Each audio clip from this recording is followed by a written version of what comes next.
controversial cheeky freak of the week, where Karl finds a human being with some sort of congenital or imposed deformity, or so and we talk about that in a wry way. Do you think that's big and clever? No, but that's just it. It's never about taking the mickey out of someone, right? It's to make you think. I'll tell you what isn't big and clever. How lucky you are. A dwarf with learning difficulties. Nice. Yeah. Well, we'll explain it to you. Nick Cave and the Bad Seeds, He Wants You. Brilliant. Yeah. So, Karl, off you go. Well, we're not going to do Freak of the Week here. Okay. Right? Because we've done quite a bit of that in the last 20 minutes, right? We've So OD'd on freaks, you think? Yeah. Sure. We'll just shift it a little bit. Okay. And I don't, like I keep saying, don't want people to be thinking we're sort of taking the mick out of anyone. No. Right? Because we're not about that. I feel that, like, I can do a little bit of it because I work with you, Steve. Yeah. Right? Sure. It gives me that right. It's like a care worker. Yeah, I understand. Well, it's like that thing of you can't be homophobic because I've got a couple of gay mates and stuff. Sure. I think it sort of gives me that edge. Yeah. Right? So you're not freakophobic because you work with Steve? No, that's right, yeah. So, yeah. Okay. Well, by that token, I should be able to sort of slag off, the mentally ill. Or at least mentally handicapped. Now, there's a term you don't hear very often. In 2003, there was the mentally handicapped. Isn't that what it was? I don't know where to start. But I'd like to apologise for the Lady Diana stuff, the term mentally handicapped, and any inadvertent racism that we may have stumbled over. What's the actual term then? Is it retarded? Right, are we having Cheeky Freak of the Week? Do you want to do it? What time have you got to shoot off? Could do with shooting off sort of soonish, Okay. to be honest. This is not radio. Have you ever heard that on a radio show? Chris Tarrant going, I can't shoot off right now. I couldn't get a later train. I know! Why did you get a later train? There isn't a later train. So I couldn't get to Cornwall tonight if I had to. If I had to finish this show, I couldn't possibly get to Cornwall. Rubbish. Of course there's a later train. Oh, I've booked it now, anyway. Right, well that's the point, isn't it? Yeah, you're not following through. Whatever, I don't think the show's lost anything. I think we've still had the, Freak of the Week's coming up now. Oh, cheeky Freak of the Week. Right, well, we've had some interesting things we've been looking at. This week, it's about the strangest couple that ever got married.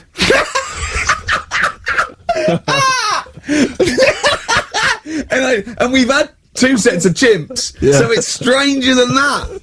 Oh, it's not Dale Winton and Nell McAndrew, is it? It's not your parents, is it? Well, we're going back again to about, I think this is about 19...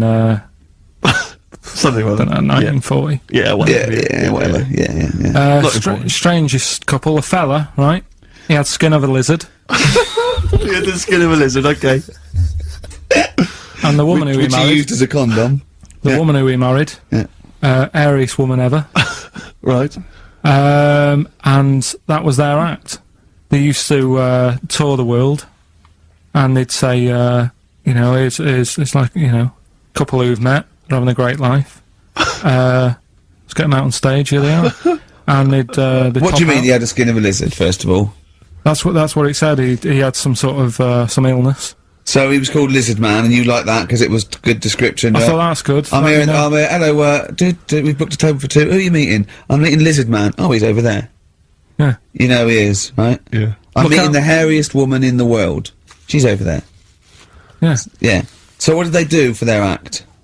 Now, bear in mind that we had some Siamese twins last week, and their act was having a bath. yeah. So I hope it's an improvement on that. What did Lizard Man? He came out and ate some flies, did he? I don't really know. I just think they stood there on that. Yeah, when you read this and it goes the most interesting fact ever, Lizard Man, and you go, that's enough. That's enough. I can extrapolate from that. But straight away I start thinking. I'm thinking, right. I wonder if they got the wedding photos. Right? And then, like it said that they had a kid. Oh, what would that be like? Half lizard, half. It'd be like an ostrich, wouldn't it? It would sort of like. That's what I was thinking. What did you think it would come out like, the baby? I didn't think what that looked like. I just was thinking, oh, parents' evening. Do you know what I mean? You wouldn't want them coming up to the school, would you? So, Well, that's so the little problem. Johnny, who starts off relatively normal, he's quite good at, he's good at nature, Yeah. isn't he? And his mum and dad come into the room and they'd be looking round, wouldn't they? Well, it's always like that thing at school when, like, you find out your mate's mum and dad are really old. Right, Have you ever seen that? Yeah. When you go, your gran and granddad bought you? Yeah. Go to mum and dad. Yeah. And you go, oh. It is weird. What's that we're talking about? He calls him mum. What was that? Oh, sorry. Do you know what I mean? Yeah, And, no, like, that's always strange. I But if you had Godzilla and King Kong as your parents, Yeah. and it was they're like you always say, fighting. they're always fighting, and like you say, you're in a school play or something, you wouldn't tell them, would you? You wouldn't want them coming up with a video camera. He didn't tell his parents he was in the... When we were, Well, exactly. You did Little Donkey and you didn't tell your dad, did you? And he came along and videoed it. Yeah. Was kept that- it quiet, don't want them to know anything. But you didn't... What was it you was meant to be playing? You had a little drum, didn't you? Yeah, I was doing, I had a little drum. I think I was meant to be playing We Three Kings. Yeah. But, he started doing Little Donkey and I thought, I can add a touch to this. Sure, you improvise. Started playing along It was like the with first remix, wasn't it? It went down well. But yeah, that's all I was thinking with, the Freak of the Week this week. That's what I'm saying about Freak of the Week. It's to get people thinking, right? Thinking how lucky they are. That, they don't have to... Comb their face. What are you talking about? What do you mean, Freak of the Week is to let people know how lucky they are? Just... What about the little freak you're talking about? What are they thinking? They're going, oh, he's talking about me. I'm a little hairy lizard man on a stick. Pop in, give us a call. That's what I'd like to do on a TV programme. That's what I want to do. I want to go and, like, meet these people and say, right, let's just go shopping, we'll film what your normal day's like. Yeah. Let's pop out. Nip into Sainsbury's or whatever. Yeah. Buy a comb. Park right up close to it. You know what I mean? Yeah. So what you're saying is you just want to get a little message out there, which is that there's always someone worse off than you. Well, there's proof of that in this room. You know what I mean? I just think it's a shambles. I've asked for Cheeky Freak of the Week, and it appears that Carl's not ready. He's not prepared. No, I can sort of remember it. It's just that I like to have all the information. Contempt for But the you've just listener. you just had a whole bunch of adverts and placebo in order to get it ready. We're chatting, we're having a chat and that. Right, do you want to sort yourself out in future? Yeah, someone that's what we were chatting about. Someone emailed in about they watched the £200 tumour thing, and when it was removed, it was carried away in a wheelbarrow, right? Carl said, what, even when she had it removed, she still carried it round in a wheelbarrow? And he went, I thought it's sort of like she'd become attached to it. You definitely are my favourite thing in the world. It's great. Look at the way he's looking back. But I think they're all the same. The people, I have had more emails about people saying I watched the £200 tumour and I shaved me arse than anything else. I know. When we ask questions we come about up with science, science, we talk, yeah. Nothing, High silence. concept, we talk about political issues. One person emailed in, they said, I tuned into the £200 tumour documentary. It looked disgusting, I couldn't watch for long. What were you expecting? Yeah. That they might sing and dance? Do a little show for you? I mean... Oh, Anyway, so what's the these are situa- really your listeners, Carl, now. I think you know what I mean? You sort of, you find your niche, you attract your... I think me and Steve are pretty much just here. I think the people that we had in the early days, Rick, they've long since abandoned us. They jumped ship. They've got jobs. Yeah. They've got jobs. They're out now. They've been released. Exactly. Yeah, they're getting their life back together. Carl, Come so on what's the Carl. situation with Cheeky Freak? I've got like a couple of bits. Like I say, I haven't got the in-depth stuff that I know. Oh no, because usually it's it's Heavily pretty researched. scientific. Exactly. Yeah. Do the jingle. We've come up with a new one, haven't we? The Freak! Say chic! Cheeky Freak of the Week. Right. Well, couple of bits. I don't know which one to use as the main feature for this week. It's that good, is it? Well, there's been another one born. What? Little kid. You go on. 4 eyes. Insult? Just a guy who wears glasses, come on. 4 eyes, 2 noses, 2 mouths. That's weird, isn't it? This bloke, did he also have 2 heads, 2 bodies? Sort of born sort of slightly separately? He wasn't stood next to a mirror. No, it's weird, that, isn't it? That's all you've got, is it? I love that. That's weird. That imagine the doctor said that. Well, Mrs. Parks. Kid's got 4 eyes and 2 noses. Weird, isn't it? Any clues? Any clues? So well, that's it. That's all the one. information. Well, I'll tell you what, No, but that again- shouldn't be the main one. Okay, No, I've answered but it. like I say, what's the idea of this feature? What do I say all the time? Don't know. I always say, think about it. Think about what that would be like. Okay. What? Giving birth to him? No. Being, I think it's a girl. Being like her. 2 mouths. 4 eyes. What would that be like? Mad, innit? I don't know what this feature is. I don't know, do I? Is there another one? Is that, you said, I mean, I two. hope everyone took the opportunity there during that silence to just think about what it would be like. I know I was. Could she talk with a mouthful? What? Is that allowed? Because she's got 2 mouths. Yeah. Yeah. Would that be alright in her house? She'd be eating. Yeah, one, she from could the- talk with one mouth and eat with the other, I Right, but suppose. listen, the main one, right? You've thought about that, that's good. The main cheeky freak of the week, I haven't got all the details. Smallest person ever. Right? How big would you say that is? Carl is now sort of like holding his hands up like a fisherman, long ways. That's about 1 foot. Right. Smallest man in the world. I printed the thing off and I can't find it. There's a little picture of him. Right?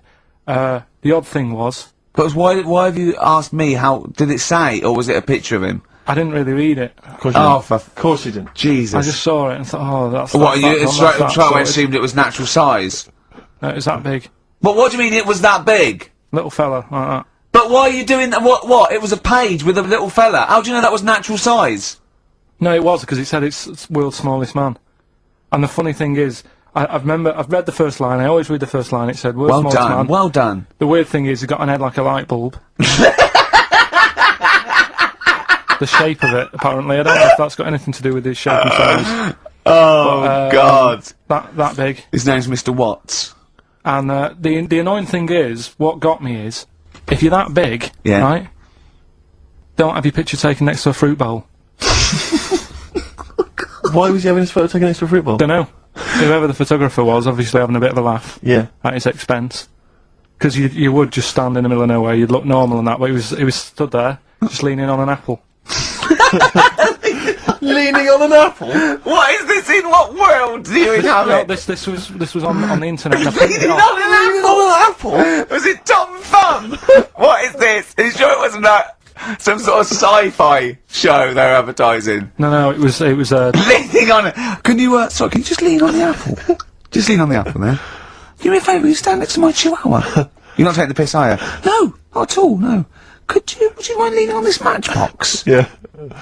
Leaning on an apple. And that's what, so he just said he's the world's smallest man leaning on an apple. smallest man, said about his head being like a light bulb, I don't know what that meant. And I just thought, right, that'll do, that's that sorted, cheeky freak of the week done. I think that was on like Monday. Right? I found that, I thought that's done. Printed it off, forgot to get it off the photocopier. Someone's nicked it. Play a record. You got to. You know, it's just, Steve. No, can I just say, there's no now, Carl, point. please, There's no if I point. say, let's have Cheeky Freak of the Week, and you haven't done your research, you haven't got the information, just tell us you can't do it. But don't lead us on. Don't say things in like this on charade. radio, hold your hand up to me and go, how tall is that? It's nothing. That's This is radio. nothing. It's nothing. I think it was that big because he was leaning on an apple. It's not enough information. But, imagine Trevor McDonald coming on, going some news, some stuff. How big's that? How big do you think that is? Yeah. Because there was a fella, coming up after Chris Tarrant. Play a record. I'm angry. I'm actually angry. What could you, if I said, right, quick, you've got to come up with top 5 things, what would it be? I mean, I'm into weird stuff, but it seems a bit tight to stick them in a list. What, like what?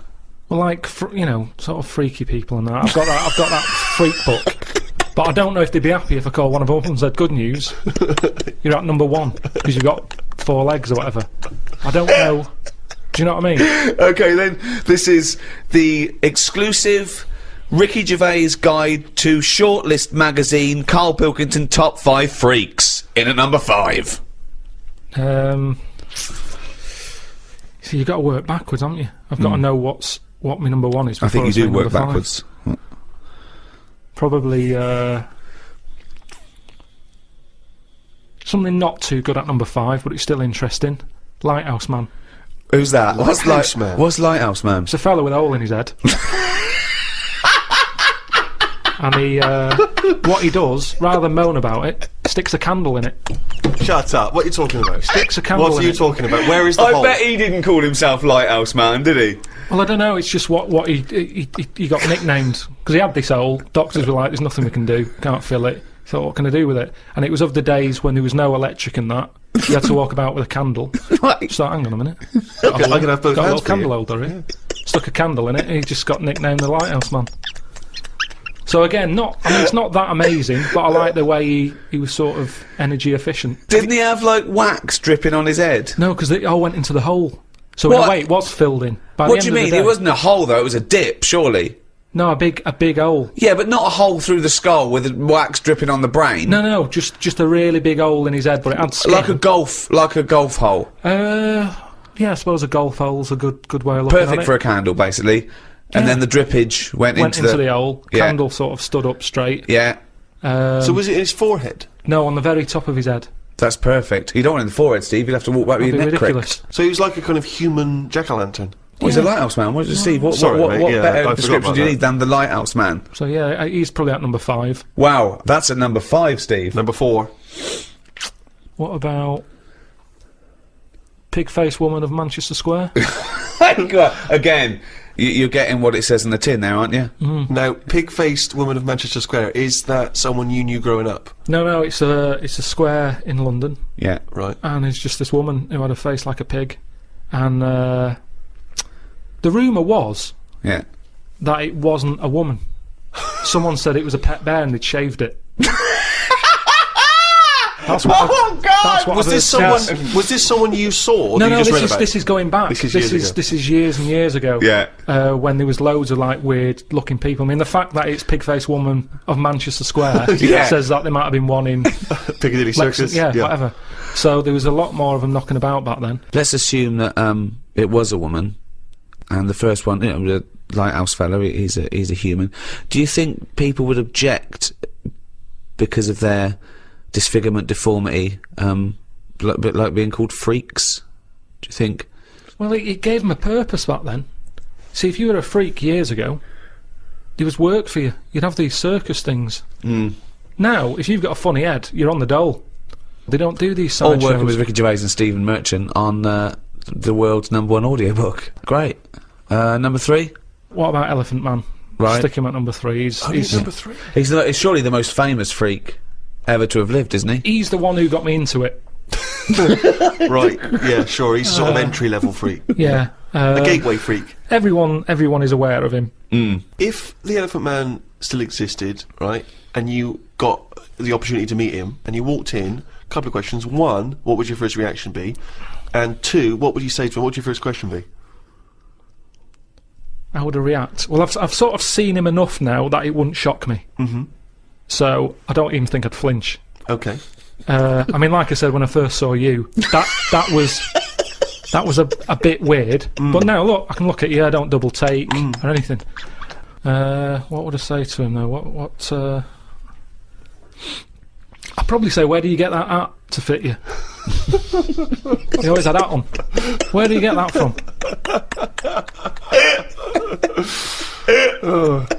That sort of flat cap that he's got. Yeah, that one, didn't he? So, Very stylish. yeah, I'd have him. So he's at number 3. Right. Elephant Man number 3. I can't wait for Blimey, 2 and yeah. 1. Right. Okay. Number Well, I know 2. what my number 1 is. It's just number 2 now. I don't know his name, but there's a fella knocking about. Well, I don't think he's around anymore. But he had like a normal body. Looking at him, you'd go, "What's up with him? He's not a freak." Takes his undies off. Got 2 knobs. Right. Wow. Okay. I mean, there's nowhere to start. Do you don't think know. he uses them alternately, like either wee out of this one, either wee out of that one, or does he just like spread the load so he's weeing out of both? I don't think he knows.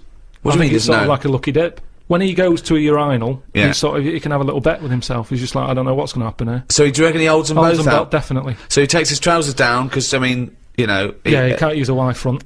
right? It'd be, Need more like a W front. Yeah. So he pops his cakes down there. I don't think it's that much of a problem. It's not like. Well, I don't know. I'd prefer that than Elephant Man's head.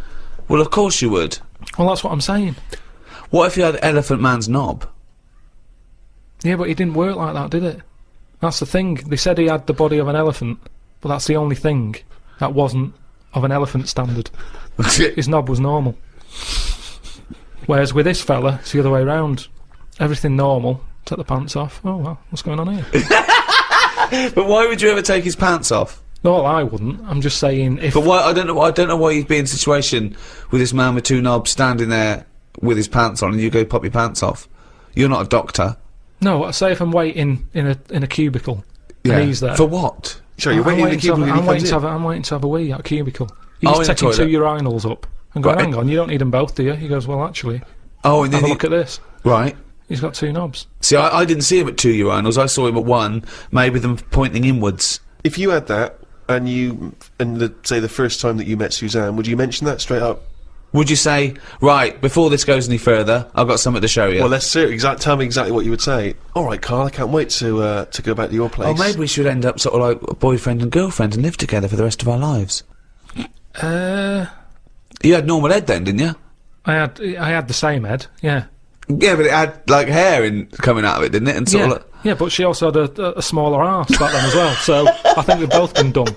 If you want to hear more of this kind of intellectual discussion, then download our audios. Anyway, we need to get to number 1. Yeah, number 1. Okay, it is. It's Pillow Man. Oh, yeah. Pillow Man. Okay, now explain for those that don't know who he was. He's a fella with no arms and legs, just a head and a little body. Nickname Pillow Man. What else do you need to know? Well, why is he your favourite? Just because he's amazing. Just the way he just got on with his life. He used to light a cig, just using his lips and his tongue and that. Oh, I've seen not this. Not fully lit. He'd buy like Roll Your Own. Yeah, it's in the film Freaks, isn't it? Yeah. And he had a rolls shave it. as well. Yeah, that's right. Yeah. How did he have Do you a think shave? he used to do it? He used to get it in his mouth, and I don't know. Jesus. It's amazing. Did he have a knob? I think he did because he had some kids. What? Yeah, he had kids. He was an all right looking fella. He wasn't odd looking. It's just sorry? that his head. He looked like Samuel L. Jackson. Imagine him with no arms and legs. Right. That's odd, though, isn't it? Really? It's weird, but you've got to give it to him. You know, I mean, he's there rolling his own. He's pretty cool looking. I just want to say to people, it's not. You say it looks cool, to, with no arms and no legs to smoke, but don't forget that smoking can stunt your growth.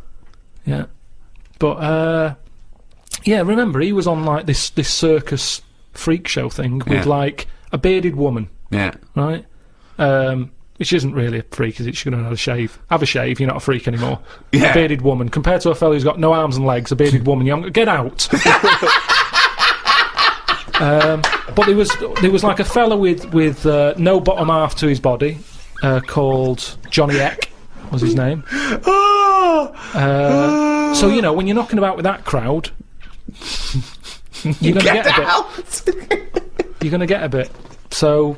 Yeah, he had kids, and they were all normal kids. They had all the limbs. Did his wife had arms and legs? Never saw his wife. Never saw his wife. I think He was probably ashamed of her. She was a bit of a freak. For someone like him, you'd think he'd just give up, wouldn't you? You think, forget it. What sort of life is it? Yeah. I'm like a Mexican jumping bean. It's not worth living. But he just got on with it. To have a shave, I don't even bother having a shave some days. No. Nor did the bearded lady. Lazy fucking bitch. So that's why I've put him at my number 1 position. It's just amazing, isn't it? The human, how whatever you dealt, some people just get on with it. Yeah. So yeah, the Pillow Man, or Draft Excluder, as I prefer to call him. There you go.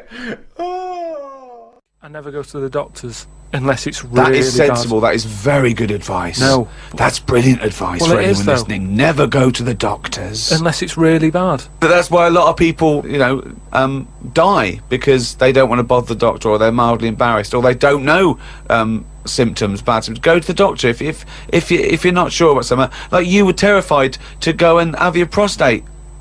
Still not doing it. Why not? I wish I wouldn't talk about it, because now Suzanne will listen to this and she'll go, oh yeah, you haven't been, and start dragging it up again. But why are you worried about a qualified doctor? I don't know what they're doing up there. What they What just year are we in? They. What are you talking about? They pop their finger up. That's what I mean, though. Why? Why are they still using the index finger? What, would you prefer the forefinger or the thumb, would No. you? No, what I mean is, we've got... Or a thumb on a stick, some kind of thumb on a stick. Yeah, would you prefer it to A be... mechanical thumb, a robot thumb. Why isn't it just a little camera? Well, they put the camera up if they initially discover something. But just put the camera up straight away. If I'm No, paying they for don't the need visit. to. They pop the finger up, feel that the prostate isn't swollen, wiggle it around a little bit up your back passage. What are you worried about? I don't think they need to do Are that. you in this day embarrassed? and Are you age. embarrassed about being in a room with your trousers around your ankles and little fella popping A his... little bit, yeah. Why? And the other thing is, it's not just that, is it? So you go in there, they check your heart out and that, which to me is the most important thing, because that's what keeps you going, isn't it? Yeah. Right? You've got to go there. You Yeah. sat on the bus stressing out, thinking, oh, in less than half an hour I'm going to have a finger up the arse, right? What is the problem? And they go though? in, they check your heart, they probably check your testicles and that. What's up with that? They take your testicles, yeah. Yeah, That's... but it's all building, and you've sat there going, oh, soon that'll be happening. Yeah. And that's what puts me off. So if they just came round when you were asleep, Suzanne just let them in and goes, he's over there, right? Yeah. And they crept up and went, bang. You go, what are you prefer doing? that? I just don't understand why they don't teach you how to do it yourself. How can they? Wow. How can they? Imagine you squatting in a corner with one hand on your bollocks and the other finger up the arse going, it seems to be alright. Carl, you don't understand the phrase "a stitch in time saves nine." I don't think you should be doing any kind of invasive medical research in your own human body. But then Who knows what trouble you're going to cause? No, but then at least You would get stuck. Yeah. You would get stuck. Suzanne would come out, your fist would be up your own arse. Woke up at 9:55 a.m. Soon as I woke up, I looked at Suzanne and she looked at me. I said, "Did I tell you about..." I just think of him opening his eyes and looking at Okay, alright. Okay, so he opens his eyes, he looks at Suzanne, she looks at him. What question, Rick, do you think he immediately asks his girlfriend? Go on. What question do you think? Have a quick guess. Am I dreaming? I woke up, I said to my girlfriend, "Did I tell you about..." I woke up, I looked at Suzanne, she looked at me. I said, "Did I tell you about the immune system?"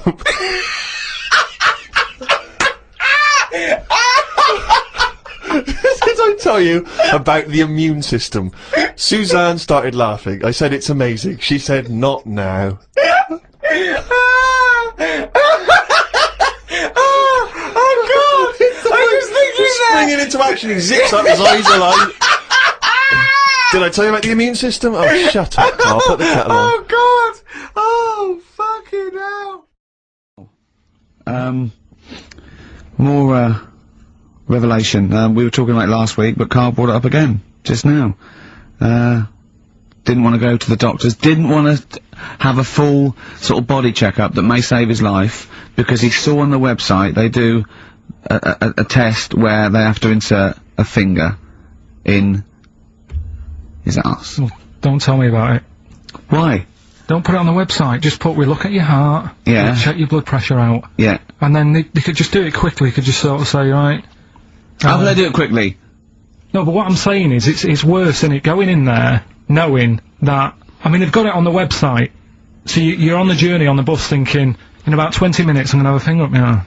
But they're doctors. Yeah, but just They're not doing it for a laugh. They're not filming it with a two-way screen. They're not putting on boxing gloves so it hurts more. They're up. Oh, his prostate's alright. Out again. Out again. I'm just saying, in the day, the sort of... Do you think they're in the pub going, here he comes? It's Pilkington, I had my finger up his arse today.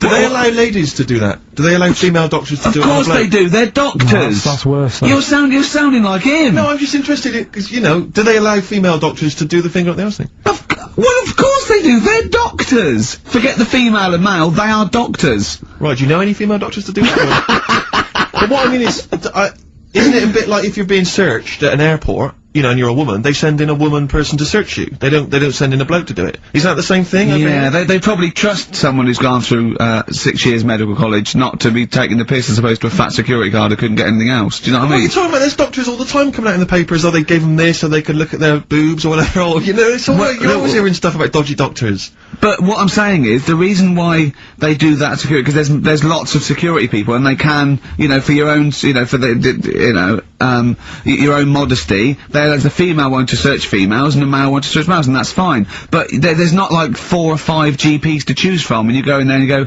is it your arse and testicles? Do you want a bloke or you know, What about you them? What if accept they've got it. long fingernails? They don't have long fingers. What do you think this female GP looks like? She's sitting behind the desk like Cruella de Vil, with cleavage and long red false nails, going, "Hello, love, bend over. This may hurt a little bit." There's gloves and Vaseline. I don't believe there's 2 of you now in the room. Carl, they're doctors. They have to. What would you rather do than put the hand down your throat and round your alimentary canal to feel your ass? It's a quicker way in. You seem to know a lot about these doctors who stick fingers up people's asses. You're a very well-informed gentleman about this sort of thing. Well, say if they did find something. Yeah. Would you then have to get, like, a second opinion, so someone else's finger? Well, no. They test it to see if there's anything suspicious. That it's usually a swollen prostate, which can be anything. So they, you know, they catch it early, and that's it. They feel up there. But if you want a second opinion, then the same doctor will just stick a thumb up and have a feel around then. So it always works in the same way. Yeah. Well, if there's a doctor who can, I don't know, put me at ease. I mean, surely there's another way around it. I don't believe that. I mean, what is this? 60 million people or something in the world, isn't there? 60 billion or something? Well, 6 billion, something? Yes, you got it. Right. You hit it. Well done. That's good work. Right, so yeah, there's 6 billion, did I say? Yeah, what's 6 billion then? Loads, isn't it? Yeah, but So if you want a doctor to phone up to assure you that the finger at the bum thing's not painful and that it's necessary, and Just that that it's it's not just someone necessary, trying to get really. kicked. Just that it's not an easy way round. Alright, You what's know the what I phone mean? number here? It's, changed, haven't they? oh, You're the Hang on, producer! here it is. 0871 222 1049, and I think you select option 1. It tells you anyway what to do. please, if you're a GP, or if, you know, even if you've completed medical, I mean, we want a qualified doctor, really. Anything else is not good enough for Carl Pilkington. Just we'd love to, you can ask him all the other questions, because you know, Carl, as I said last week, he doesn't, feel his own testicles, because he doesn't like the feel. Yeah. So, you know, I'd like a doctor to explain to him how necessary that is. And this is truthful as well, I've got very slight pain around the genital area at the moment, and I think it might be some kind of groin strain, but I'm a little bit anxious, not entirely sure Yeah, what it is. So. you've been with me twice when I've gone along to get them checked. Yeah. I go, oh, what's that? Yeah. It's terrible. I mean, but, you know, it's usually, I think you're in a pretty low risk, aren't you? I'd hope so. You're coming out of the 20s. I think testicular sort of, I shouldn't be doing this, I'm not qualified. They told, all they said was to me sort of like his 20s and 50s. Mine- So we're into it. Mine sort of felt like they dropped a bit the other week when I was on holiday. I don't know if that's like when you're relaxing or I was wearing shorts a lot. How far? If it's 2 foot, it's too far. I was having problems walking. What do you mean? Why? It was just a bit, I had shorts on all day, I'm happy, I'm walking about on the beach and what have you. And then, at the night, when I put some long trousers on, I was sort of walking like a rickets. They probably like stretch a little bit. Sometimes, I told you when I was about 18, I was scared. I went to the doctor. I felt a pain, right? And because I was doing biology, I thought I'd show off this doctor. I said, I've got a pain. I think it feels like it starts in the epididymis and goes up through the urethra either. And he went, Finger up the arse. he said, your jeans are too tight. They're squashing your balls.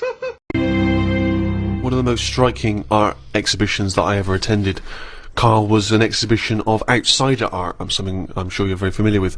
Outsider art, of course, is work that is made by people who are often institutionalized for mental health problems, or they are just incredibly, you know, the people who aren't in any way part of the art establishment. Well, right up to psychopathic murderers, clinically insane mass murderers would count as outsider art. I went to an outsider art exhibition in New York. It was incredible, and I bought a painting of this guy. He's a chronic schizophrenic, and he paints in tar, like road tar, that he gets from roads, and he paints in that on wood he finds in sort of skips, and it's incredible because it's sort of like scratched in. And it's amazing, and there's this thing of Jesus being helped down off the cross, and you have to study it, but it's there, and it's quite incredible that it's just scratched in this wood by tar. And there's loads of things that I was walking round. Admittedly, I was walking around there going, this is fucking mental. And James was going, you've got to stop saying that. Because, of course, some of the people are mental. There was one bloke who done a sculpture of a skull, right?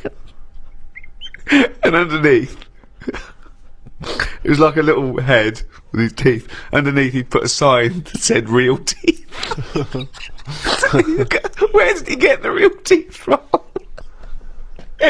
What I think is interesting about that is how much therapy it provides for these often mentally unstable people, which is another important value of art, of course. People's self-expression, people being able to give a little piece of themselves through their work. Do you not see any value in that?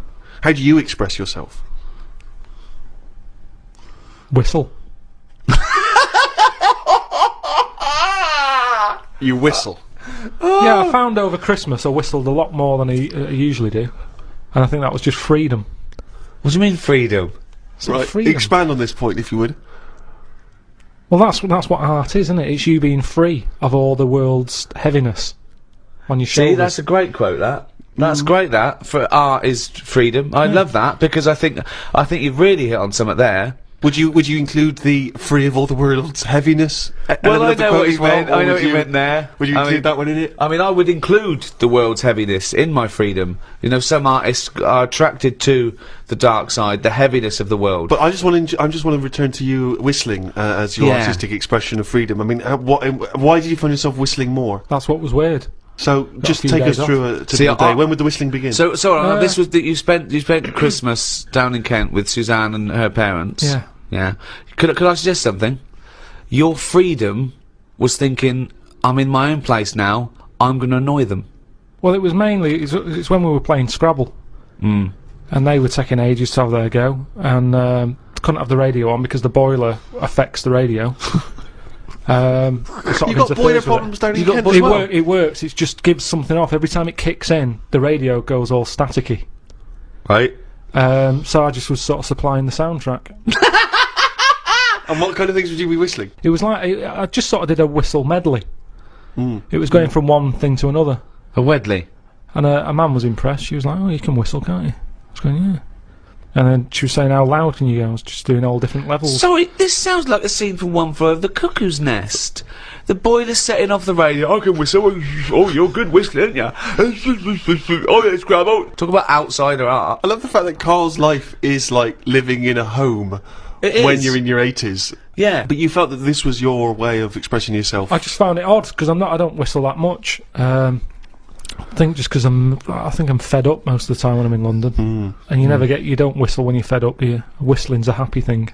You never get an angry man suddenly breaking into a well, whistle. the people who aren't whistling are usually pissed off. But yeah, the bloke who's whistling, it's like it's the least. He's the least annoyed person in the room when someone's whistling. Same as holding a drill. The only person that noise doesn't annoy is the bloke who's drilling. Everyone else wants to punch his face in. Same with whistling. Whistling, there's no point in whistling. No, there is. No, there's not. The only point to whistling is in a bloke's changing room. Everyone's whistling, going, "I'm not looking at your cock." If I'm whistling, I can't be looking at your cock. Anything else? There's no calling a dog. Maybe calling a dog It changes the atmosphere. Yeah, it annoys everyone else. Don't know. I mean, our window cleaner was known as like, that's how you knew he was there. He always whistled. And in the end, he fell off his ladder, broke his front teeth. Oh. Retired. What, because he couldn't whistle? That was it. It was like... Well, he whistled all the time. Can't whistle, can't clean windows. It's a bit tragic. Could he take along a whistle? Just pop that in his mouth? Yeah, I suppose he could have done. I didn't think of that. What about a flute? Or a recorder? Not London's burning again. Fucking clean the windows and then fuck off. He didn't really think this through, did he? He retired at the age of 28. And his whole family were bankrupt. With no teeth. Yeah. And just a bucket and a squeegee. Why aren't you working, Dad? Because I can't whistle. I can't whistle anymore. And if the day you give up whistling is the day I give up window cleaning. So you never whistle? No. I can't really whistle very well. No. I don't whistle, but I can whistle better than that. What, you did this for hours on end while playing Scrabble? About 2 hours. 2 hours? put my word down. And sorry, can we just hear that again? Can we hear it? So you were that whistling. You were whistling after you'd had your go as well. Yeah. Fucking hell, Carl. But hang on, let's just hear a bit. That is Carl's self-expression. That is his artistic self-expression right there. Inane. No tune, no nothing.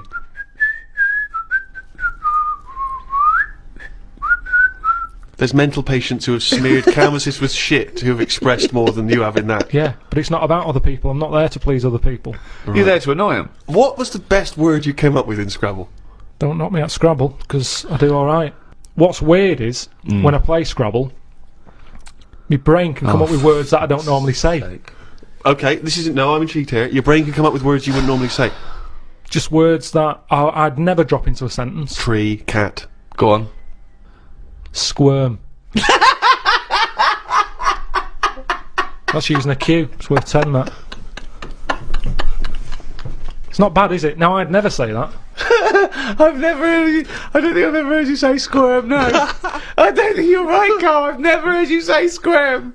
Weird, isn't it? Yeah, it is weird. And yet your brain popped that one out. And then, yeah, when it wasn't my go, just... Anyway, so that's sort of doing art for yourself as opposed for other people. I don't think you can count what you just did then as art.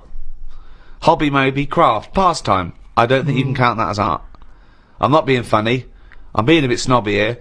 But I think there's a difference between Beethoven and... Squirm. There's a cue in that. No. Classical music. I wish I was more educated on classical music. That which I've heard, I've adored. I genuinely find it challenging because it is so spectacular. It is so of another place. Where do you sit with classical music? It's good. It's good for background, I think. Right. See, you know me. I like a song with a story, and there's nothing going on in them. That's Now the problem with that is, how many times can you hear the same story? quite a lot. How many times can you watch the same film? Same thing, except it's shorter than watching a film. Yeah, but the film goes into the story with more depth than a 3-minute song. Yeah, but there's also, do you know, like when you watch, what's an example? Say, I can't think of a film. Yeah, there's not many. No, but a moment in a film that it doesn't matter how many times you watch it, you go, I enjoyed that bit. Godfather swings to Well, mind. say, no, over Christmas on the buses was on the movie. Oh, Jesus. You went with The Godfather, you went with On the Buses. I mean, Brando, Varney, I don't know which is better. It was the bit where, like, the toilet blows up after chucking a fag in. That's had paint in it. Right, sorry, seen that's in On the Buses, that's not in The Godfather. I can't remember that. Maybe that's Godfather 2. Well, the thing is, I enjoyed that bit and I knew it was coming. It's like, oh, I'll just watch this before I nip out and put the kettle on. Let's just see this How bit. many times have you seen the On the Buses film? Probably about 4 or 5 times. Sure, why not? But all I'm saying is, music is there to sing over. No, it's not! Music is there to sing over. That's a ridiculous thing to say. Music does something to me. I don't know what it is. I don't know why a chord can say something to you. I don't know, mate. Gives you that feeling. I'm in awe of it. I'm in awe of musicians. Yeah. My favourite piece of music is a thing by Vaughan Williams.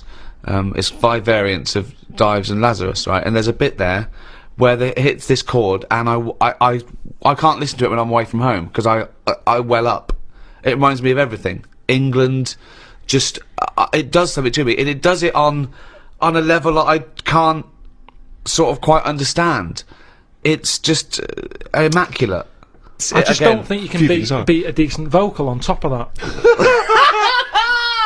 Oh, that's amazing! My mum's got a CD of Roger Whittaker, right? Right, whistling again. Now, he whistles Jealous Guy.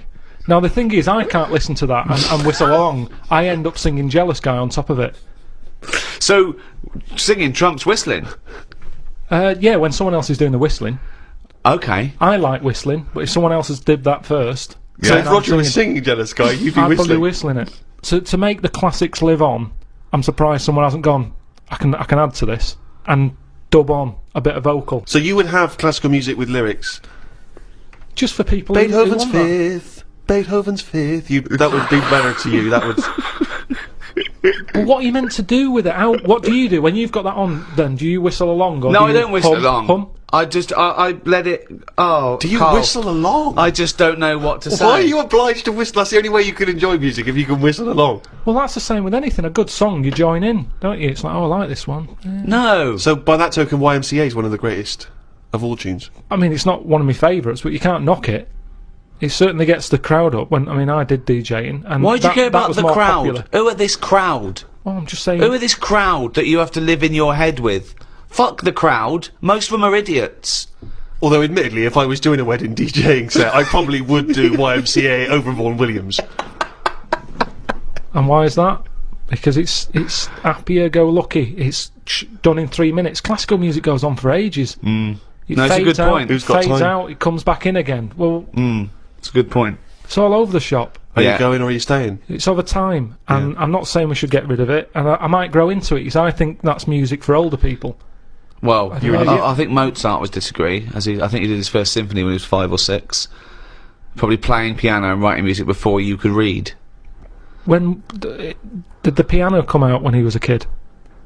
What do you mean? If it was trendy to have a piano when he was a kid, it's like how kids now, they're messing about on Google at the age of 2 because the laptop is new. It's new to us. To them, it's like, oh, it's Google, innit? What's your point? Because he was born at the right time. Beethoven. Yeah, he was No, born. Mozart. So you're saying Mozart. that all 3-year-olds around the time of Mozart were brilliant?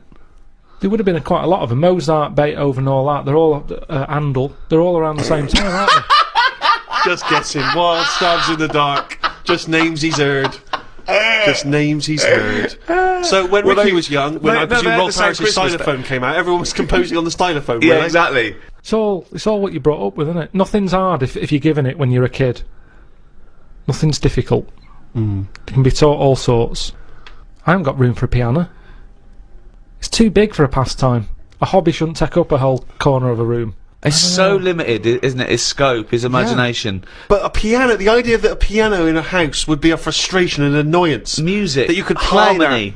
But I'd worry about annoying other people with it as No, well. you don't. You whistle when you're playing Scrabble. You don't worry about annoying people at all. I'm sure people would rather have gentle piano music in the background than squirm.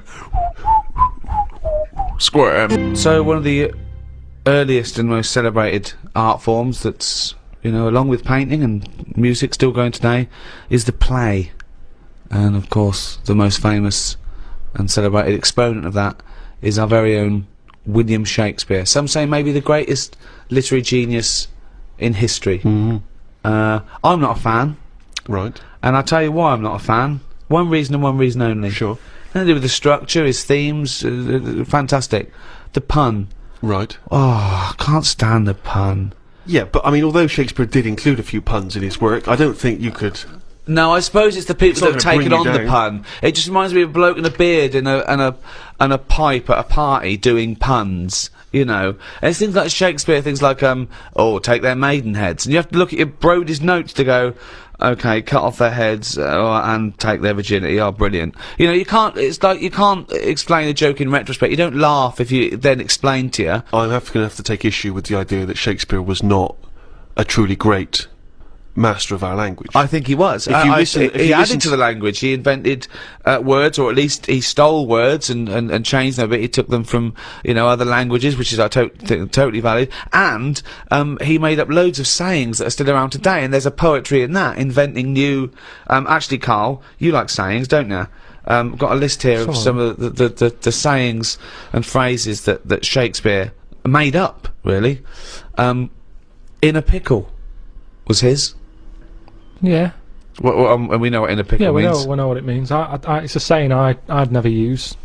Because when you're in a pickle, it's not something that you would say. No, if you're being if you're captured and you're being tortured for information, Yeah. you wouldn't, and you get access to a phone, you wouldn't go, MI5, I'm in a pickle.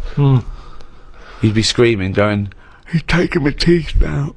Much as I love Shakespeare, is when that play was first staged and someone said during the play, "Ooh, I'm in a pickle," did the audience understand, or were they baffled? Or was it like watching Ken Dodd when he goes, young bunctious? Exactly. Oh, totally hilarious. Yeah. So Shakespeare is about as good as Ken Dodd. That's what we appear to have established. While you've been talking about that, I just was looking on the computer at the Pun of the Day website, because I feel I take much of what you say about puns and agree with it. Here's a couple that you might like. There was a sign on the lawn at a drug rehab centre that said, "Keep off the grass." Okay, now if the pun is the lowest form of wit, and let's face it, sarcasm isn't, sarcasm is up there compared to the pun, then the drug pun, I think, is one of the lowest of the low. Oh, people who congratulate themselves on getting drug references. Keep off the grass, will you? Grass, get it? Grass. Smoking the grass, yeah. Show me a piano falling down a mine shaft, and I'll show you a flat minor. Oh God. Okay. Good. Okay. Do you get that? Well, these are. I mean, that sums up puns, isn't it? It's things that kids get in a cracker. I think pun should be short for punch him in the mouth. Idioms are better. Go on then. What's an idiom? Is that a new word you made up? No, As in I Carl know. Pilkington's a complete idiom. I found out what it was because I thought, oh, I like them. What are they? Right. And it's like little sayings. Yeah, that's right. That sums stuff up. Go on, give us an example of your favourite. Oh, can I just say one? Talking about sayings, Carl was getting fed up with something. He was fed up with not getting replies from something. He's having a hard time, And I went, "Oh, the worm has turned." He went, "What?" I went, "The worm has turned. You've." Stupid saying, isn't it? No, well, okay. Tell him why you think that's a stupid saying. Because how do you know when a worm's turned? Of all the creatures that you could flip over and know it's turned, why pick a worm? It's the worst thing they could have picked to express something turning. But you're turning literally. It means changing, doesn't it? Changing your attitude. A new broom, turning over a new leaf. Yeah, but things then are going to use be something that different now, and changes. I'm Pick sick of it. Chameleon. No, but Chameleon is a brilliant thing to use for something to change. Chuck that in the sentence. There's nothing that you can link a worm to human life to. You're talking about something it's blind, isn't it? It's blind, it's deaf, gay. it's got no features. Why is he having such a go at a worm? Just because it's a weird thing to use. Something that its arse it does more than its head. That could be said of you, Carl, to be fair. We've talked about what art is, we've talked about painting, sculpture, we've talked about music briefly, we've talked about whistling over music to make it better. Poetry. A completely different type of art form there. Carl, what's your thoughts on poetry? I've never really been a fan of it. There's a surprise. I think it's sort of it's all right for the person who's doing it. You say that whistling is just for the whistler, but I think poetry's more like that because sometimes you read it and you're thinking, what's he going on about? It's always a bit, I don't know, it's sold in a bad light. It's a bit sort of bit gay, innit? Right. Okay. I mean, it depends what sort you're talking about, because maybe there's poetry out there that I haven't heard. There's some poetry gayer than others. Yeah. War poetry can't be gay, can it? That was people. I haven't heard. Go on. People fighting in the trenches and that can't be gay. They weren't gay. They were writing to their sweetheart. I don't know his name. It might have been a bloke. I don't know. But so was it a sort of a what sort of poem was it? Was it sort of a limerick, sort of a? No, it was.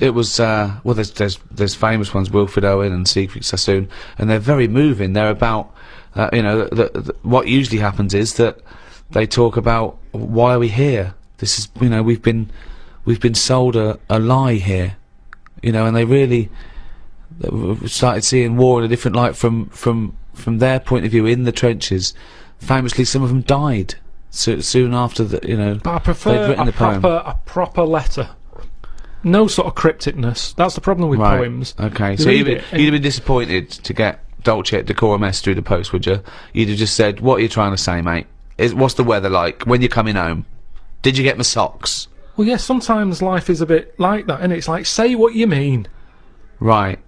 Well, then you have just wiped all art off the face of the earth if you literally just say what you mean. No, I'm just saying in a letter. Say if I was a woman and my fella was fighting in a war. Right. What's your fella's name? Harry. Okay, so Harry. Oh, that's right. So when were you married? About 1935. 1935. So you've been married about 4 years. Yeah. Harry, why don't you go off? Oh, you're a woman, aren't you? You don't. Okay. So what did you see in Harry? Why did you like Harry? Was he He just was like funny. butch? It wasn't that butch, but that No. didn't matter back then, did it, in the war? No, and you, It took everyone. But what did you say when Harry was said to you? Well, I thought it was coming, because a lot of our friends ended up having Did to you just go hug there. him and say don't go or something? No point, because that would have just made it tough for him. So I just... What's the point? Just go with it. But if he I had cried written- after he went. You cried after he went. That's what you do, innit? You wouldn't do it in front of him. He's got to go to battle. Okay, so your man goes off to battle. Right. Then I get a letter from the Colonel saying, "Oh, bit of bad news. Harry's dead." Now I get a letter in the post. He said what he meant, didn't he? In the Well, yeah, and they would do, wouldn't they? They wouldn't fanny around saying, "Oh, he was on the warpath and the cloud went dark." I go, "What? Just tell me what happened. I don't want a weather forecast." he got shot at the arse and the bullet came out his head. Right. Now, the Colonel, he would just tell me the basics. Now, because he sent his by Telegram. telegram, they sent a telegram. The letter I get from Harry has been stamped, so I get it late. Oh, okay. So I get a letter from Harry after he's died. Yeah. Right, and you know he's dead. I know he's dead, so I get Right. this letter with his handwriting on. I'm devastated because I was just getting over his death. Yeah. It's all brought back to me when this letter drops through the post. Well, yeah, 3 Right. days and you're pretty much over it. It's Harry's handwriting. Yeah. Oh God, what's this? What's now he I written? open it, Yeah. and instead of saying things are bad here, socks are damp, you know, everything's grim, it's cold, I'm sick of it. There's a poem. It wouldn't feel like it was from Harry. Well, what, Because it's not in his words. Poems are never in the person's words. But didn't you know Harry was a poet when you married him and made love to him No, I that only night? picked it up because other people were doing it. Something to do in the trenches. But when he carried you over the threshold, Carl, and he laid you down and gently kissed you, didn't he say any? Didn't he ever? You must have whispered some sweet nothings into No, it your wasn't hysterical like red that. It head. wasn't No, like that. Straight no. to the point. It was like, get your knickers off.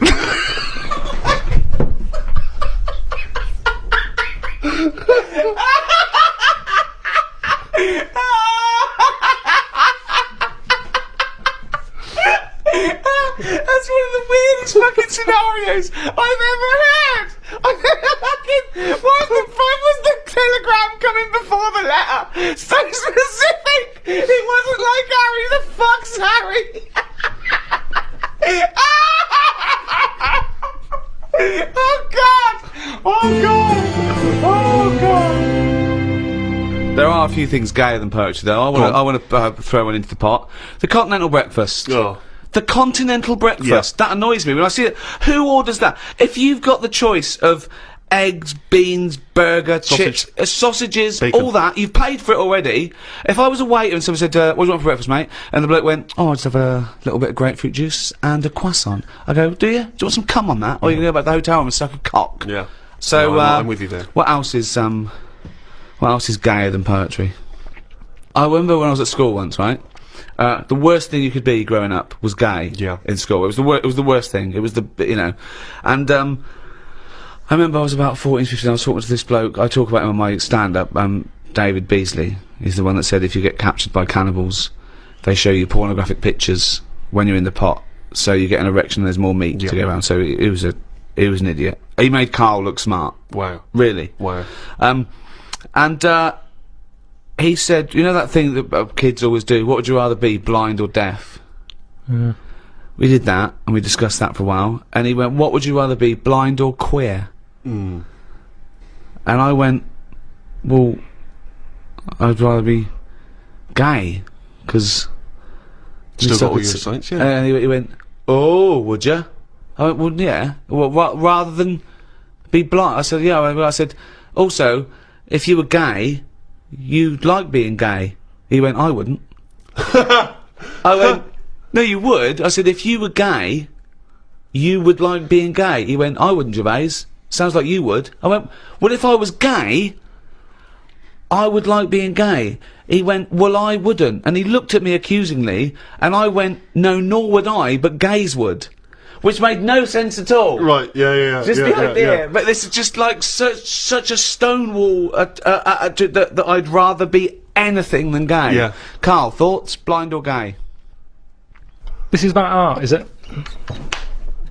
Hello, I'm Ricky Gervais. Philosophy is the science which considers truth. So said Aristotle, one of the great forefathers of Western philosophy. In its attempt to seek out the truths and principles of human existence, philosophy must answer questions of beauty, of justice, of language, indeed, of the mind itself. To help me consider some of the core concepts and presumptions of philosophical inquiry, I'm joined by Stephen Merchant, graduate of the University of Warwick, an award-winning writer. It's a pleasure to be here. And KARL Pilkington, a man with no education, didn't really go to school, no awards, head like a fucking orange, you know the twat. Right. To me, philosophy might be the greatest subject of all academic subjects, the mother of science, asking the big questions, why are we here, how do we live? But it's been sort of mugged and kidnapped by those people who put rubbish under the umbrella of philosophy. Right. Cod philosophy. I went into a library once, I looked in the philosophy section, and there was a book by Doris Stokes. Doris Stokes being, for those that don't know, A medium who said she was talking to the dead. There's crystals, feng shui. Feng Shui. Yeah. Oh, God. The interesting thing about Feng Shui is how, I remember someone came into an office I was working in once and she said, you're going to need crystal here above the lavatory to get all the negative chi out of the cistern, and she said, this crystal is £25. And the guy went, we're not going to spend that. And she went, okay, I got one here for £5. Brilliant. It was surprisingly convenient that she had a number of different crystals that apparently did the same job. We're also going to need a brush to get the shit out of the toilet. What have you got for that? Yeah, there's a lot of that, that twaddle. There was a woman I remember once, I used to do a radio show on the BBC World Service, and she came in and she could tell from the coloured liquids that you chose, from a big selection of coloured liquids, she could tell a lot about your personality from that. So I picked up about 3 or 4, and she looked at them and I chose like a blue one, just arbitrary, and she looked at me and she said, okay, I get the sense that you like to communicate with people, but on a global level. You were working for the World Service. As we spoke, we were broadcasting on the World Service. I don't know where, I mean, she just read it from the liquids. As a novice, one of the key catchphrases, if you like, of philosophy, and one that's always intrigued and confused me a little, is the famous René Descartes quote, I think, therefore I am. A lot of people think of that as the epitome, in a way, of a philosophical statement. First thing we ever did, I think, at degree level, and it's the one thing I'd already heard of. It's one of those things that sort of filters down, cogito ergo sum, as you say, I think, therefore I am, when Descartes was pondering his existence. Just before we get to his conclusion, KARL, how do you know this isn't a dream?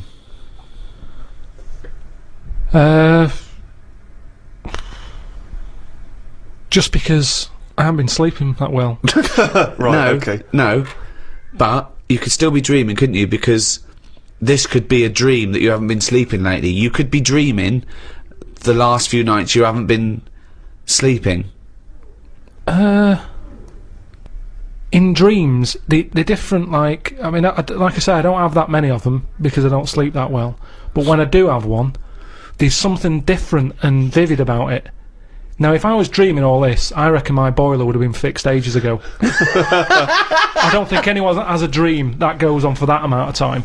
Well, it could be a nightmare, but the presumption, I think you're also presuming that the dream that you could be dreaming needs to be exactly the same as the dreams you think of when you're dreaming. My point is, there's no way of you knowing that this life you're living now as you talk to us is real, and that it's not actually the imaginings of another KARL somewhere else. There are actually no clues, KARL.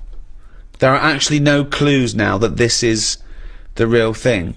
Well, most of the time, it's 1 minute I'm awake, next minute I'm asleep, then I'm awake again. Yeah. Sleep's just... You know the bit between you being awake and awake again, that's called a sleep. Yeah. Now, do you ever think things while you're asleep? Vivid things. It's that bit between the awake and awake I want to look at. I told you about one ages ago where... Go on. Where you burst in and I was on the toilet. I never had this dream. The one that it was like everyone was German and it was at some gig or something and you opened the door and everyone was looking and laughing at me, and I'm sat on the toilet, and you sort of said, "Oh, that's probably because you're uncomfortable with Fame. being put on the limelight." or Yeah, whatever." like that you might be. Yeah, possibly. Yeah. But that's one dream that could be true. But exactly. Or there is a likelihood that you think, I bet he's going to burst in. I am always on edge when you're about, when I use the toilet here. Yeah, I kind of think, is he busy at the moment? You have to wait till he's on the phone to go for a piss. I have to sit there holding the lock. Yeah. Rick, in case there are people who've bought this and they've not really heard KARL before, remember we were talking a while back about the questionnaire that is often featured at the end of the TV programme Inside the Actor's Studio. Oh, yeah. Where the host, James Lipton, always asks the same questions to every guest. And it's just supposed to sort of, get their creative, juices flowing, their mind working.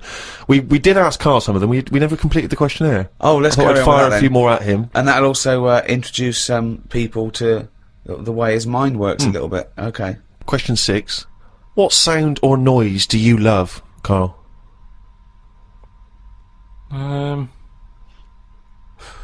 There isn't really one that I love. Nice noises, Yeah. like the ones you get, like I like going in the park, right? And you go, oh, that's nice, isn't it? And you get like bird noises and stuff. Give me your fucking wallet. But then like, Things like nice noises like that, and but you fucking cunt. Why did you fucking sleep with her? It's lovely in the park, isn't it? But with those bird noises comes a bit of stress, right? Because I was in there the other day, and like I say, little bird noises and that, and a little robin was there, and I thought, that's odd, that's out early, right? Because it's like sort of summertime and that. Sure. And then I thought, oh, that's nice, and I was watching it, and then it got like a little worm, right? And I was like, hey, put it down, right? Sorry, whoa! What do you mean? Because Why I are you didn't- interfering? Why were you interfering In nature. with a robin taking a worm? Just because it was a nice sunny day and that, and I thought, you see, worms normally come out when it's raining, don't they? And you go, well, I bet they're happy to die, in a way, because it's chucking it down, it's miserable. They come to the top of the soil then, don't they? Yeah. When it's miserable. But it was a sunny day. That's they don't drown, I assume. No, it's not that, is it? It's just that they hear the water or something falling on the ground, and they go, what's going on? And they come up to see what's happening. What? No way. But why do they come up when they think it's raining? Because they're hearing, like, knocking on their land, and they're going, who's that? And they come up. Sorry, wait a minute. But why do you think they come up when it's raining? Because they're hearing the noise of the Yes, rain. but they know what it is. What am I doing? Why am I talking like him? Of course they don't know what it is. Look. Can worms hear stuff? Yeah. Well, they got... You don't know anything, KARL! But I assume they can sense vibrations and so on, Yes, but they can't yes. hear in the way we hear. No, they of don't course have they ears, can't. do they? Of course they can't. Well, whatever, right? So all I'm saying is that But came what was up- this thing about these worms? They hear the tapping and go, oh, what's that? Right, tell us, okay, so start, you're a worm, okay? It starts raining. Tell me your thought process. Well, you just kind of, you're down there, you can't see anything, it's dark anyway. Yeah. So And you you haven't hear got about eyes. this, don't you? You hear about blind people have got really good ears.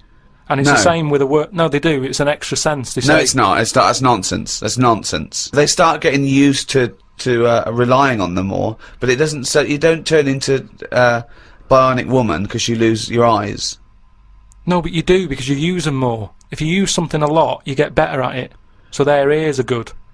So all I'm saying is, so this rain's coming down. I don't know who to believe here, Rick. The rain's coming down on the land. The worm goes, "What's going on?" The worm goes, what's going on? He wiggles up to the top. So what does he do? So it goes up and it sort of sees it's raining, and then it goes back down again, doesn't it? But that's what I'm saying about. What do you mean? What is this world where he goes, oh, it's just rain again? Oh, so that's the 400th time I've been caught out this year. It's rain. I'll remember next time. I won't come up. What do you think a worm is capable of in terms of cognitive thought? What do you mean? Well, a worm can basically tell certain chemicals and certain light patterns. That's all it is, really. Yeah, and It's not thinking. It's not choosing its favourite food. But you it's- don't know that. It's the same way you're saying to me, I don't know what a worm's thinking. You don't know what it's thinking. I know it's not thinking. You don't know that, though, is what I'm saying. You don't know what things are thinking. Everything thinks. No, it doesn't. No, it doesn't. No, the thinking. There's something in this room that's not. All right. What about this one then? What about flowers? Do you think they've got A mind. a feeling? Because here's something that... Again, they use phototropism. They go towards the sun. They close and Alright, open. well, Can you stop using long words, Rick, like sun? Listen, do you know I've been to my mum and dad's, right? I was talking to my mum about stuff, All right. and she was saying how this flower solved a crime. What happened was, there was a murder, right, in an office. So they said it's obvious that someone who works in the office did this murder because that person's only a sort of a typist. He has, they've done nothing wrong. So they said that's narrowed it down, right? So this flower man came in, and he said, "I can sort this out for you." So they said, "What do you mean?" He said, "Well, during the murder, the plant was knocked off the cabinet, Yeah. Right. and he had some special wires that he can put on Special the wires, flower, yeah. on the flower, and it's sort of shaking and stuff because even though you can't see it, flowers pick up bad vibes and what have you. If you shake a plant, it doesn't like it." Okay. Right. So what happened was, he said, "Right, what we'll do, we'll put the plant back on the shelf. Yep. We'll water it. We'll calm it down. Then get Get a nice cup of tea. every member of staff Right. to come in the room Yeah. and just go near the flower. Right. So don't tell them. So like a lineup for the flower. kind Yeah. of. Kind of like a Yeah. lineup. But sure. don't tell them what we're doing. Just send them in No. and say, stand by that cabinet where the Yeah. murder happened and what have you. Yeah. Anyway, it was a long day. They were getting through a lot of stuff. It was a big office block. Yeah.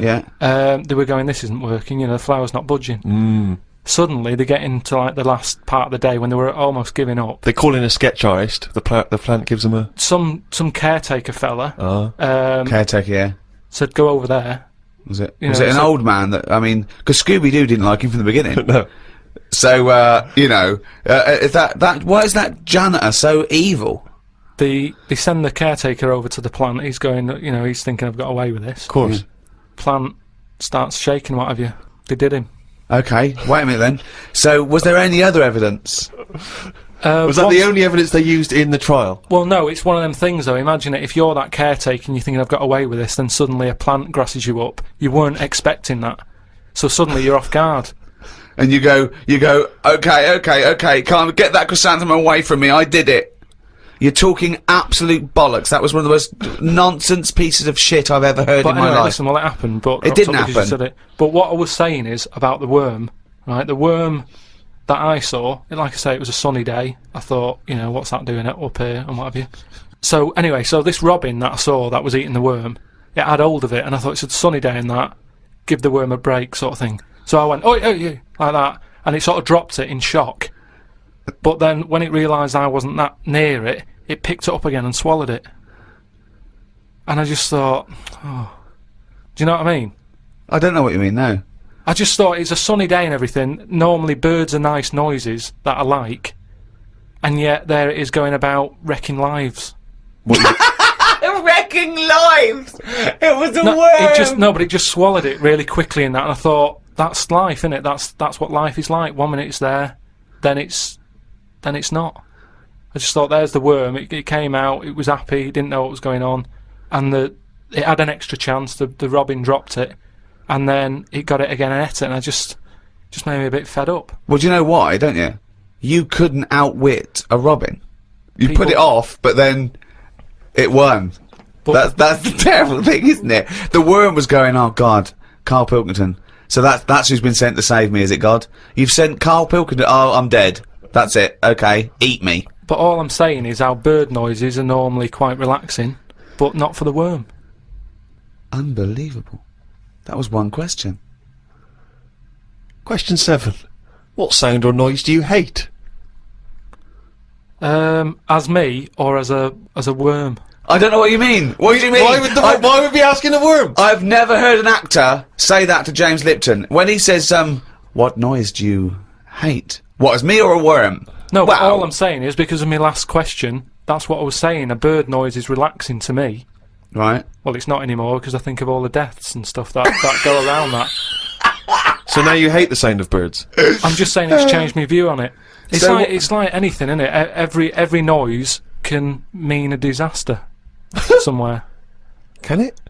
Why? Why? Think of some other noises you like. Okay, what's a lovely noise? No, hang on. Why would the sound of laughter, people laughing, why would that suddenly cause? Why would that also signify disaster? Asylums. Yeah, that's depressing, isn't it? They're always laughing in asylums. But it's a scary laugh, isn't it? What? It's like, oh. If you wake up in the night by the sound of, like, a baby laughing. Baby laughing! No, if I had a baby, right, Yeah. and Suzanne was out, she'd work nights or something, Yeah! and I'd nodded off, I'd put the baby to sleep, Yeah! and then it's 3 a.m. and I'm woken up by the sound of a baby laughing, that would terrify me. How is this that? I just think the baby's sitting up in a chair like Chucky, going, Well, no, I think the baby's reading his diary. Thinking, oh Christ, this is my father. I just hope I'm adopted. oh God! A baby laughing! Oh God! Come on! No, I'm not getting off this subject, right? So what other sounds, right? What other sounds, right, more you like, well, come on, there must be sounds you like. No, the sounds he hates are even more fascinating. This terrifying, haunting baby laugh. I don't think you can pick any sound and say, I like that. I imagine we don't like the sound of a tiger. Evolutionary speaking, that's probably not a good sound to hear. But there are obviously some calming noises because, you know, when your mother sings you a nursery rhyme or something when you're a kid, Your mother's voice, of course, your mother's voice. That's probably pre-programmed for you to like it. Yeah. So there's a time and a place. A lion's roar, or whatever you just mentioned, a tiger growling, it's alright. If you're in a zoo, you go, oh, look at that. So there's a time and a place for everything, isn't there? Yeah. I don't know what that point is. I don't know how that relates. Because, I mean, I live in London. If I woke up and heard the sea, I'd be worried. I'd go, what's going on? You're like the worm who hears the rain. Question 8. What profession other than your own would you like to attempt? This is you, not as you as a worm. But have I had the training? Oh, for Oh. No, well, I've said before, haven't I, about maybe having a go at an operation. I don't know why it leaps from where it leaps from no ambition. Where if he could have a job, it would his best job he's ever had is a paper round, and if he could have a job, he'd like go to the cobbler once a week and then walk a dog. To I'd like to have a go at thoracic surgery. No, I'm just saying. I bet it's like we do this, and you know, some people like listening to it and what have you, and you go fair enough. But I never feel like I'm doing anything of any worth. No, you're absolutely right there. But if you're going into like an hospital, which are places that are pretty miserable anyway, as an office space. Do you know what I mean? When you're in waiting rooms and that. I'd hate to have my office in A&E. Yeah, that's what I mean. There's loads of ill people coming in. They're normally upset. Do you know what I mean? It's even if the sun's out, it's a depressing building, isn't it? There's people handcuffed to policemen. Not only have you got to go in that building and work in it, but you've then got the pressure of changing a lung or whatever I've said before. Right? Changing a lung, yeah. But I'd like to have a go at it so I can say You've done it. I've done that. So, under what circumstances, in what world, do you think anyone's going to let you have a go at changing a lung and that? Jim will fix it? No, I'm just saying the Comic way... relief? But the way the world is, and the way that there's more and more people, more and more doctors are needed. I mean, it's already happening now that people are doing jobs that they're not really qualified for because they get sort of, what's the word? Sort of uppered too early. Upward. Upward! I love the fact it's basic language. It's like it's unbelievable. It's like there are only sort of like 50 words in the English language, so he has to like change them and customise them. Upward. Do you know what I mean? Promoted. Yeah, promoted. Yeah. They get promoted. I prefer upward. Upward's great. So why was I not upward? Unbelievable. So do you know what I mean? I think because more and more people are knocking about, we need more and more doctors. Yeah. You get a job in a doctor's, you're going to be promoted sooner now, I think. Yeah. Well, what I'd do is I'd probably upper you, and then what's the word? You go away them. I think it is you go away them. You leave the door. You leave the door. You fire them. That's it. That's the word I'm looking for. So I'd upper you and go away the doctor, if anything. But I've been to. You know how I don't like going to the doctors and stuff. Yeah. Right?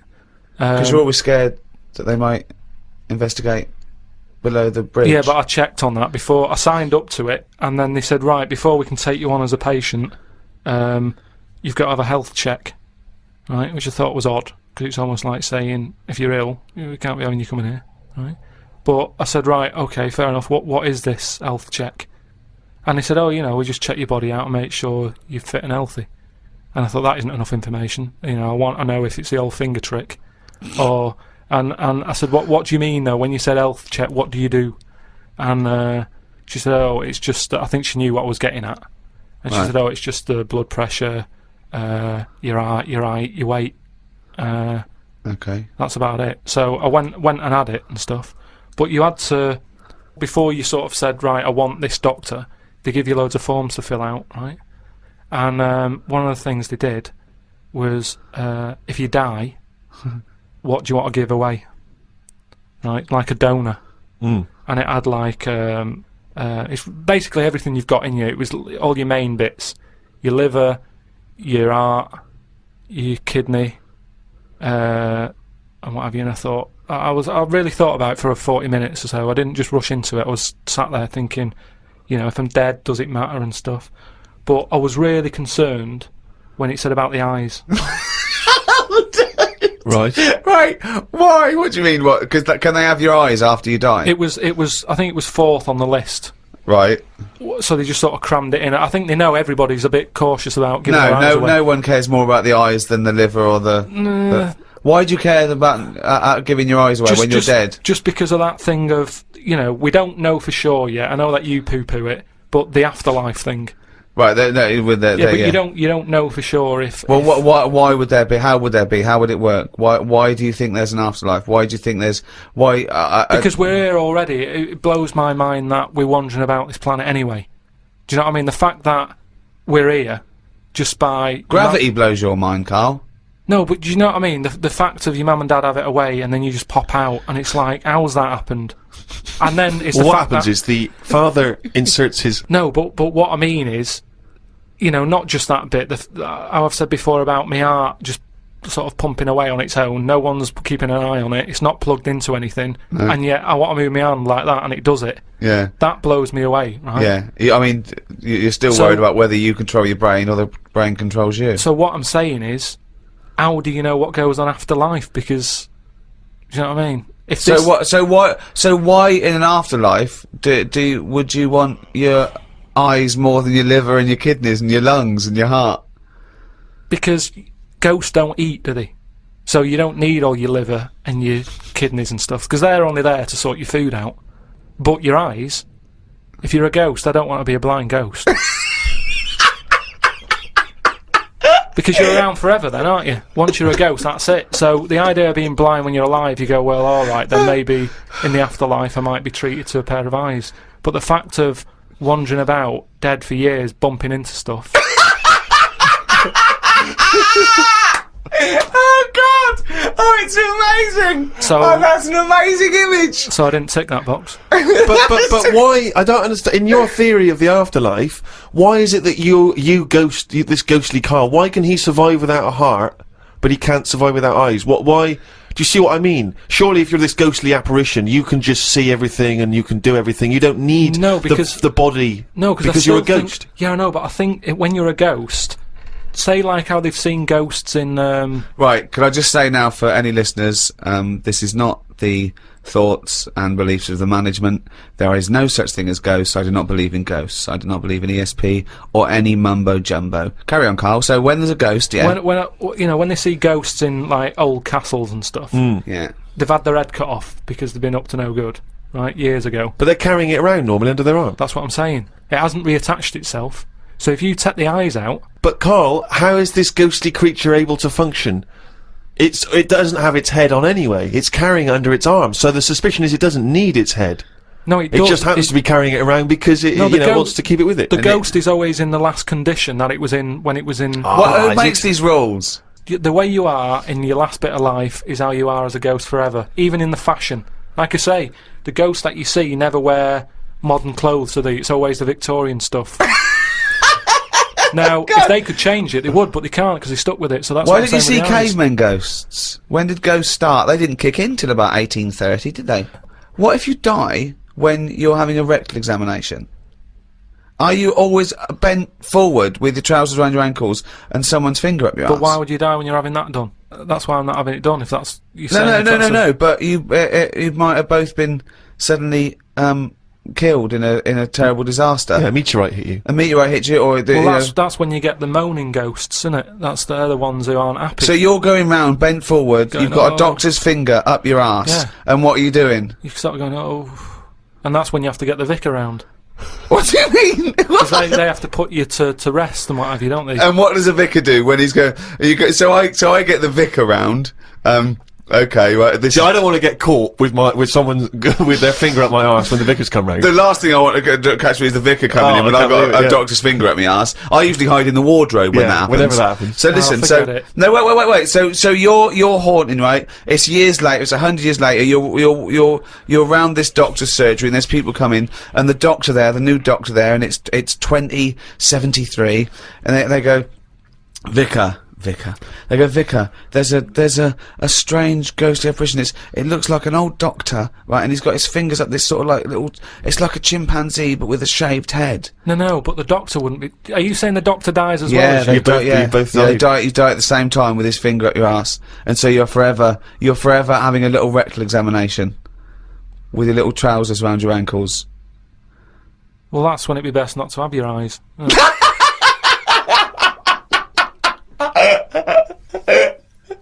Here's another one. bollocks this is extraordinary. No, but listen to this. Listen to this. This is a good one. Oh, I'd this like will to see convince you us. This one. Yeah, this way. Okay, answer this. This will be proof. Go on. I watched the programme the other week about dead people. Of course you did. Right? And it was people who had been found in their house. You know, they haven't got any family. Yeah. They died sat in their armchair. Nobody's knocking on the door, ringing them and checking if they're all right. Yeah. Right? So they die Yeah. and they rot away in a chair. No. People, you know, the next door neighbour called up whoever you call up for dead people and go, there's a dead body next door, it's stinking, can you come and get rid of it? Right? They go in and I forget what service that is. I don't know where you find that in the Yellow Pages. It's a good business, though, Yeah. isn't it? Hello, corpse removal. Stinky dead people. so they go in, there's flies everywhere. Of course there is, yeah. The doors and the windows are shut. Where are them flies from? What do you mean? Do you know that thing, reincarnation? Yeah. I think there it is. There's an example of it. How there was no flies in there. A body rots away. Yeah. Out of the body comes flies. So you live Yes. Or out of the body comes flies from the maggots that were in the body. on. Oh, okay, maggot then. So we've gone on. We've lived on. What do you mean? I'm just the saying fly how it isn't lives a on. reincarnation of the maggot. The maggot is the larval stage of the fly. No, but forget all the maggot fly. Right. Think about going from man to a fly. What are you talking about? I'm saying the windows and the doors on this house was shut Yeah. tight. Now, no, your no question flies is- had got in. They hadn't got in. They had got in. They hadn't. They're already there. We're surrounded by them. We've probably got fly eggs on us now. Well, all I'm saying is, it's weird that them flies were in there when they weren't in there. I don't think this fella would have had loads of fly eggs on him. But I it just think only it's a takes bit odd. Why? What do you mean? I just think there was loads of them. You didn't see it. But it only takes one fly to lay loads of eggs. Yeah, but So you think it's wiser to ignore Ricky's answer and go with your ghostly supernatural reincarnation one? You think that's the wise, sensible way to go? I in just this? think it's a bit odd how every time someone's got fly eggs on them.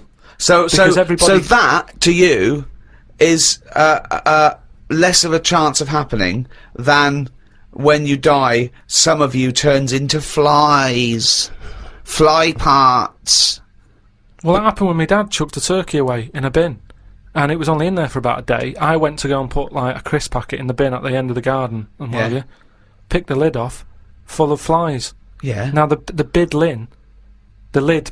bin lid. Yeah. It's like a constant fight with his own brain. was fairly sealed and what have you. Yeah. Again, it's a turkey living on. No, it's not. We're It's the all the fact that same. while it was out on the table. It hadn't been out on the table. We didn't eat it in the end because it had feathers on it. My mum said, I'm not doing that. Yeah, but the. What do you mean? It had feathers on it. My dad got it off a mate and said, "Yeah, I've got this for Christmas," but it was Yeah. still virtually alive. And my mum said, "Oh, I'll just get one from the supermarket." So we put it in the bin. Yeah. So what I'm saying is, I'm telling you, the eggs were already on it, mate. it's just an idea about it. It's a theory. Everyone's allowed one. But it's bollocks. Back to the Inside the Actors Studio questions. Question 9. What profession, Carl, would you not like to do? You see, in a way, some bad jobs are good jobs in a way. Because, one, it means that when you have holiday, you really appreciate it. Sure. Do you know what I mean? Whereas, you see, I always thought, like, when I had a job where I used to have to do, like, 4 hours a night when I worked through the night, I only had 4 hours to do from 2 in the morning till 6, right? But it meant that when I was on holiday, I never really appreciated it, because between 2 and 6, I'd be asleep anyway. So, unless I got up at 2 in the morning and went, I'm relaxing now, instead of working, you don't get the full... I don't know what you're talking about. I don't know what you're talking about. The rules that you live by, about what you can enjoy and what you can't. What's good with a holiday, right? If you work in a factory from 8 in the morning till 8 at night, packing socks into a rubber bag, right? Between 8 and... What time did I say my 8. shift was? 8 and 8. It's a 12-hour sock packing job. It is murder. I also like socks into a rubber bag. Yeah. I love to get my socks in a rubber bag. And also, he forgot the timings immediately. He said the sentence, then it went out of his head. It's like, so if you're packing, from what time did I say it was? What are they packing? So, alright, so you're a sock stuffer, you do a 12-hour shift. Yeah. Okay, got it. So, you go, oh, come on, Rita, no more socks for me. I don't want to see another sock for a week. Have you got the rubber bag? Don't bring the rubber bag. That's the last thing I want to see.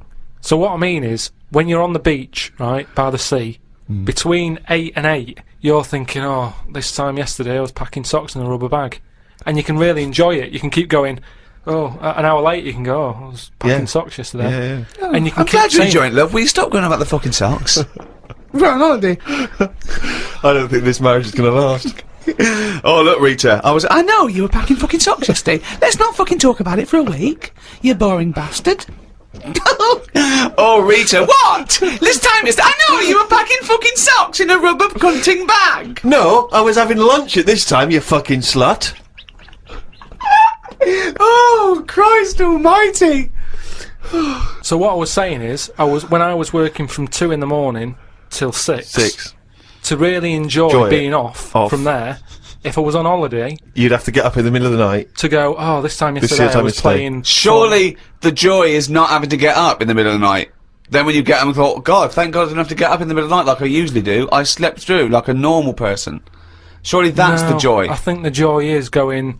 Oh, I'm normally doing this at this time. But that's ridiculous, because if you worked, right, till 6 AM, you presumably went to bed and slept in till sort of 3 in the afternoon or something, yeah? So you'd be up at 10 AM going, wow, usually I'm asleep, so you get it then. So you're talking shit again. And the final question from the Inside the Actors Studio questionnaire. If heaven exists, what would you like to hear God say when you arrive at the pearly gates? Is that how it works?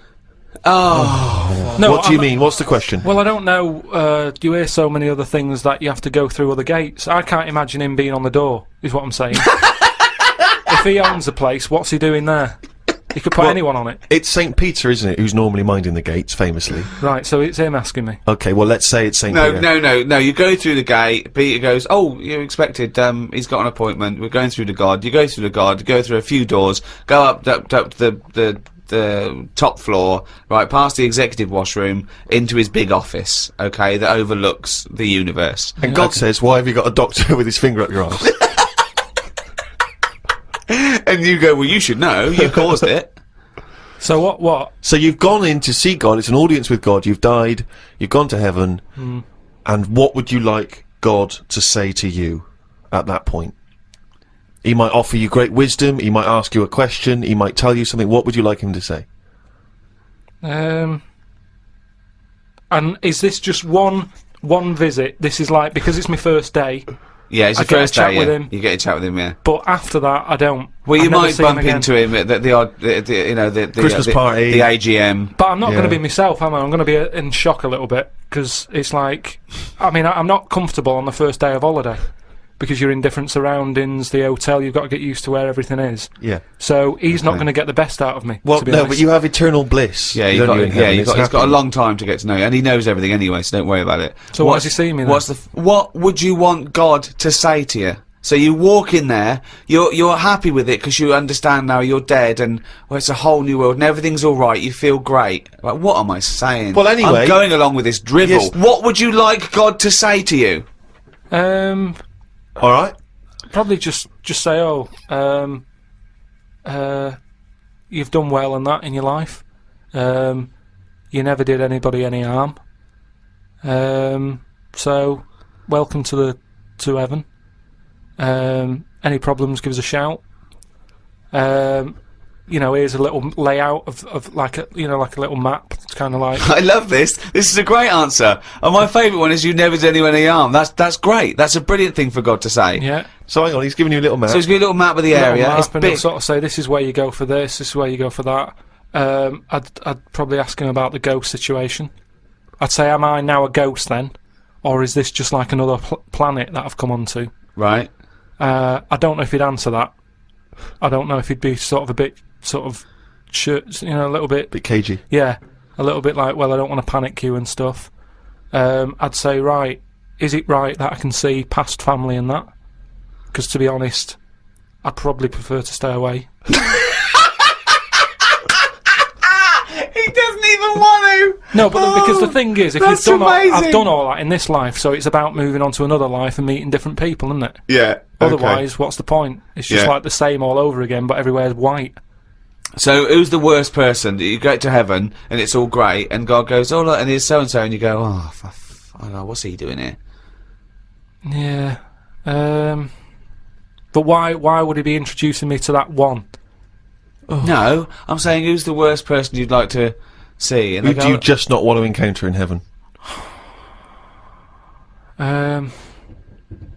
What if he said, "Right, Carl, you're in heaven, but we've got to teach you a lesson. You're a bit cruel to freaks. Here's Pillow Man. Here's the three-legged juggler. Here's the Elephant Man. They got a few questions." Yeah, Elephant that'd be alright. That'd be Elephant fair Man goes, enough. "Why did you talk about me like that? I'd say I never had a go at you. Why did you talk about me eating buns?" But then I'd get a bit annoyed with God. I'd turn Elephant Man onto God. I'd say, well, hang on a minute. At least when he put his head down on that pillar and he did himself in, he did that because he was sick of life. You've brought him up here. He's still got the head. Why didn't you give him a better head whilst he was up here in his next life? Well, he could say the same to you. Heaven's beginning to sound like one of the worst drink stews ever. It's awful. Everyone's sort of making kind of snipey comments, and you're having to make conversation with people you don't really want to talk to. Yeah, it is God, I'm not sure God's the best host. I mean, I don't know if it is like Do you this. think I'm God would like this podcast? Well, I suppose it just kills half an hour, doesn't it? Well, yeah, but time's not a problem for him, is it? Yeah, it is, because he lives for ages, so he needs loads of filler. I bet he's, doing stuff that he's just like, I'm not really into this, but it's something to do, isn't it? Sudoku and stuff.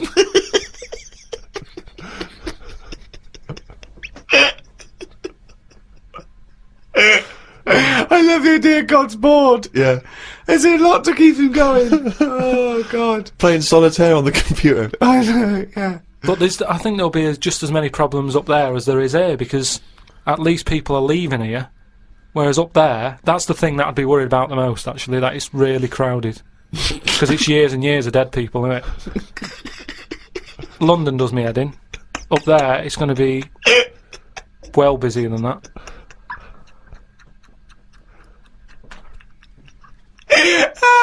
And what are you? So you're presumably you're all naked.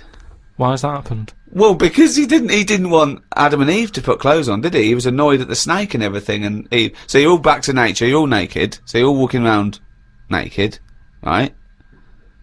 Yeah. But So you're up there. You're up there just naked, talking to Graham Norton and stuff like that. But I'd have to get used to that. If I go up there and he goes, right, you're welcome to heaven and that, and I go, all right, I've made it to heaven. He goes, yeah, right, put your clothes in the bin bag. No, you're up there. You're already naked. Right, You I'd just- go, well, I'd say this is a bit odd. Why? You wouldn't worry about it, though, would you? Yeah, it's just odd, isn't it? It's something different, and something different, you know. Well, no, you've been Ease, are naked you? before. You've been naked before. Yeah, but I don't roam about with people around me. They're not naked. people. You'd have to get used to They're that. they're heavenly creatures. No, but I'd say, look, can you just leave me for like 4 days just to get used to this idea? 4 days. Okay. 4 days, just to get used to wandering about, and I'd be in my house, and I'd sort What of look house? out. The house that I'm living in. Well, you don't live in a house in heaven. You just Why wander don't you? around on clouds, don't you? All naked and just. It's getting worse. I don't think it's that good. It's not fair though, because all them lot have been up there ages with like a chance to get a bit of sun on the body and that, so they'll look alright. I'll be wandering about with like underpant marks and stuff. Underpant marks! Carl, we're often accused of bullying you. This is a recurring thing, isn't it, that we bully you? But both of us, and Ricky in particular, is always concerned about your well-being, particularly in Alaska, if you recall.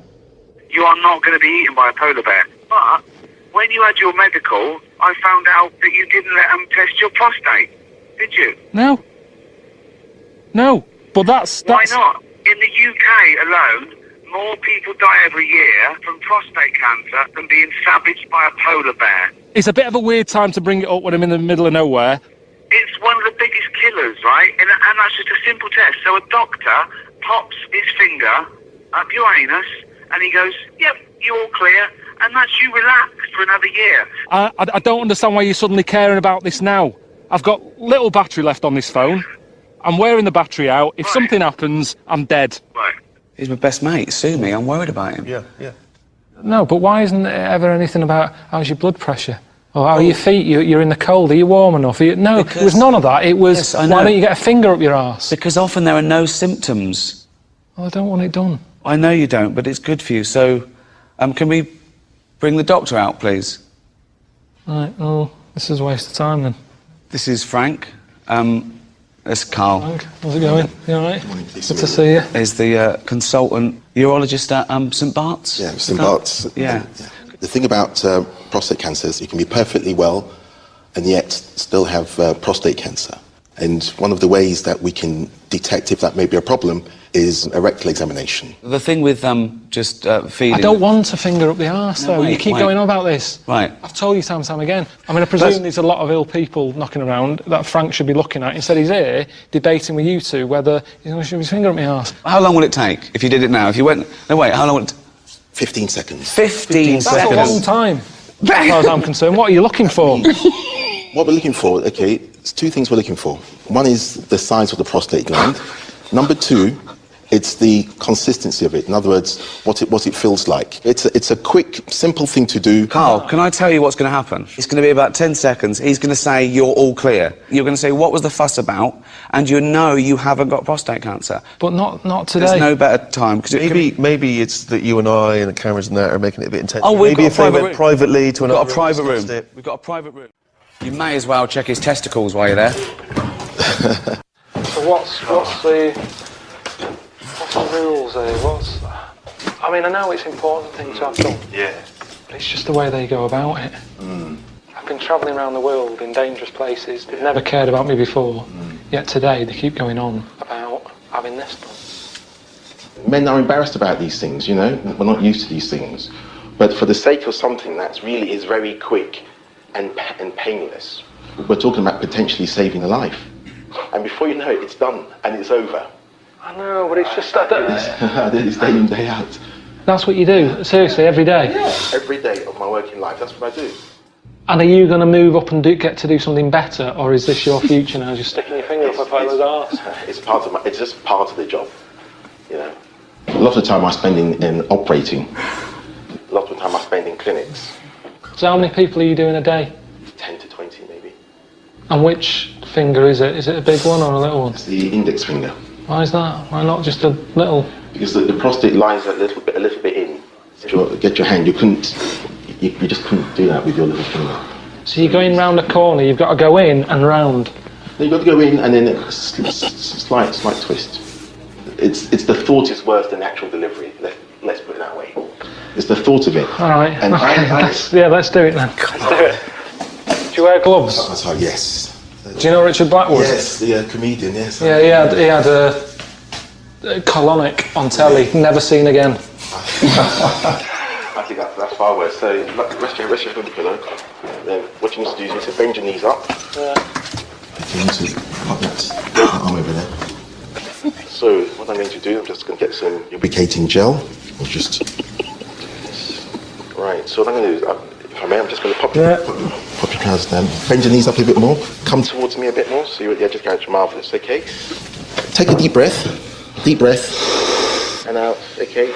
And relax. Breathe normally. I'm just going to pop a finger in now. Okay. Deep breath. Well done. Jesus, Well done. that's high up.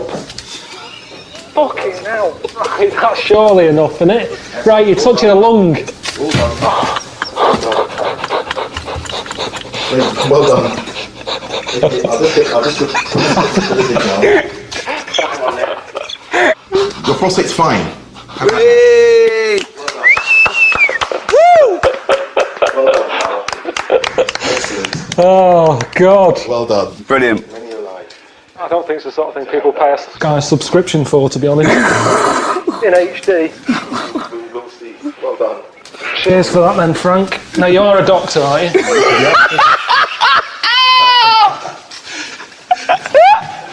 He just said to me, because he was shaking, because he said to me, and I quote, he said, oh, he's just whittering to himself, I must remember to eat next time Suzanne's away. I know.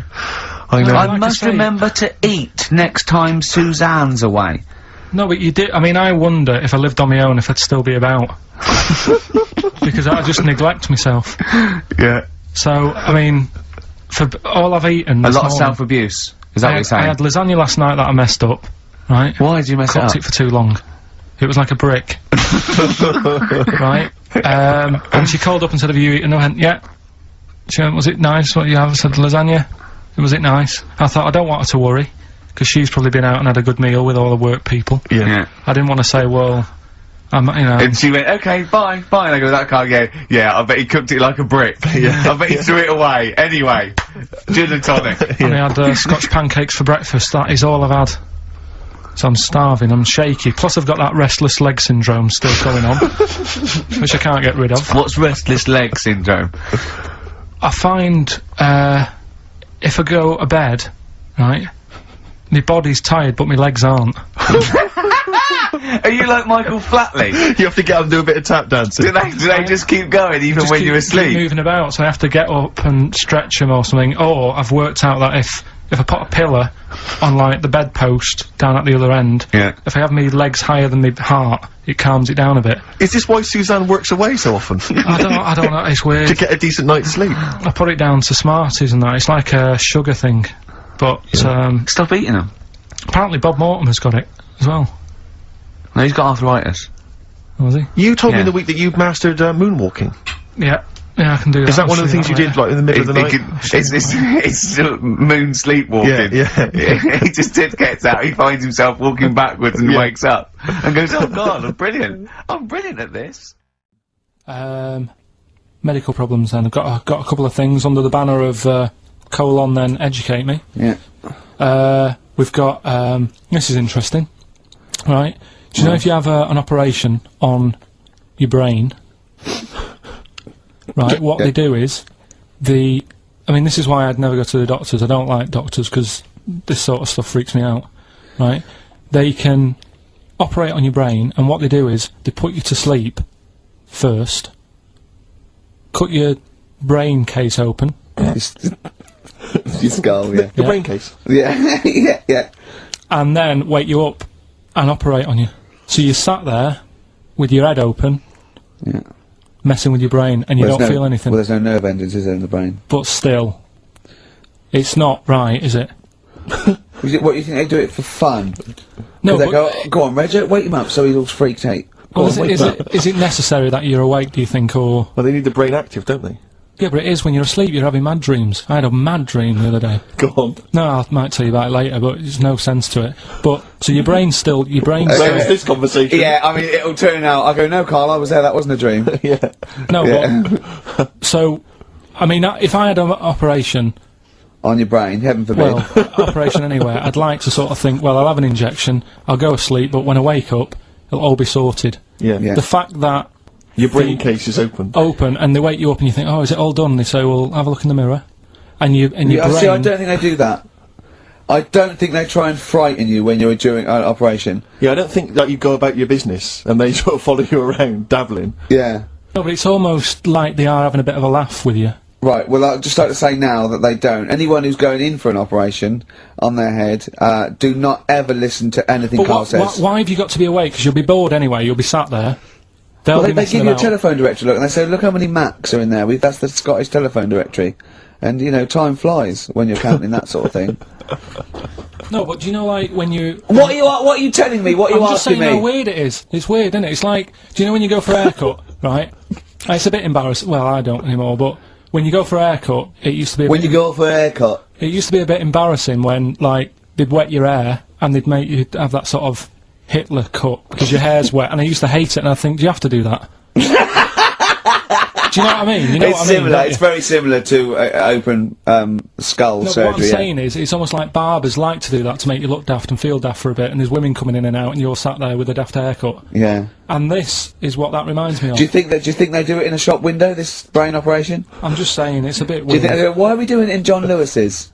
Just so more I people love can the idea that that's what doctors are doing. Let's make this guy look a bit stupid. Yeah. Open his brain Look case. at the twatty look with his brain out of his head. Take a Polaroid. Reg, take a Take a Polaroid. Polaroid. Look at him. Look at his face. Right, right. Clock his face when I give him the mirror. Get this on camera. Put Carl- this fake nose and glasses Sorry, on. if that did you teach me something then? Was that I've educational? taught you that your brain case can be open with your awake, and you just sat there sort of letting them get on with it. Brilliant. I've learned that. I'll never forget that. Right, go on. Anything else? So we'll move on to this next one, right, which is brilliant. Go on Dead then. short story. So, right, old woman, about 70 years old. Yeah. She's normally fit and healthy and stuff. Nothing wrong with her. She's having a good life. And one day she goes for a check to the doctors, just to check herself out because she's getting on a bit. Yeah. Says take your clothes off and that. So she does, and checks her out. Says yeah, you're looking good. You're looking good. Turn round. He said, oh God. He says, you got a tumour on your buttock. Right? So she goes, oh, what, can you do anything to sort it out? So they go, yeah, we could book you in for an operation. It's best if we remove this. Books are in for an operation. Operation day comes, strip her down and that. They're all stood round, the doctors. Start to operate. It only turns out it's a pork chop that she sat on 5 years earlier, and it had stuck to her buttock. Right, Carl. I can forward you. Serious. Right, okay, Carl, I'm telling you now, I'm leaving. I'm never doing this show again. No, I'm serious. Honestly, You're talking. I've never had such. You are. Play a record. Play a record. I couldn't believe it. What do you mean you can't believe? Stop the record. Stop the record. Stop the record. Right. Okay. Right. What do you mean you couldn't believe it? No, when I read it, I said I've got to tell Ricky This that. woman had a pork chop stuck to her arse for 5 years. You mental case. Of course she didn't. This the other day. Yeah. Oh, what was it now? Listen, the fella. Play a No, listen. record. Do you want, this, Alright, no, come on, alright, he's got it now. Go on. This fella goes to the doctors, right? Oh, right, okay. Right, if this is in any way apocryphal, stupid, illogical, impossible, right, you are never, ever speaking again on radio. So make sure this is at least possible. I'll tell you what, I'll even give you improbable, but possible. So if anything that breaks the laws of the universe, or logic, okay, that's all you have to avoid. On you go. Right, so this fella, right, he goes to the doctors because he's got earache. Right. Okay, if a chimp's living in his brain, that he go on. So he's got earache, he's sat in the waiting room and it's all, his ear's all bunged up and it's hurting a lot and what have you. So the doctor comes out and he goes, right, and because his ear's all bunged up, he doesn't hear it that well, right? So he thinks it must have been me, right? So he wanders in. Keep going. Anyway, I'm gonna hate this. I can just feel it in my bones. Steve, I'm gonna let you take over. Okay, Let's hear it. Come so on. the doctor says, sit yourself down there, right? So he sits himself down, he goes, right, take your pants off, right? So he's thinking that's a bit odd. Anyway, he heard that though. he apparently he took his tackle off. The doctor, like, did some operation. What, there in the waiting room? No, in his office. In his office, yeah. What? Wait, so he removed what? His genitals? Yeah. In his office? Why, Carl? Why, Carl? Because he hadn't called him in. Oh, he'd calling the bloke who wanted his testicles taken off, and he didn't do it. You! What? So the doctor went out and said, Mr. Jones, who's here to whip off your cock and balls, just here and now, right? Bloke comes in, didn't it? It must have been me. So the bloke with wanted his balls taken off didn't say, oh, I think he said me. So he didn't interrupt then. So the bloke goes in, he starts taking his testicles off, and he doesn't say, I'm in. Right. What's been going on? What's been going on? I've been to hospital. I was rushed to hospital, like emergency and that. Had a tube put on my knob. You had a tube put up your knob? Yeah. What's the story? Kidney stones. Ooh. So, shouldn't really be here, to be honest, doing this. He said rest. And that. Climbing them stairs on the way in. To be quite honest, it doesn't look like you're expending a lot of energy at the moment. It's like at Zookeeper going, oh, that sloth move today. Calm down. Yeah, but I had to get here. It's been raining. Yeah. I had to come up the stairs. I had to carry the computer. Yeah. Well, that's not entirely true, because your girlfriend was carrying it. I saw her outside. Yeah, but I'm just saying. And then you handed it to me and said, Steve, carry this. Almighty. Yeah, I know. That's already a lie. Christ almighty. Whinging. Not whinging. I'm in show business. I know loads of people that wake up every day with a sore knob, feeling like they've had their kidneys probed, and they would say they're unconscious. So they don't whinge about it. They get straight back onto it. They, a lot of them on TV now. Yeah, straight back to hosting game shows.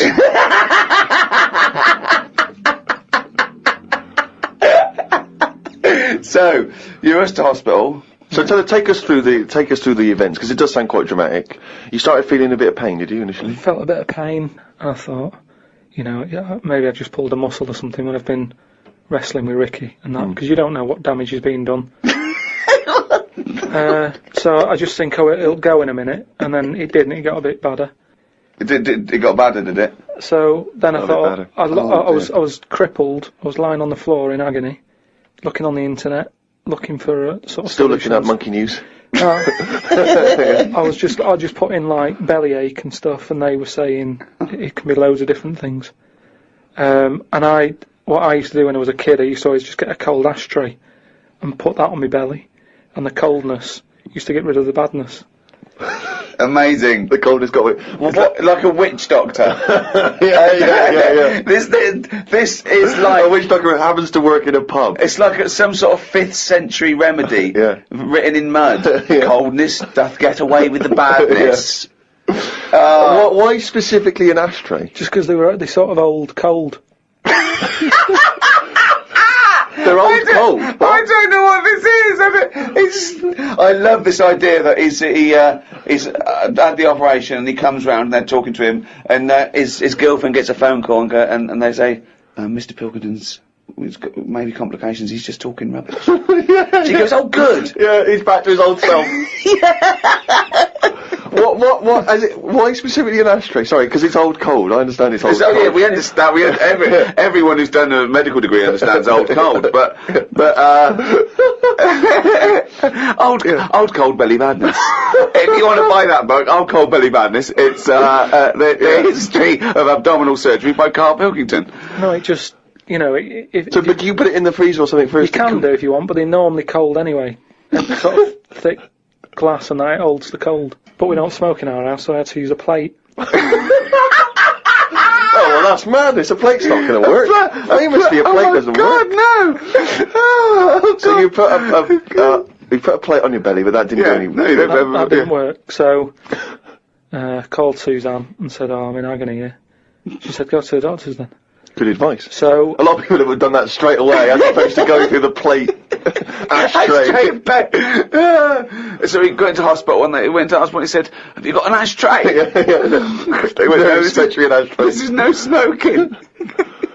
So anyway, then we get in a cab and what have you, go there.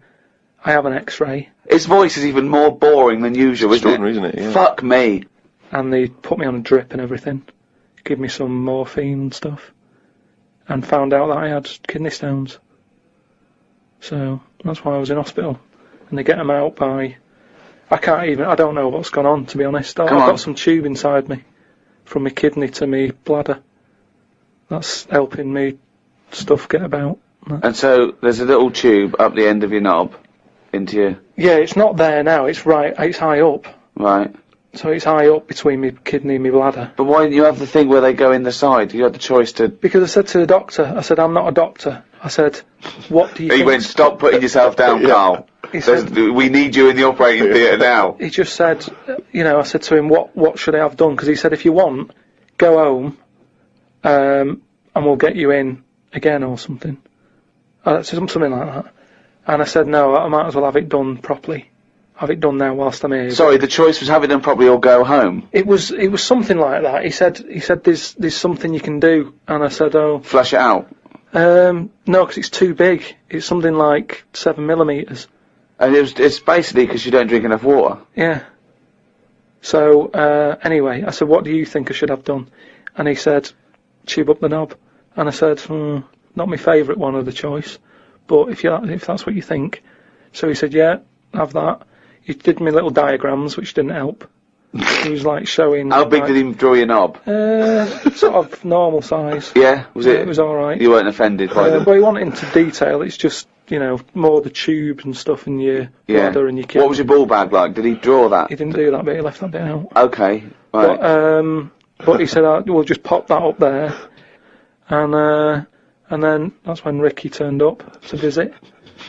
Came in laughing at me because we sat there in like my underpants and stockings. In stockings? Yeah. Why were you? He was there. He wasn't in bed. He was sort of out of bed with his little drip, right? He had his little boxer shorts on, just sat there, right, in his pants, right, and he had stockings on. Yeah, because they stop clots or something. They put them on your legs. It's like when people have got big veins and they go on a plane. Right. Yeah. You said you're not a doctor. No, but I've seen it because Suzanne's mum did it, and she put them on ridiculously early, like 3 days before we were going away. And I've never been away before, and everything was like over the top. Do you know what I mean? She's like, I best put them on. And so I put them on, and they I don't know what it is. It's something when you're under, your blood doesn't move about the same, Right. and it can clot up in your leg. So you wear these tights. And I came in to cheer him up, didn't I? Yeah. Was that a nice cheery experience, him coming in? I had a headache at the time. I think I was a bit stressed out. Well, he's just the man you wanted at that point. Yeah. He reassured you, I imagine. Well, it's weird how it suddenly all happened quick. It was like as soon as he came in, it's like they got the finger out. And when I say Not that, literally. I mean, Yeah. suddenly I was being rushed down to, have my stuff done. And I woke up and there was an Irish woman over me going, are you alright? You alright? And I said, oh, it's stinging a bit. She said, I'll give you some more morphine. And I sort of put my head up to have a look at my tackle because I wanted to see If it was still there. what was attached to it. Do you know what I mean? Because they said something about they might leave some string hanging out of it so they can pull the tube out. It makes you talk. So, I had a look for that. Couldn't see any of that. Yeah. But as she put the morphine in, all the muscles in your body go funny. My head just collapsed. Your head collapsed. I sort of looked up to look at my stuff, but then she said, oh, you just need a little bit of morphine. And she put that in, and I just sort of went, oof. And then they sent me home about 2 hours after. But I'm in agony now, and... Are you in agony right now as we speak? Yeah, certain. Now, are you a man who's had this kind of hospital experience before? Is this your whole first time? I don't go to hospitals and stuff, because I don't like them messing about. But it does make you think now, do you know what I mean? Like, life and everything. It's weird how it's all happened in the last month, from seeing that bee sort of die. No, Well, not really. No. This is not a near-death experience. It is You had a routine operation to remove kidney stones because you don't drink enough water. No, I know, but... This is not a shark attack. Yeah, but it's all life-threatening, otherwise you wouldn't have to fill out forms, would you, saying, if everything goes wrong, Suzanne can have the house or whatever. And then you find out more about the body as well, which has been sort of doing me head in a bit. You're more aware of stuff in your body, which I don't like knowing about. Yeah. They keep checking your heartbeats and stuff, and your blood pressure. I don't like knowing about that. I just leave it. It's happening. Don't be messing with it. Stop measuring it. Stop measuring it! No, do you know what I mean? Same with a knob. It's that thing of like, they put that thing That's what on. the anaesthetist was doing when you were under, wasn't it? Yeah. He was comparing the diagram to the actual thing. Oh, God. The fella across the way from me had the same thing as me, but he'd had it a couple of days ago when he was in agony. So that doesn't help when he's saying, oh, I've been to hell and back. Like, don't tell me that. Sure. I don't want to know. Just say it was alright and stuff. So it just the whole thing of a hospital is stressful. Do you know what I mean? They wake you up like every half an hour in the night, saying how do you feel? It's like, well, what, you know, it's 3:30. What are you doing? I've got to have it done again in a couple of weeks because what they've done now, they've popped that straw up, but the stone's still in there because they didn't have the laser team in with them. Blast the stone, and then that time they're probably going to leave a little bit of string out the end. Then I have to go about 3 days later and they pull it out. I was out the other day, right? A woman came up to me. She said, "Oh, excuse me, you go to the gym much?" So I was going to lie, but they find out, don't they? They say, "Where do you go?" and all that, and how many star jumps can you do? She said, "I know what's probably putting you off." She said, "The fact that it's hard work." She said, "It doesn't need to be hard work." She said, "Come to my class." She said, "What we do on Wednesday nights, breathing classes. Classes teaching you how to breathe." I said, "I'm 32, I think I've got the hang of it." She said, "No, it's not that." I said, "Forget it." See, I think the reason there's so many gyms in London is because of the amount of gay people who are here now. And I'm not having a go. I'm not complaining about it. I'm just saying, gay people, they always sort of like to look after themselves, don't they? They're always sort of muscly and that, sort of tight t-shirts and stuff whenever you see them. And you know what I mean, I'm not looking out for them. I'm just saying, when I do see them, they're sort of muscly and that. So because there's more of them, more gyms are needed. But then the problem is, the more gyms we have, the less other shops we have because the space they take up. The other weekend, I just wanted to do some painting and decorating in the flat. Right? Thought, right, I need some brushes and some paint. You wouldn't think that'd be hard to find in London. Yet couldn't find anywhere. Couldn't find any sort of hardware shop, DIY shop. Yeah, if they had an urge to do some sit-ups, you know what I mean, I'd be spoilt for choice. I look in some of my girlfriend's magazines, and it's all like, you know, eat this, don't eat that, drink water. The amount of times people are telling me, "Oh, you don't drink enough water, you." My dad's like 60 odd, right? I've never seen him have a pint of water, yet they're telling us we should have like 7 pints a day or something. And then they wonder why there's a water drought on. There's a fella on the telly the other week who was saying we only get so many heartbeats in a lifetime, so we shouldn't be wasting them, should we? We shouldn't be running around lifting weights and all that. Now look at the tortoise. Never rushes about, right? Yeah, it lives to be about 250 years old. You know what I mean? When's the last time you heard about a tortoise having a heart attack? Doesn't happen. And they keep coming up with daft ways of sort of keeping fit, don't they?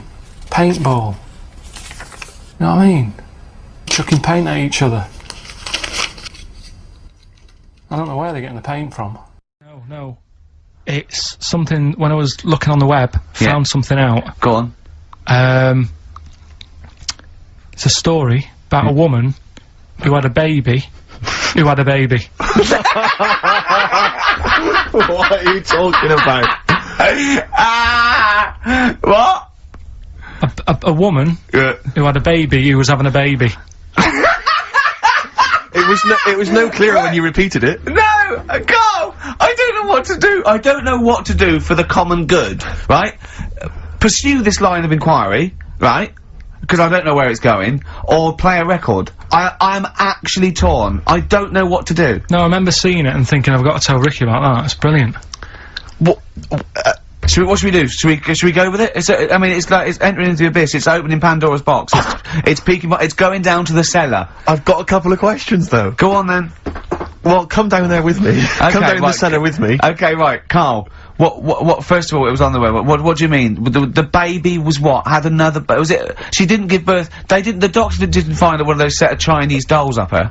Russian dolls, whatever they're called. That's what I pictured it like, those dolls where you take the head off and there's another one in there that all look the same, but no, the story was, there's a woman who's... No, don't just say it again. That's a headline. That's not a story. There was a woman who had a baby, who had a baby. That's not a story.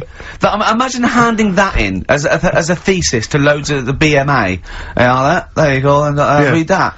That's a children's rhyme. Yeah, there was a woman who had a baby, who had a baby. What do you mean? So she had a baby, Yeah. right? Yeah.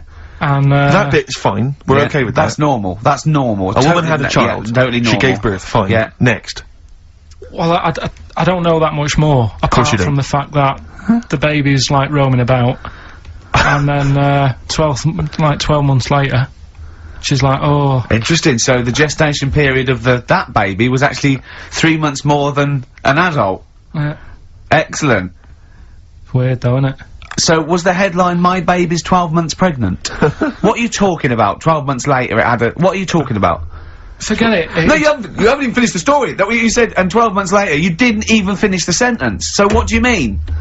No, I didn't read any more into it because I just saw You that and I didn't thought, read it? What? that's weird. And then I just was thinking, oh, like, imagine the kid at school at parents' evening.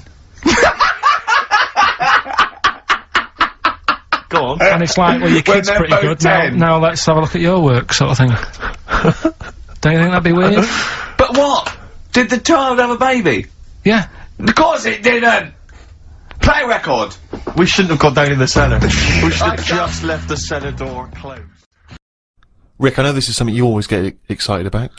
It's Carl's diary. Can we have a jingle? I don't believe it. He's got it written down. Thank you very much. Woke up to the news about an elephant in India that had sore feet, so the locals have made it a big pair of slippers. Tried to look online for a picture, but I couldn't find anything. Sure, they've made it 2 pairs of slippers. Well, I'm only going by the facts in the diary, Rick, and I would have thought that they were absolutely bona fide and fact-checked and completely Yeah. accurate. I'd be very Yeah. surprised if there's any mistakes in here. I'm sure they've done this for an elephant before. I thought elephants have bad memories. No, Well, no, but fair enough. I thought elephants have bad memories. If they have, I'm guessing it's going to keep forgetting where it's left them. I mean, just to get if it's a myth, the myth completely wrong. Yeah. Elephants never forget. That's the saying. Not they always forget. So you can buy them slippers every year. Carl says I haven't had a pair of slippers for years. He thinks they're dying out. No, I love slippers. I love a pair of slippers, I love mate. a pair of slippers, mate. Just wear socks. Slidey on a no. slidey on a piece of lino. I know. And what about if you know, maybe opening a brand new box of thumbtacks? You drop them all over the floor. You're trying to pick them up. Rick, I've got to pop across the road to get some milk, but it's right opposite. I'm surely not going to go in my socks, though, am I? But I don't want to put on the shoes. It's mad. No. Pop some slippers on. Well, perfect. Yeah. Yeah. But you shouldn't go out in your slippers, Why not? Just across the street, mate, to get some milk. because they're inside shoes. You don't go roaming about on tarmac in slippers, that's basic.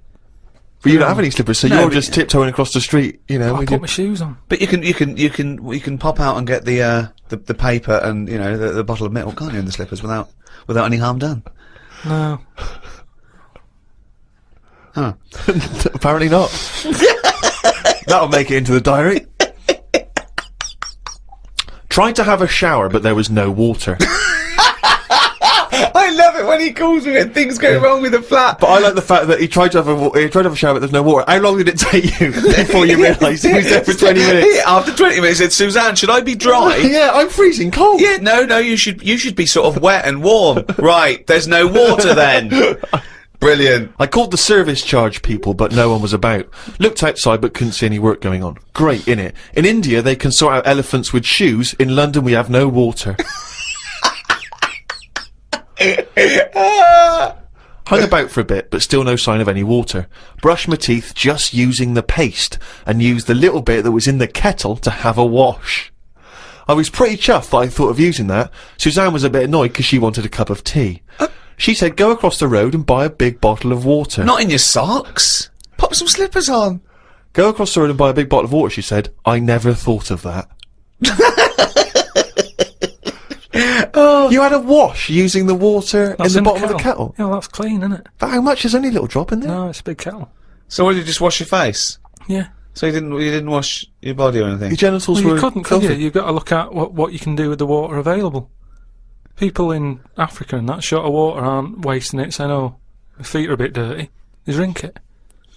What do you mean? Had a look online to see what's been going on. Scientists say that Everest, brackets, the mountain, just in case you've confused that with any other Everests. Maybe the double glazing people. Yeah. You say that scientists say that Everest has grown a bit. The way they were talking about it, you'd have thought it's grown loads. It's only inches. No, isn't that... They found out that it's actually a couple of inches taller than they first thought because their methods of measuring are more accurate than they were 20 years ago. So it's bigger than they thought it was. It hasn't grown. No, I just think what's happened is at the bottom, because of like people are always climbing up it, aren't they? Right? Yeah. So they're sort of wearing away the Don't soil at the talk bottom. rubbish. So So it's always- also pushed it down. It's also measured against sea level. It's not measured about when you get... Otherwise they'd just dig a big hole, wouldn't they, and go, right, it's down to here. If the no, but peak does it, is at measured the end against of the day, sea though, level. does it matter at the end of the day? No, but it's just nice to know, isn't it? Yeah, but that's what I'm saying is we don't need to know that. It's not going to put anyone off. Like Brian Blessed, who's always climbing up there for fun. He's not going to go, oh, I could handle it last year, but 2 more inches. Forget that. Going to be shattered. So don't worry about it. It doesn't matter how big it is. Something else, though, that's happened since, right?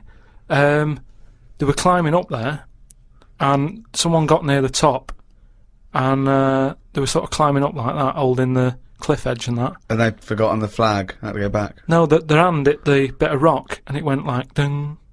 I'm like, what's that? It went, ding, ding. Put another hand up, ding, ding. Piano under there. They don't know how it's got there. Right, you're talking shit again. Someone's been tipping. Well, oh, right. Up Everest. Okay. The council won't even take away your washing machine unless you pay them. They're not going to sneak up Everest. No, this is the problem, innit? Because the council won't take anything. People are going, what can we do with this? Oh, yeah. Well, I'll tell you what, yeah. Just sneak up Everest. It'll take you 9 days, and you may die. But just pop it up on Everest. Well, I know for a fact that you've confused a few things there, because I think the piano being found was actually somewhere in Scotland, some kind of moor in Scotland, and they found a piano up there, and everyone said, I don't understand, how's a piano doing up here? And it turned out that some guy, one of these people who like tries to break world records, had dragged a piano up there as some kind of feat of endurance, but thought, I'll be damned if I'm going to take it back again, and just left it up there. It wasn't, bloody tip-in or aliens or anything. My dad used to bury things in the garden because the council used to charge for like washing machines and mangles and cookers and pets. So I'm just thinking of millions of years when they dig that up, they think that dogs used to cook and like do washing up and things. Yeah. I love the idea of burying utensils. And think of the hole big enough to bury a washing machine. Or a mango. So whoever kind of bought that house after your dad, I don't know. they got a little treat in store. Yeah, lovely little themed rockery. Yeah. The weather is weird this morning. 1 minute it's sunny, then it's thundering, then hailstones, then it's sunny again. People will be saying it's global warming. I don't really know what that means. Everything's changing all the time, innit? I wonder if years ago, when we first came out of the sea and we walked on land upright, did people blame the weather for that? Good point, isn't it? No, it's so stupid. Yeah, ridiculous. We didn't come out of the sea and instantly start walking around like humans and go, oh, can you believe it? We were swimming around, we were having a whale of a time. Do you know what? I blame the weather. No, but now they would, if that happened. It's the same way, say like evolution, right? We talk about it a lot, right? Now, years ago, I don't know how it happened, but some whale had legs, right? Yeah. This is how it started. Before he was a whale, yeah. Whales started off with legs, They that's were rowing right. about on the beach front, right? Anyway, it worked out that, they didn't like it or whatever, get back in. Now, say, if that happened again now, right? Say if someone's born and they always say, don't they, check for lumps and stuff, right? Make sure you haven't got any lumps. Now, say if Sorry, who says this and what's the... What? like magazines and doctors and that, they're always saying, What, check when for you were lumps. first born? Yeah. Okay. But all- arbitrary decision, Yeah, that answer. yeah. But Go on. all I mean is, now, say if like our evolution thing is kind of like the next level is for us to have 3 legs because we're that busy on the world now. But it Everyone's doesn't work like multitasking. that. Why would it work like that? Because that's nature, innit? It deals with it. If people are getting stressed out and getting achy legs a lot, because they're going, well, what you're doing there is you're using 2 legs like you've got 3. You need another one. But the problem is, No. say Let him if finish. say if someone grew a leg now, because it's like, well, we need 3 legs. Yeah, but... Let him finish. Okay. People would go, oh, I found a lump, right? And the doctor would go, oh, whip that out. Now that could be a 3rd leg that's growing. But Carl, evolution doesn't work like that. It does work like Suddenly that. something isn't born with a perfectly formed third leg that can be passed on. I know it's a lump. It starts off like a lump, and if you left it alone, Yeah. it would eventually, over a bit of time. No, over many, many millions of years. Yeah, but it'd grow as another leg. But we're not letting that happen anymore. It also wouldn't happen. Limbs don't work like that either. They do if you keep putting extra pressure on 2 legs.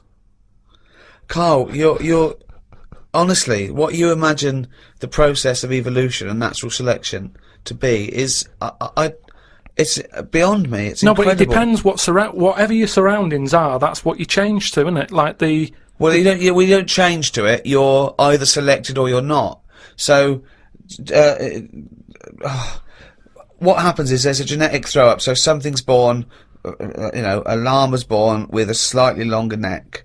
And if that gets, the leaves that are slightly higher up and it survives, it lives longer, it passes on its genetic material. Soon, if that works, now over millions and millions of years, that they're the dominant species, a new species is thrown up with a slightly longer neck, and so on and so on, and it's gradual.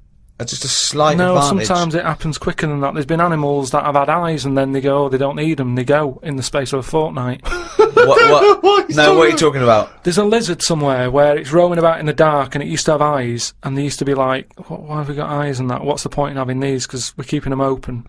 And they were getting more tired. Because at the end of the day, if your eyes are open, do you know what I mean? Blind people can stay up longer than someone with eyes. Keep going. I want to follow this through to its natural conclusion. Keep going. Keep going. There is nothing to do. Right, the first signs of you getting tired, you go, oh, my eyes, I can hardly keep them open. Yeah. So a blind person doesn't get that, because they can roam about with them shut like that. So they never sleep, do they, blind people? Well, they sleep, but they don't need as much, because their eyes aren't stinging. All guessing, all guesswork, and all nonsense. I mean, all nonsense. But hang on, fair enough. Okay, even if we accept that to be true of blind people, what was happening with the lizards? The lizards were going, I can't believe this is mad. We don't need our eyes. We're down underground. What's the point? Jeff, Bill, let's just no longer use eyes. Well, they were just like, in a way, it's better if we keep our eyes shut to keep the soil out and stuff. And then over time, they were like, oh, my eyes are stuck. Like the time when... For a fortnight, you said? No. It's over hundreds of millions of years. And the other thing is, it's not the case that there's no will to evolution. What happened was that a blind one had no disadvantage, so he was selected better than one with eyes that maybe would find it irritating or getting in the way. Just like a snake, it's not a disadvantage for a snake to lose its legs, because it's selected, and then it's an advantage because they can get into places that where legs would get in the way. Like I've said before, right? You see like a little fella, like a midget or a dwarf or something. Right. Who's to say that isn't the way we should be? Do you mean, how do we know that... Well, everybody looks at them and goes, oh, look, there's a little fella. But really, it doesn't matter. If we were all like that, the world would be a better place, because it's bigger, so there's more to see. Whereas for us, we're getting bigger all the time. The world isn't growing, so there's less to see for us. So for a midget, the world is brilliant. So I'd say it'd be good if we do go backwards as opposed to forwards. Instead of us getting bigger all the Steve, do you time. want a cup of tea? No, I but might show off, mate. I'll leave you to it. do you know what I mean, though? We haven't got any... We've only got instant coffee as well. No, Yeah, I might pop out for something. but what I mean is, they always say, like, I'll make it. the body's... No, thanks, mate. But Tell me when he's finished. I'm just saying the body's getting bigger, and instead of going forward... no then- sugar for me, thanks. Do you want milk, though? Yeah, milk. Forget it. Some scientists have come up with a cure for bird flu. It's somewhat to do with some stuff in horses. They gave the flu to a mouse and then injected it, and it's well again. I think we should stop coming up with cures for things, as the germs are just getting stronger and stronger. I reckon by 2020, germs will be so big that we will be able to see them in the air. They will no longer be little particles. You wouldn't swallow one. If you did, it won't be the germ that will kill you. You'll just choke to death. I think that's how we'll die in the future. Choking on enormous giant On germs. And they they'll are be what? getting They'll bigger. be like rampaging around the cities, will they? I'll tell you what, though, right? Now, I'm getting worried now, because the stuff he believes and thinks of, I mean, it could be mental. Do you know what I mean, though? Like a proper paranoid sort of... one of those people that assume going to live in a loft covered in tinfoil, Yeah. right? And pages of the Bible all the way round the... You know, and Suzanne's having to put on some sort of spacesuit to come in and give him his beans on toast. Yeah. And he's going to have to polish each bean. That's what scientists do, isn't it? They just sort of think ahead of everyone else. That's what I'm doing. And the weird thing is, right, Steve, sometime last week, there was a science piece which was close to what I'd already said. Yeah. That they've got some germs Sure. that like eating sugar, right? They stick them in a lunchbox with a chocolate bar. Within an hour, it was gone. Right, and they say now these germs love chocolate and stuff. Did this scientist leave it near this fat scientist that works in the same laboratory? And he went, it's unbelievable. He said, Ted, he went, what? Right, I put the chocolate bar in here with the germ. I came, it's gone. That's amazing. Wow, that's brilliant, that. Do it again. What? Do it again. Leave another one, see if it happens again. So in the future, you're running around, and germs are... Eating chocolate. That's not science, that's Pac-Man. Went to bed and chatted about food to Suzanne. I said it would be best if our bodies could be run on something like coal. That way you wouldn't get fat people because you wouldn't be eating for enjoyment. You'd just be eating to give you energy. Suzanne said, why do you always take the nice things out of life? Because sometimes to think about the future, it's not going to be all good, is it? Look at the way we have to do things now that we sort of go, oh, I'm sick of this. But they do it for your own good. But you try and change the laws of the universe. Based on arbitrary whims. No, but we're Yeah. always eating stuff. That's one of the things we do now, isn't it? As soon as we find a new creature like that frog that's been hidden away for like millions of years, you get someone who go, I wonder if we can eat that. Do you know what I mean? It's everything that's walking on the world, they sort of see what powers it's got. What powers it's got? No, like if it can jump far, you know, is it poisonous? Can you get anything out of it to save people? And Yeah. then can we eat it? They're the three things that they do with a new frog. Any creature, So what are they? Can it jump fast? yeah, has Is got it any poisonous? poison in it that you can use to get rid of illnesses? Yeah. Can you eat it? That's the more and first three more- questions anyone asks, do It they? seems to be the way, because you look at menus and that, how they're getting bigger and bigger now, and that's only because we're finding more and more species of stuff. Is it? Yeah. Yeah, if you look at some stuff on a menu, that octopus you eat, at some point that would have gone through the list of, right, what does it do? What's it got in it? What does that ink do? What does it taste like? Can it jump? Can it, whatever, well, they've done tests on it, haven't they, when we said about it being getting in a jam jar or something. Yeah. So it's all part of it. Everything's been tested. Everything. But I think what the thrill is that the first you hear of a newfangled food, do you think that in ancient civilization they didn't do this? They didn't try an oyster or spear a fish or Yeah, because Eat a there wasn't maggot. that much other stuff knocking about at that time. Right. We've got loads of stuff, so why are we messing about with some new frog? It's all like, people just like showing off, don't they?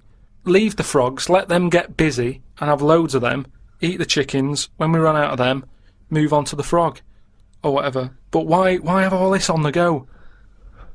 Do you know what I mean? It just makes it... I hate going out for a meal now, because it's like, what are you having? Oh, I'm sick of it, look at it all. And then you're forced into people going, oh, have you had the new frog? Yeah, I don't want it, I'm happy with chicken. That's what I mean. yeah. Unbelievable. Have you ever been out, Rick, and someone's been trying to force frog on you? I've never been forced frog in my life. Although I did go for a meal once with Carl. We went there and he had the Oriental hors d'oeuvres I recommended, right? And he was trying to get this little oyster, right, off the shell, right? And he was going to get stuck to its house, right? And I looked round and his eyes were watering and he was choking and he was drinking water. I said, what? And he said, I ate that. And it was a big blob of wasabi, right? And I said, why'd you put it all in at once? He went, he said, I thought it was a mushy pea. Why would they put one mushy pea? Was it hardcore, the wasabi? It felt like my head was caving in.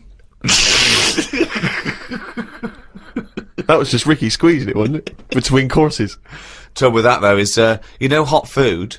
Why you get addicted to really hot food is the pain is actually it's killing taste buds, and then endorphins are released in the brain, like, you know, a morphine derivative to sort of go, it's alright, or calm the pain. So you actually get addicted to that sort of, you know, what But happens. why would you want to kill your taste buds? But new ones come back Well, yeah, I think I think you. straight away. Well, I don't know how long it takes. I don't know. I'm not sure. No, it's just, is that the chef sort of going, oh, I'm serving some right rubbish tonight, give him some of that kusabi. Sorry! Oh god, and Tonto! Oh god! Back to the diary. At lunchtime, I went to a local cafe and had an omelette. An old woman, who was about 70-ish, was in there eating pizza. It didn't look right. No. I know what you mean there, actually. Old people eating pizza seems a bit weird. What about an old Italian lady eating pizza? Would that be alright? No, I'd expect her to have lasagna.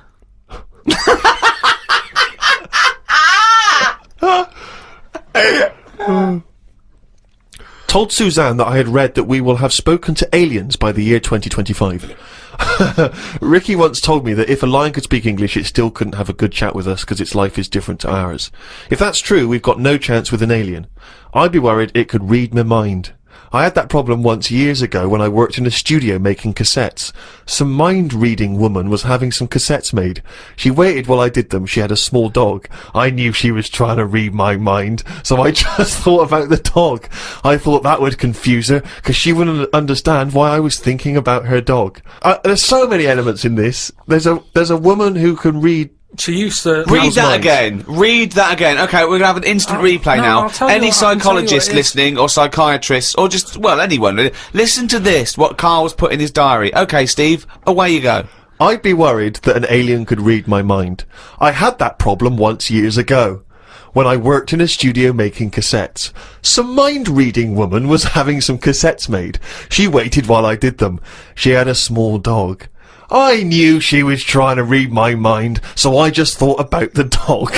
I thought that would confuse her, because she wouldn't understand why I was thinking about her dog. That's amazing. So, firstly, how did you know she was a mind-reading woman? Everybody who came in having cassettes done, you'd find out about what the job is. So, you know, if it's a band or whatever, it might be a police station needing blank cassettes to interview people. Yeah. And she had them to sort of use during a thing where they do mind reading and stuff. So Right. you get A recording, recording of of the, it. yeah.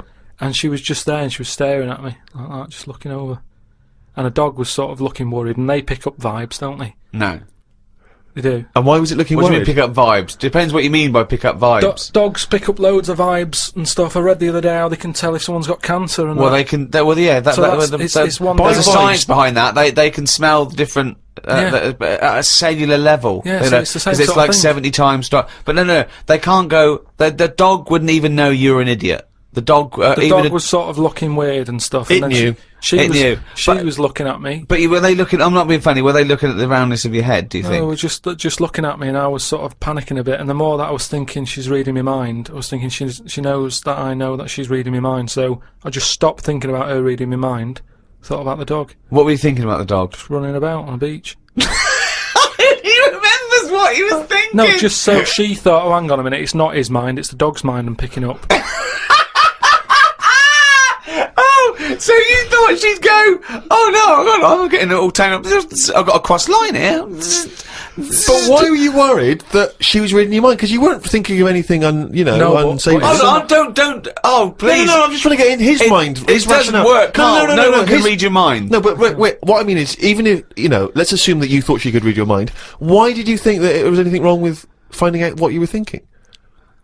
Because she'd have known that you knew that she could read minds. So if she read your mind and all you were thinking was she can read my mind, she'd think, what? Of He knows course, I can if read my she mind. really could read your mind, she's Yeah, but- going, there's Carl there trying to make me think that it's the dog. I know he's thinking of the dog. No, but when you sort of try and think of normal things, you think of mental things, don't you? So I was like, Whoa, hold on, let's let that Go on. no, I just mean, like, you're going, oh, God, I best not watch what I'm thinking then. What It were you might have been thinking? anything. Tell me were you some of the thinking? mental No, there things was you might loads of think. things that was in there. Like, there was an old woman who used to annoy me in there, who used to give me socks all the time. And Socks. socks, she used to always socks. make loads of socks, and she'd be bringing them in. And no matter what I did, no matter how much I sort of said, look, I'm sick of your socks, she kept bringing them in all the time. And they had, like, pictures on and that. I didn't want socks with pictures on. So, I might have been sort of stood there going, oh, there she is with the socks, I'm sick of her. Now, if she can sense that, she'll go over to her and go, watch him. He Stop doesn't bringing like him his socks yeah. or whatever. No one can read minds. No one can contact the dead. Say like me, right? If I sometimes come in the room and that, and I'm fed up, you go, "Oh, Carl's fed up." I haven't even said anything. So it's just that. But that's innit? because you look like a miserable bastard. Yeah, and but- we know what that means. We're human and we understand facial So movements. it's a bit and like that. moves. It's a bit like that. It's a level down from No, that. no. She should be able to read your mind if you're locked in a safe. And she doesn't know who you are, and she doesn't know whether there's someone in there. No, that's what the double-blind test That would is. never work, would it? Because that means she'd never get a rest. That's like You're making up the rules. You're making up the rules. Oh no, the thing is, that's what these people do. Go, oh no, I have to hold your hand. Oh, you have to write it down. Well, why? Why do you? It's the same as these mediums that contact the dead. They go, oh, I'm getting someone. Just ask him who he is. Just give us his full name and address. It's ridiculous. I don't know the fact that these dead people give him cryptic clues. Ask him about the toaster. What's your name? What's your name? Can't say my name. Might be an uncle. Just give me your fucking name. Back to Carl's diary, Friday the 31st. I read that some fella had been having an affair. His wife found out, so when he was asleep, she superglued his knob to his stomach, one of his bollocks to his leg, and glued his arse cheeks together, then chucked him out. If Suzanne did that, I would definitely not get back with her. Saying that, I would have woke up if someone was putting superglue on me arse. I'm quite a light sleeper. Is that what she did? Is it? Yeah, that's why I'm a bit cautious about wearing earbuds every night. The plunge things. Earbuds, right? So plunge things. so that's not called, right? Plunge things. He's like, he makes up words. They taught a chimp to talk, and the chimp had a better grasp of language after about a few years than Carl. Unbelievable. Yeah, that's why I won't wear buds and plunge things. I phoned him up the other day. He went, oh, I've just tried out those new earplugs that mould to your ear. You can't hear a thing except your own voice. And I went, oh, right, they're good, aren't they? He went, yeah. He said, it's weird hearing your own voice, isn't it? Because you're hearing it as other people hear it. I went, no, you're not. He went, you are. He said, you don't usually hear your own voice, because usually when you talk, you're talking over it. Woke up at 9:55 a.m. Soon as I woke up, I looked at Suzanne and she looked at me. I said, did I tell you about... I just think of him opening his eyes and looking at him. Okay, alright. Okay, so he opens his eyes, he looks at Suzanne, she looks at him. What question, Rick, do you think he immediately asks his girlfriend? Go on. What question do you think? Have a quick guess. Am I dreaming? I woke up, I said to my girlfriend, did I tell you about... I woke up, I looked at Suzanne, she looked at me. I said, did I tell you about the immune system? Did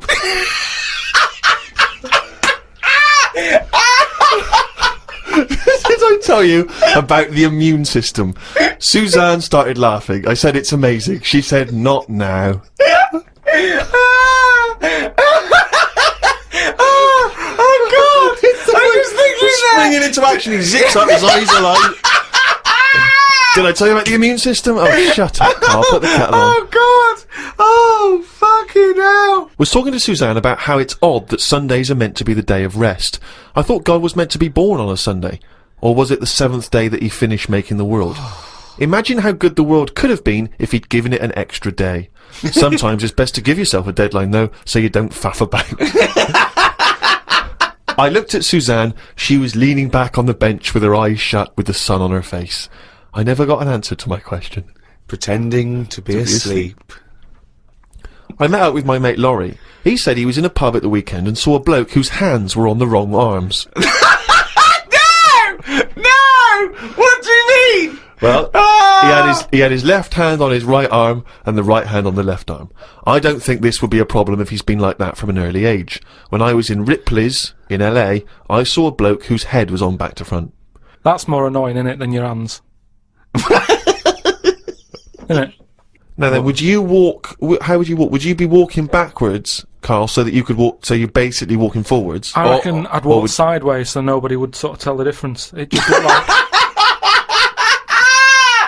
Oh God! He solved it again. He's thought it through. Oh. Got home and read my magazine. There was a story about a baby that was born that looked like a frog. What magazine's this? That made the news. That was in a proper newspaper in the end. The story used the description to describe it. There was a picture. I think it was a fairly decent description. It didn't really have a neck or top half of its head. It would look alright if it always wore a scarf and a hat. The world would be a more interesting place if there were loads of different types of humans like there are creatures. Then some people would be good at certain jobs. Spider people, ant people, builders. Cockroach people, dustbin men. Good idea, isn't it? I mean, I mean, Cockroach men, spider men, what are you talking about? I haven't had a normal conversation with you for a year. No. It's getting worse, I think. I think it's because you've left and you've got too much time in your hands and you live in your head for sort of like maybe 8 hours a day, and then you offload when someone calls you, or when you call me, or Suzanne gets the brunt of it. But I mean, I don't know. I really would like to, and the nicest. I still think he's brilliant, right? But I would like to get a little psychiatrist in, just to. Would you mind seeing a No, but psychiatrist? it's just, there's nothing wrong. These are all ideas, aren't they? You look at some insects, right? Yeah. They don't have machinery, yet they're getting by, aren't they? They have their lives like we do. They get up, they wander about, they collect food, they tidy up, they fix stuff, they make their own house. We can't do any of that. So what I'm saying is, why aren't we using them? Why are these cockroaches with all these powers and stuff Powers. going about? It's all these But powers. how could we use them? How could we I harness them? just told you, dustbin men. Or whatever that No, What do you you mean? said that if they were also men, if they were cockroach men, we could use them. You've left a big bit out, but when that 1-inch cockroach becomes a 6-foot bloke wearing a jacket. It's just that we always use insects for like a bit of fun. You see flea circuses and all that, which is all very well, but I don't think it's getting the most out of them. Cockroaches can live without a head. I know. Could they still sort out the rubbish if they've got no heads? They could, couldn't they? Except if they were, because you know you want to use them as builders and dustmen, they couldn't whistle at pretty girls, could No, but they wouldn't be doing that job. They're just doing the bins. they? Okay. It's ants that are doing the building. Okay, I'm sorry. And are they getting up early? Are they They disturbing don't you? sleep, do they? But then they get you up even earlier. You hate it when the builders get you up at 7, then go to breakfast. Yeah, but it wouldn't go on as long, would it? Because the ants would be working hard. So it'd probably be one day of madness, but then it'd be finished. As opposed to builders just stood about whistling, doing nothing, going on for months. And is this ant 6 foot? No. About 3. 3 foot. So how many of them are there? About 30 of them. And what do they look like? Are they just a giant ant with a... Add that on. Just get on with it. I mean, it'd be weird for a bit, but with anything, you get used to seeing But things, don't Carl, you? again, this isn't an idea. It isn't a theory. You can't put this into practice because it doesn't exist. I know, I'm just saying. It's though, like, I mean, you wishing for ant builders is the same as you wishing that you didn't have to do any building and your house was just perfect, or you could just wish for it. What's the difference? Why go through this elaborate? But what I'm saying Weird, is isn't that it? your wish is you're not taking shortcuts. You see, it's the same people who goes, "Oh, I wish I could go back in time and put £1,000 on the Grand National." What you mean is you wish you had £1 million. Yeah. So don't worry about the time travel bit and put in you wish you were rich. Yeah. It's like, so you wish you didn't have to have builders round. That's what you're wishing for. So this elaborate thing of getting a 3-foot ant with a hard hat. Today I got an innovations catalogue. I thought I'd keep it because I like the stuff they sell in it. Brackets, one big slipper. What's that? One big slipper. just if you don't go out much. But you don't like slippers. No, I know, but I think they're a good idea because they're just there to keep your feet warm. But why one big? Why not two smaller ones? So you can walk around. Yeah, one big slipper's just making it painful. It's and more awkward. sort of roomy, isn't it? Why do you think comfy. that's a good invention? One big slipper. How is that better than two smaller slippers? Because the problem is with slippers, right? You've already said how you nip across the road in them, right? So you muck them up and you have to buy some more. There's no way you'll be nipping to the shops in that one big one. That will always stay where it should be, by the sofa next to the telly.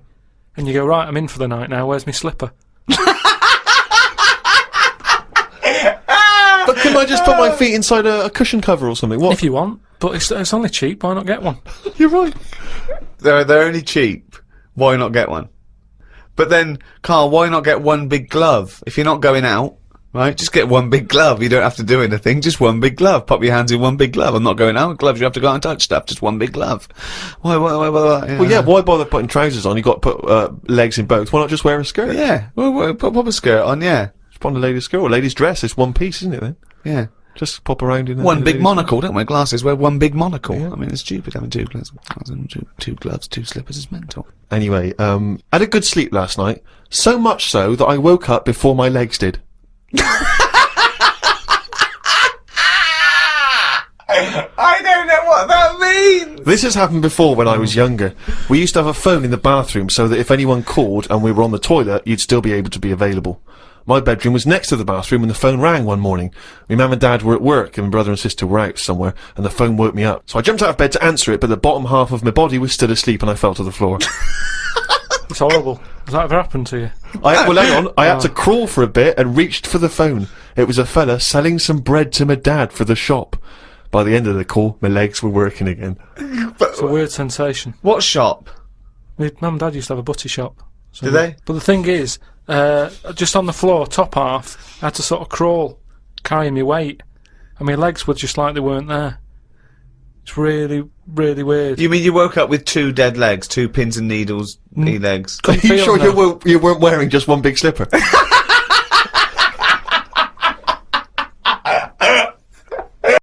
White van, Karl. White van, Karl, absolutely. Do you want to explain the premise? Well, we take the Sun asks someone else and asks Karl. It's as simple as that. That's The it. Sun have just taken a normal person, we flipped it. We're gonna ask Karl the same questions about the week's news. Yeah, just basically your opinions, Karl, as ever. What do you make of, well, obviously the big news, David Beckham's broken foot? Is this a big concern for you? No, I mean, it's sad, you know, it's sadder for him more than anyone, because, you know, to like, be in the World Cup is, like, the main thing for him, innit? Yeah. But he's still a young lad, and, I don't think he'll give up. I reckon he'll still turn up. He'll be alright. And, yeah, good luck to the lad. You know I like David, I'm not gonna slag him off. Wise words. He says that like he knows him, like he's popping round for drinks later. Yeah, like we tried to stitch you up. Go on. But obviously yesterday, was it yesterday? I think maybe Thursday. The Sun printed a big picture of David's foot and encouraged everyone to touch it at midday, because hoping that this would somehow, if we all thought and prayed together, somehow that would help his foot heal. Do you believe in that? No. Any belief in that? No, you're going down the old, like, Geller route, aren't you? Sure. And it's stupid. Yeah. I'm sure, I mean, it's nice effort and everything, it sort of cheers everyone up. Hold on, you believe in ghosts and warlocks Yeah. and licking toads. Why is that any more stupid than all those things? It's not gonna work, is it? Alright. Fine. It's rubbish. Okay. Okay, what about this then? There's apparently now available £1.5 million apartments available on an exclusive ship which sails around the world. Yeah, it's like, What do you make of that? it's a huge thing, and you live on it, and it's, I mean, in theory, How big is it? it's mental. Do you know It's when- like Huge a luxury town liner. centre. Do you know how, Because- like, people said that the Titanic was the biggest ship? Was that only then? They've got Yes. bigger ones now, haven't they? Yeah, A lot bigger. oil tankers are much bigger, and, yeah. No, but actual Liners are big, yeah, it was the biggest then, yeah. Because my mum told me that there was one that was that big that it had, like, rough areas on it.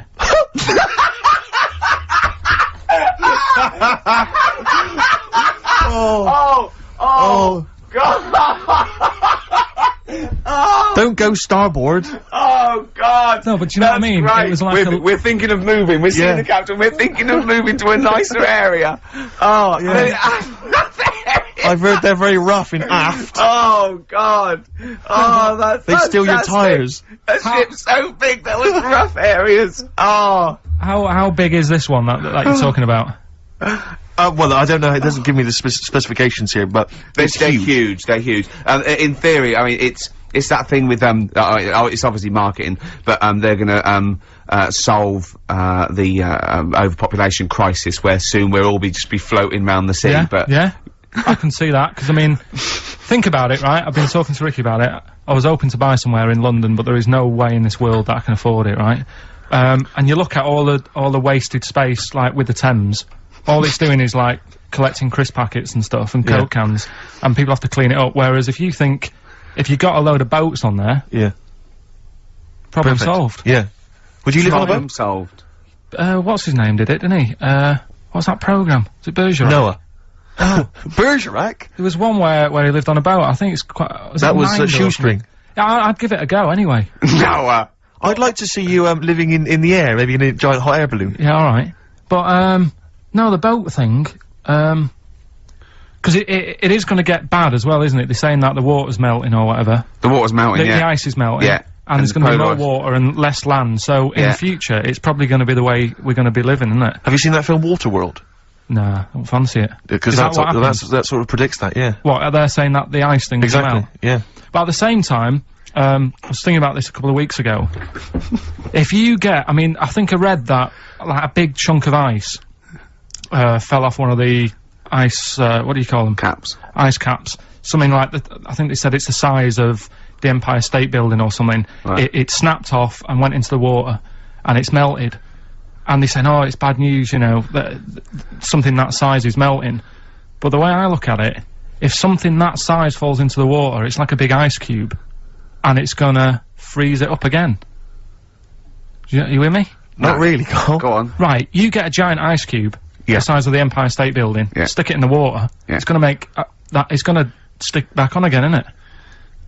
Well, Maybe it's no, gonna stick back only on if it again. freezes up again. Yeah, well, do it you will mean it's freeze up, the well, it water's gonna won't, get but- cold again, because you've just put a giant ice cube in the water. So when you put an ice cube in a drink, the drink doesn't freeze, does it? No, the because ice it's not. melts. If you put one the size of an Empire State Building in your glass of Jack Daniels, it's gonna make it freezing. It's not going in a glass of Jack Daniels, it's going in the ocean. I know, but you see, I'm using my fables. Imagine a world. Use your brain instead!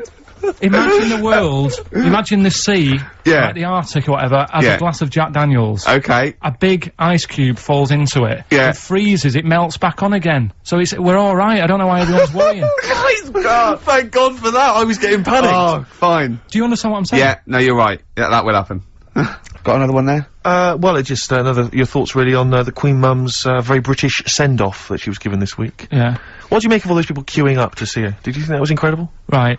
Well, we said last week, you know, there was I don't quite understand why there was so many people there, who were, like, getting really upset. Do you know what I mean? Really upset, crying and stuff, and, you know, you can lose someone who's, like, related to you, and you don't cry like that. You sort of sit there and you think back to what you did with them and stuff, and then that's it. But, the queue thing, wasn't it, like, miles long and stuff? Yeah. It was, yeah. Right, I was sat watching this with Susan. 12 right? hours queuing. Yeah. It never got to And- 12 hours. It did, but It that was did. the estimated time. No, But how you know- long is a queue when they're just like, you know, walking along? Think how far you can sort of like, you know, stagger in 12 hours. Incredible. It's been ridiculous. Go on. Yeah. But, again, you know, if they want to do that, it's their time and that, innit? And Yeah. it was at the weekend, so they could have, it's not as if they got out of work to do it. No. You know what I mean? They used their own time, so good on them. But I thought, right, what they could have done, remember when I studied Che Guevara? Yep. Yeah. Right? And don't be offended by this, it was just an idea, because they did it with Che Guevara. Remember when they cut him up? Yes, Remember? they cut him up, yeah. What was the reason for cutting him up? Well, they cut up Che in order to try and, you told us that they were gonna send bits of his body to Fidel Castro and various other people, wasn't that right?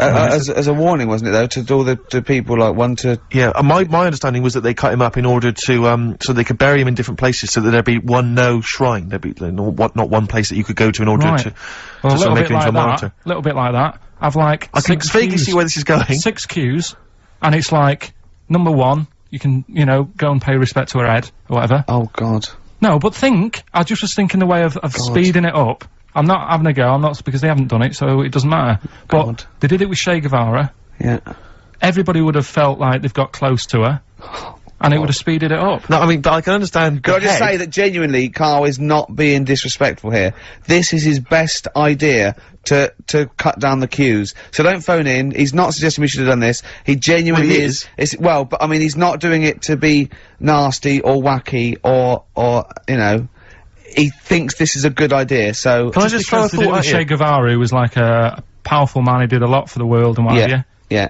And Are you aware that I feel slightly responsible for this because have you heard the quote? A little knowledge is a dangerous thing. yeah.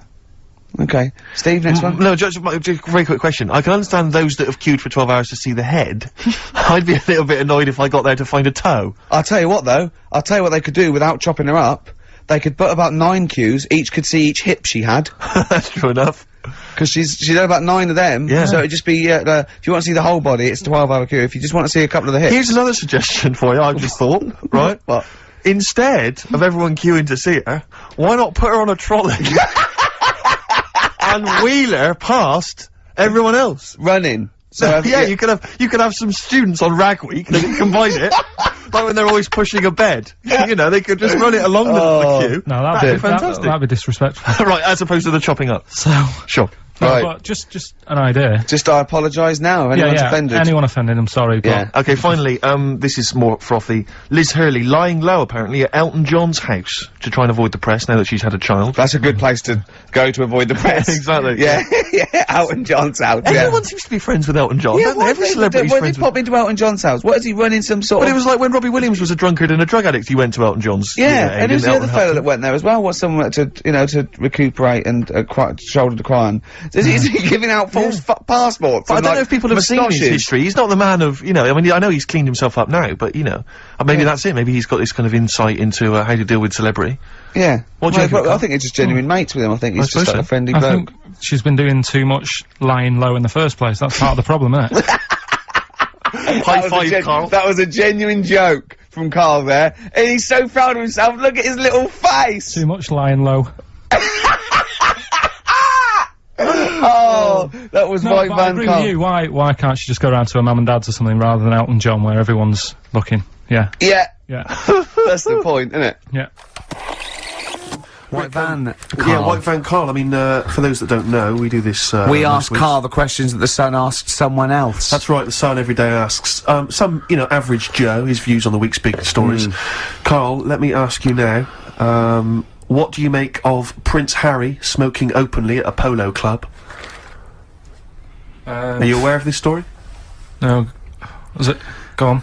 Prince Harry, you know that he's one of the royals, Yeah. and he was seen smoking openly, a fag, a cigarette, at a polo Third parade. in line to the throne. Something like that, yeah. Imagine that. Someone Hey? smoking a cigarette is third in line to the throne. A cigarette, Carl. Is it a non-smoking polo club? Do you know, I don't know, but if it were, would that make things even worse for you? Well, No, yeah. seriously, what do you make of it? This is, you know, the whole, you know, the furore is he's a role model, you know, he's a royal, should he be seen puffing away in a public place? I don't think it matters, does it? Not a concern for you? How old is he? Is he old enough to smoke? I think he probably is, yes. Right, yeah. Well, it's I fine. think the trouble with this role model thing, with anything that's legal, it should either be illegal or not. Yeah. I just don't think you can impose things like that, because you could say that it is bad for you, and it is bad to start smoking, and it really is bad for you, and you know, it causes cancer and everything. But everyone knows that, don't they? Well, yeah, but you should either make it illegal or shut up about it. So this is Carl you're asking, isn't it? I am indeed. Sorry, So we can throw these questions your way as well if you fancy. Sorry, yeah. It doesn't matter. But Carl, what are your views generally? I mean, it's obviously cigarettes are perfectly legal and so on, but what about stronger narcotics? Because I know you're very scared of drugs and stuff, aren't you? You're Yeah, very- I'm not a fan. I don't No, what's your concern? What's your worry? just like you might get into them. Sure. It's like you might have them and go, oh, this is all right. Exactly, Carl. Exactly. Although I was talking to you about it earlier, and you weren't you weren't very sympathetic about a lot of young people who have perhaps gone to crack or smack. You didn't you describe it as their own fault? Sometimes it is, isn't it?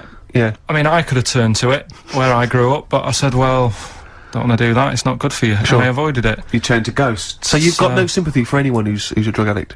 It's their own fault. Is your It depends, doesn't it? Sure. Do you know what I mean? You can be an addict if, I don't know, something. I'm trying to think of a nice way that Well, you most might people end up- start on stuff like that because something really traumatic's happened to them. Very few people go out for a laugh Yeah. one night and go, let's all try it. Sure. So, you know, but, yeah. Just say anyway. no. I suppose is the Just say attitude no. in the end. Listen to the cast of Grange Hill. Now this will scare you. Now this, Carl, you will be a little bit unnerved about this.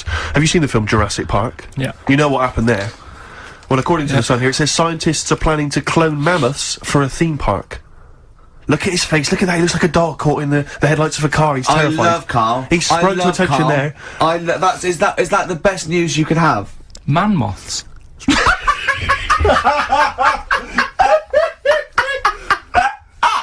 Right. Yeah, man moths. I Man love moths. the fact that that's why he was so excited that they bred a man moth. What is this? Yeah, it's a human being that hides in your wardrobe and eats an entire jacket in a day. Yeah. What do you mean, man moths? Mammoths. Mammoth, the big hairy you heard cow of a from the mammoth? Ice Age. I mean, Right. elephant. You're not so excited about that, then? You can take or leave bringing back mammoths to life, but a man moth. A man moth is a different matter. Oh, if we'd have never brought that up, he'd have gone and told someone now. Yeah. You know, I've bred an half man, half moth. This and is that's what we that's how mean. things start. This is what we mean when you hear don't- these ghost Are you stories. slightly deaf? Is that it? When you hear these stories, you're slightly deaf. And his head was in the basket, and he went, "Count how many times I blink." Is it? Carl, is English your first language? Are you actually foreign? Is that the thing?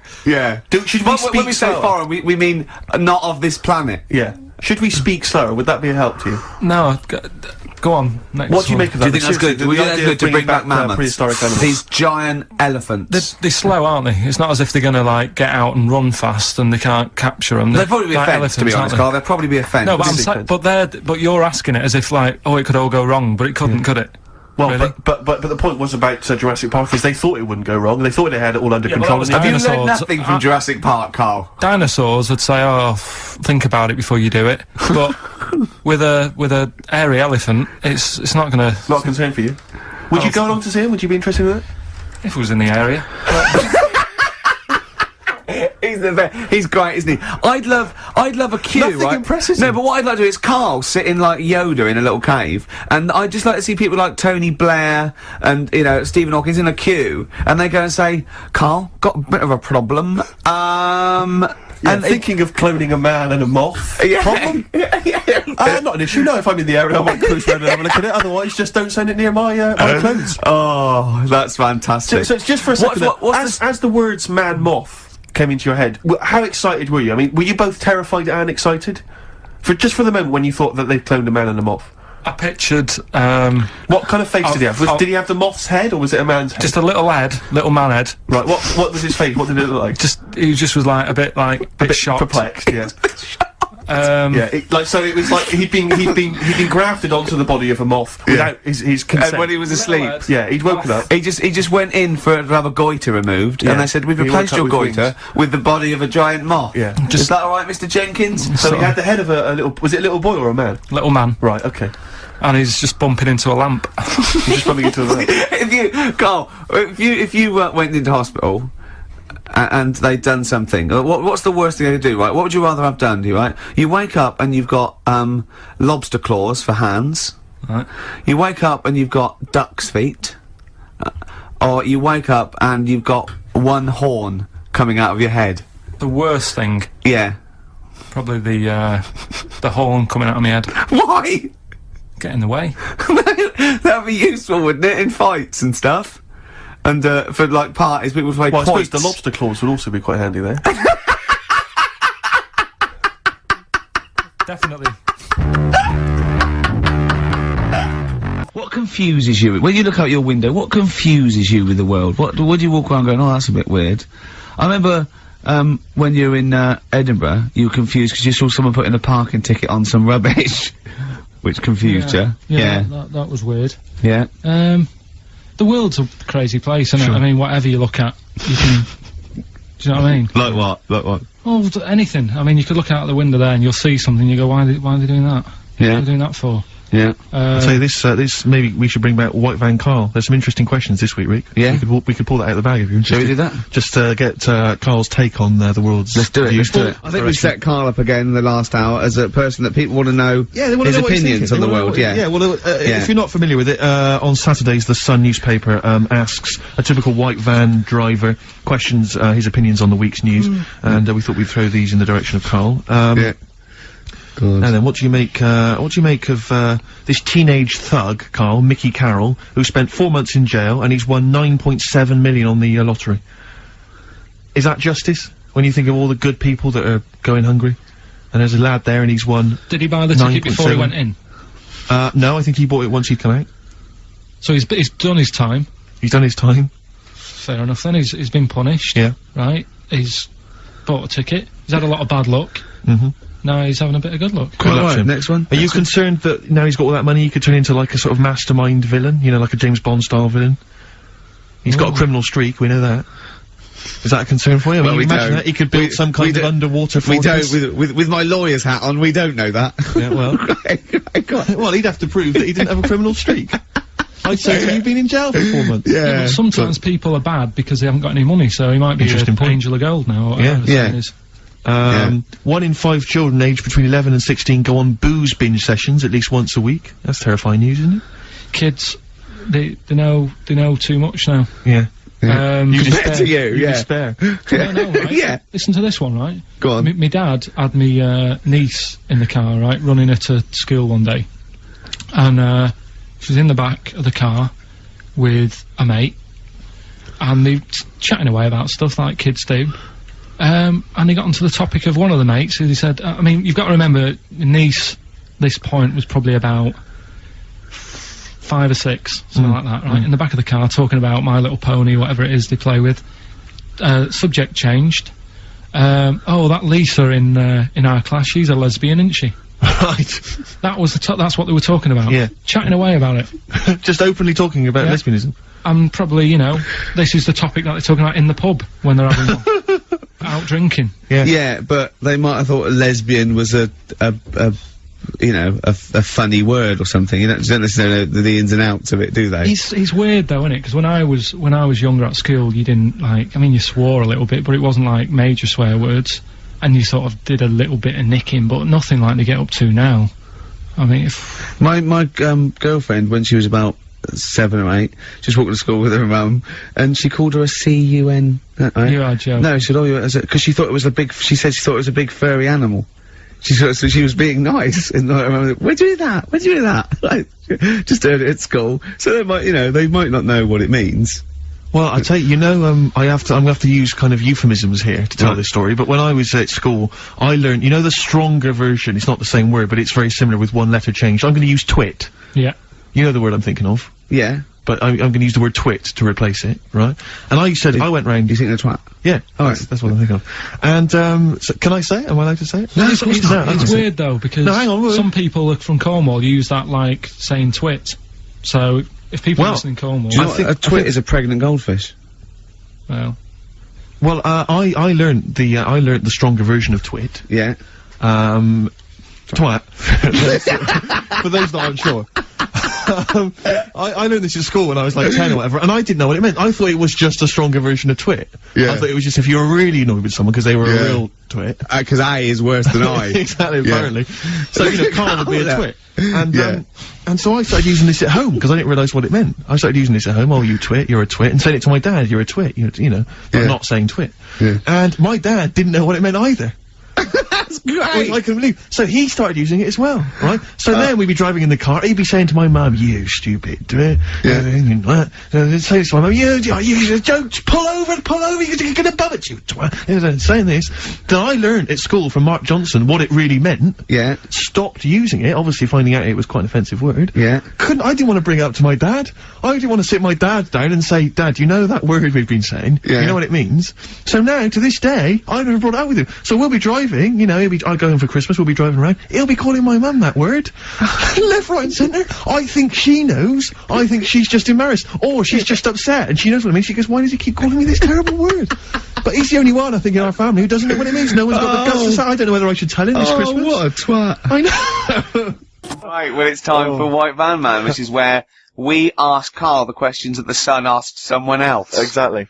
It's an article in there where they ask them, typical man on the street, the big questions of the day, gives them their platform to the nation, and we think this is just too good to let out, because we only care about one person's opinion in the country now. That's true enough, he's the K-Man, and there he is. There he is, right. Carl, your thoughts, please, on Kylie Minogue slagging off Britney Spears for ignoring her fans at her premiere. Are you aware of that story? No. She got booed at her premiere of her new film, Britney, because she left her fans waiting for like an hour. Some of them had travelled up from Bristol, other parts of the country. 3,000 of them. Loads of them screaming for her. She just went straight into the theatre an hour late, just gave them a quick wave and straight in. Didn't even bother to shake their hands, sign any autographs. So they were booing. What do you think of that, Carl? And Kylie's obviously said that was actually outrageous, and you should treat your fans with respect. What do you make of it?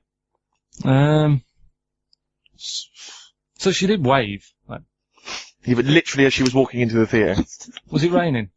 No, I don't think it was. He's like a defence lawyer. Yeah. Who hasn't really read the brief. Exactly. So I was He's just winging it. Judge's first joke, was it raining? No? Oh, shit, I was relying on that. Was it raining? Was she running late for the start of the film? Yes, but that's her own fault. I mean, the people are inside. They're not going to start the film without her. It's Britney Spears. Yeah. She could take some time out. When Tom Cruise came here, he spent like an hour and a half shaking people's hands, talking to people on their mobile phones, all sorts. That's Tom Cruise. He's a bigger name than Britney. I know, but... He's a smaller person, but he's a bigger name. What do people want from people? Do you know what I mean? Yeah. An autograph, things like that, a photo. This one's going nowhere, Steve. Is there another one? Fair enough. Yeah, it's not bad. If she had more time, she might have done it. I bet she would have done it on another day. I mean, I'm not feeling too good today. But you're going to still take time out to sign people's autographs, surely, when you leave the building. Yeah, there's always a bit of a crowd, isn't there? Next. Go on. What do you make of New York's ex-police chief saying we need more bobbies on the beat? He's come over here. He's the guy that sorted out crime in New York City. He's come over. He said you're going all over the place here. You need more bobbies on the beat, more policemen, a visible police presence. There was something last week about some copper in London who was sat on a bench, and he was asleep or something. Oh, yeah. And people were like outraged because like he should be looking after England's people, not nodding off on a park bench, which is a bit daft because They were shouting he should be looking after England's people. Well, No, he should be looking after was this England's people. Was this the 16th century you went back to? What do you mean he should be looking after England's people? wherever he was, if he was in like a park somewhere, Yeah. they were like really annoyed because he was asleep. But Sure. the way He's I probably look at it, undercover. No, but the thing is, if there would have been any trouble, I'm sure he would have woke up. Yeah. If there was any if someone needed help and he screamed, he would have woke up. So I don't know why they were having a go at him. Yeah. And And he might not have been there at all. So, it was, so Yeah. he would probably have his radio turned on, didn't he? Yeah. Listening to Heart. So you're not concerned then that there's not the crime's I going up? think there's enough. I see quite a lot of them whizzing around. Okay. You're happy then? Yeah. As long as you're happy, Carl. So you don't think it's too much crime? No. Just the right amount of crime. Yeah. What about the fact that new gambling laws give Blackpool the green light to become a British Las Vegas? What do you make of that? Are you a gambler? Little bit when I go on holiday, like going in the arcade and having a little flutter. Sure. What's your favourite? I have a go on the fruit machines. Yeah. There's a good one called The Simpsons. Right. Is that your favourite? Yeah, it's quite good. Is that a tie-in with the TV show The Simpsons? Yeah. Okay. Will he make Blackpool the next Vegas? I don't think so. No, nor Can't do see I. it happening. No. You been to Blackpool? Yeah. What was it? Anything? It's a bit rank. Is it? It is a bit rough. Okay. Needs a lot of work doing on it. Yeah. No, that won't happen. Okay. And you're not worried about this encouraging gambling, generally? Gambling's not a vice you're concerned about? If you're a gambler, you're a gambler. Do you know what I mean? If Blackpool isn't done up, they'll go somewhere else to have a flutter. Sure. So it's not going to make any difference. Okay. No. Okay, it's really good. What do you make of the So Solid crew's Ashley Walters being jailed for 18 months? Obviously not a very good example to his young fans. He should have got more. Do you think? I had a dream about him the other night. Go on. About the group itself. Okay. I had a dream that... Were they all there? Because there's a Yeah, lot of them. all of I them. couldn't remember all their faces to feature in a dream. I had a t-shirt on. He had etc. Exactly, He had yeah. two, and then he had etc. Yeah. I had a t-shirt on. You had a t-shirt on? Yeah, and it said on my t-shirt, So Solid Poo. And I was walking down the street and they came towards me. And they were Wow. just about to beat me up That's and a I woke up. great dream. That's amazing. That's an amazing. I love that. dream We've for all a had 30-year-old. We've all had that anxiety dream. Oh my goodness, what if I meet the So Solid crew and I'm wearing a God. t-shirt that slags them off? Oh, I don't believe it. Yeah, yeah. So what happened? Did you get beaten up in the It was dream? one of them where I woke up. Do you know I've been telling you that I keep getting them things where you feel like you're falling? Oh yeah. It was the same sort of thing. It's You like, know I'm not a real psychiatrist, don't you? You should, you know No, what I but mean? you do know a lot about a lot. Yeah, I do. Thanks very much. And, if I'm at home talking to Suzanne about something and I don't know the answer, I think, right, I'll ask Ricky that one Yeah. soon. Thanks. But you know that, I think you might have mentioned before that apparently if you die in a dream, it means that you're dying in real life. Yeah, well that's it if you don't. But apparently if you get beaten up by the So Solid crew in a dream, it means you're being beaten up by them in real life. Yeah, that is true. So you probably woke a up lot with of people have pummeling been your joking. Yeah. Terrifying. Absolutely terrifying. So yeah, lock him up for longer. Okay. Finally, what do you make of Halle Berry becoming the first black woman to win the Best Actress Oscar? Did you see her speech? Got on my nerves. Did it? I mean, it's good that she won. It's nice for anyone to win an award. Yeah. But she did go on a bit. And, I've been in that same sort of position. What? Placing an Oscar? Well, I got, what they used to do at school is, Okay. if you did a full month without being off, you got a gold certificate. Okay. And I did a month once without having a day off. And Sure. I went up, and I didn't make a fuss. You didn't start crying. Can't play record, mate. Well done then. Were you the first kid in your school to do that? I don't think anyone else got the certificate. It was only because I was never in. They tried to encourage me. It was just for you. They mounted an entire ceremony just to KARL encourage you. We were halfway through White Van Man. We were before indeed, yes. Those lads came in. Getting Carl's views on some of the big stories of the week Yeah. from the news. Carl, what do you make of the fact that the British Olympic curling team won a gold medal? I watched it. Uh-huh. I thought it was really good. The only thing that's getting on my nerves now is What was that? Is that a trombone player just sneaked in? That was me moving this microphone. Right. That was incredible, wasn't it? Yeah, What an right. amazing noise. The only thing is, That shouldn't sound like that, should it? That's incredible. What a shoddy tin pot station this is. Well, we know that. Sorry, Carl. Go on. it's like in all the papers now, in like the, you know, the Star and the Sun all week, they've been like traipsing models over a bit of granite. Do you know, like how those things are made out of granite, the things they throw? Oh, yeah. And it just, that bit annoys me. Okay. The What, way the that, Daily Star? no, the way that, you know, this sport, nobody had ever sort of heard of it a couple of weeks ago. Yeah, yeah. Sure. We win a gold medal, Yeah. and now in the papers it's like... They've gone crazy. They've gone gone curling mad mad. over it. Yeah. It's a good game now. Yeah. Good. Okay, next. Alright, good. Let me see. What about the fact that the world's tallest man is living in a semi in Neasden? It's alright, isn't it? Something that someone told me in the week is that, do you know all these tall people like this guy? Yeah. Which is a bit weird, they've only just found him, considering he's the tallest man. I think that's a bit weird. Yeah, yeah. Someone Oh, told me that, do you know the guy who was in James Bond, the big bloke? Yes. Jaws? He's got the same illness as this bloke. Right. And what it is... It's called tall. It's something about... You're suffering from tall. You've got a small tumour or something just behind this part of your head. Yes. Oh, yeah. Just sort of in the middle of your eyes. Yeah. And the pressure on that makes you grow really tall or something. Yeah. So he needs to get it sorted. That's your advice to him. Yeah. Get it sorted. Okay, very finally, Carl, this is important. This is, just projecting into the future. Just projecting into the future now, K-Man. Apparently, global warming will bring sizzling summers and weird wildlife to Great Britain in the future. Are you worried about that? How soon? Soon enough for you to worry. Yeah, it's pretty worrying. Okay. Um, You wouldn't prefer it to be sunny here all the time? no, because with hot weather comes with spiders and that. See, I always think we're quite lucky here. Yeah. If you live in Australia, you might have the sun and stuff, but you've got like deadly snakes, Yes. Yeah. which are death. Did you know snakes are death? Snakes are death. They don't have ears. Okay. So you're alright walking about behind them. Yeah. But if they see you ahead of you, You know. you're in trouble. But yeah, with places like Australia, you know, people go, oh, it's great, it's sunny, but they don't talk about the spiders and They keep the spiders. lizards Yeah. and stuff. Cool. So I think we've got a bit of both the best worlds. So you're worried though about in the future, there may be vultures flying through the sky, we've got various creepy crawly snakes. You concerned Yeah. about that? Yeah, well, there's a load. I saw something in the news in the week that a load of sparrows or something was somewhere. Maybe that's the start of it. That's an interesting story. Was that front page or? There's a load of sparrows somewhere. No, about, Read all about it. Sparrows somewhere. Some sparrows somewhere. Sparrows somewhere. Load of sparrows somewhere. Sparrows somewhere. there you go. Anyway, Excellent. That's Thank you great. very much, Carl. That's Carl giving his views on the news. don't do that next week. Why not? I just don't like it. Why? Pressure. It's not pressure. You did brilliantly. Yeah. Carl, any more? Oh, tell that story that you were telling me about your dad when he was driving. Well, it's just that you were talking about. Well, I mentioned Forrest Gump Yeah. and the Forrest Gump types. When my dad was when he was a taxi driver, Yeah. you used to have to sort of do your bit for the local area Oh, God. by taking the Yeah. Forrest Gump Yeah. people to Blackpool. Is that what they're called now? The Forrest Gump people?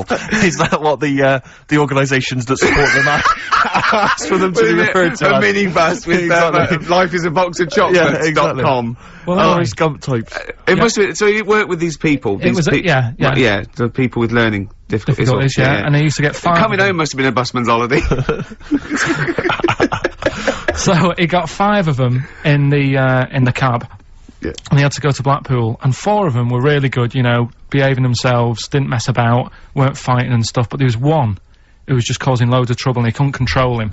And what you've got to be able to do with people like that, you don't want them to get stressed out because it's not good for them. It stresses them out, and you could end up with a bit Thanks, Dr. Carl. you could end up with a bit of a riot on your hands. So he thought, I'll nip this one in the bud right now. And he pulled up just on the outskirts of Blackpool, and he took the one out that was causing problems and put it in a wheelie bin. No. Oh, I'm sorry. I apologise. He did what? Oh, He did it for the good of the others. He put it in a wheelie bin. He was having a good time. He thought it was one of the rides. Can you stop saying it? Him. Yeah. He you know, he was having a good time, and once he calmed down, my dad went back and picked him up, and he was fine. He had a good What, day. he left him in there the whole time the others were in Blackpool? No, he left him there. Not the whole day. Probably about an hour and a half In a wheelie bin. in a wheelie bin. Why couldn't he get out?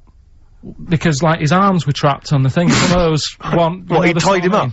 No, do you know like when because he was a big fella, and like he managed to get him in so his arms were down the side like that, so he was a bit trapped. Wasn't And he screaming and crying and stuff? He was making a bit of noise, but do you know what I mean? What, you feel served him right?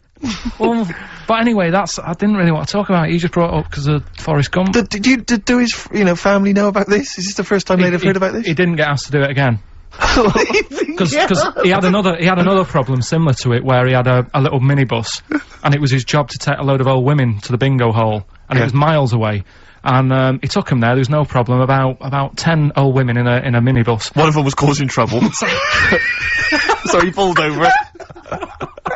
No, right, so he took him there, everything's fine, he dropped him off, they had a lovely night, right, they had a lovely night, won a bit of cash, coming back, it's a bit of a late night, and they all started moaning at him, going, I want to be dropped off here, take me there, I want to be dropped off first, I've got to get up early, blah blah, you know, my husband's expecting me, I'm already late, take me here first, take me there, and he just pulled up, in the middle of nowhere, said, get out. And he made them get out, and they all called for taxis. They charged that company who was meant to be taking him home in the minibus, and he got the sack. But a similar sort of story. You can't be dealing with it when people don't sort of just calm down and like solve the situation. Yeah. They're just all like, I want to be dropped off first, take me here first, take me. Yeah, so he acts like a madman. Good. Oh, that was Alright, we've got a crack on, haven't we, really? We got Says so much. Yeah. Yes, Nick Drake, a song for the ladies this week from the album Brighter Later at the time of a city clock. That's Goodbye. it. Yeah, Goodbye. see you next time. Bye. My mum and dad, right, they moved to this little house, right, and they had loads of furniture that they've collected over the years without chucking out, and they've moved to this small house, so they just had too much furniture, right, and they had this double bed, and that was for like, you know, when friends come round and that, they can stay there, but the problem was he wanted to sort of put these wardrobes in the bedroom, right, that went on either side of the bed. Sort of wrapped around because, the bed, yeah, but because the room was so small, he thought, I can sort that out. Yeah. Right? And he sawed the bed. He sawed the bed? He sawed the whole thing, so you've got, like, your mattress, your bed, and everything. What, he just sliced some off? Like a big sandwich, just cut a bit off the edge. Cut the crust off? But how much is that, would you say? About 8 inches, 6 About inches. 8 inches. But hold on, but that he won't cut work. Because it'll all fall out the side, and then what happened to the springs and all the supports and stuff? He It would just sorted it collapse. out. It didn't all come out and that. I mean, it's not the comfiest bed. but the weird thing is, he did it, and even though it's only like that 8 inches or whatever, it totally ruined it. It's Yeah. like, Well, of course it would. no, but what do you think I mean? I don't mean it ruined it as in, it looks a mess. No, it would have been uncomfortable. Not even that though, just the fact it's that little bit shorter. It's like, God, for 2 people, this is hard work now. This is like, you haven't got enough room, even though it's only 8 inches. Why did he build the wardrobes first, without measuring, putting the... I think he did all that, and then thought, oh, it'll easily fit in there, and it didn't, so he had to sort of saw a bit off the bed. But it's just weird how only 8 inches... Did he use one of those electric saws? Yeah. And there That's was just, amazing. presumably there was just kind of What sort of did it- material and wood just flying everywhere. What did he do with the legs? Did he have to move the legs in a bit? He moved the legs. Looking at it, right, once it's got like the quilt on it and everything, you wouldn't know. I was like, Sure. yeah, that's alright, done a good job. Yeah. And I went to bed at night, he's like, you know, sleep well. Got up in the morning after having about 45 minutes sleep and said, something not right with that. Yeah. And he You goes, "What do really are mean?" your father's son, aren't you? I said, There's something not I said, right it's with not that. right. And he said, oh, well, I said, what have you done? It doesn't seem the same. And he said, oh, I had to shorten it, sort of thing, you know, to fit in the gap.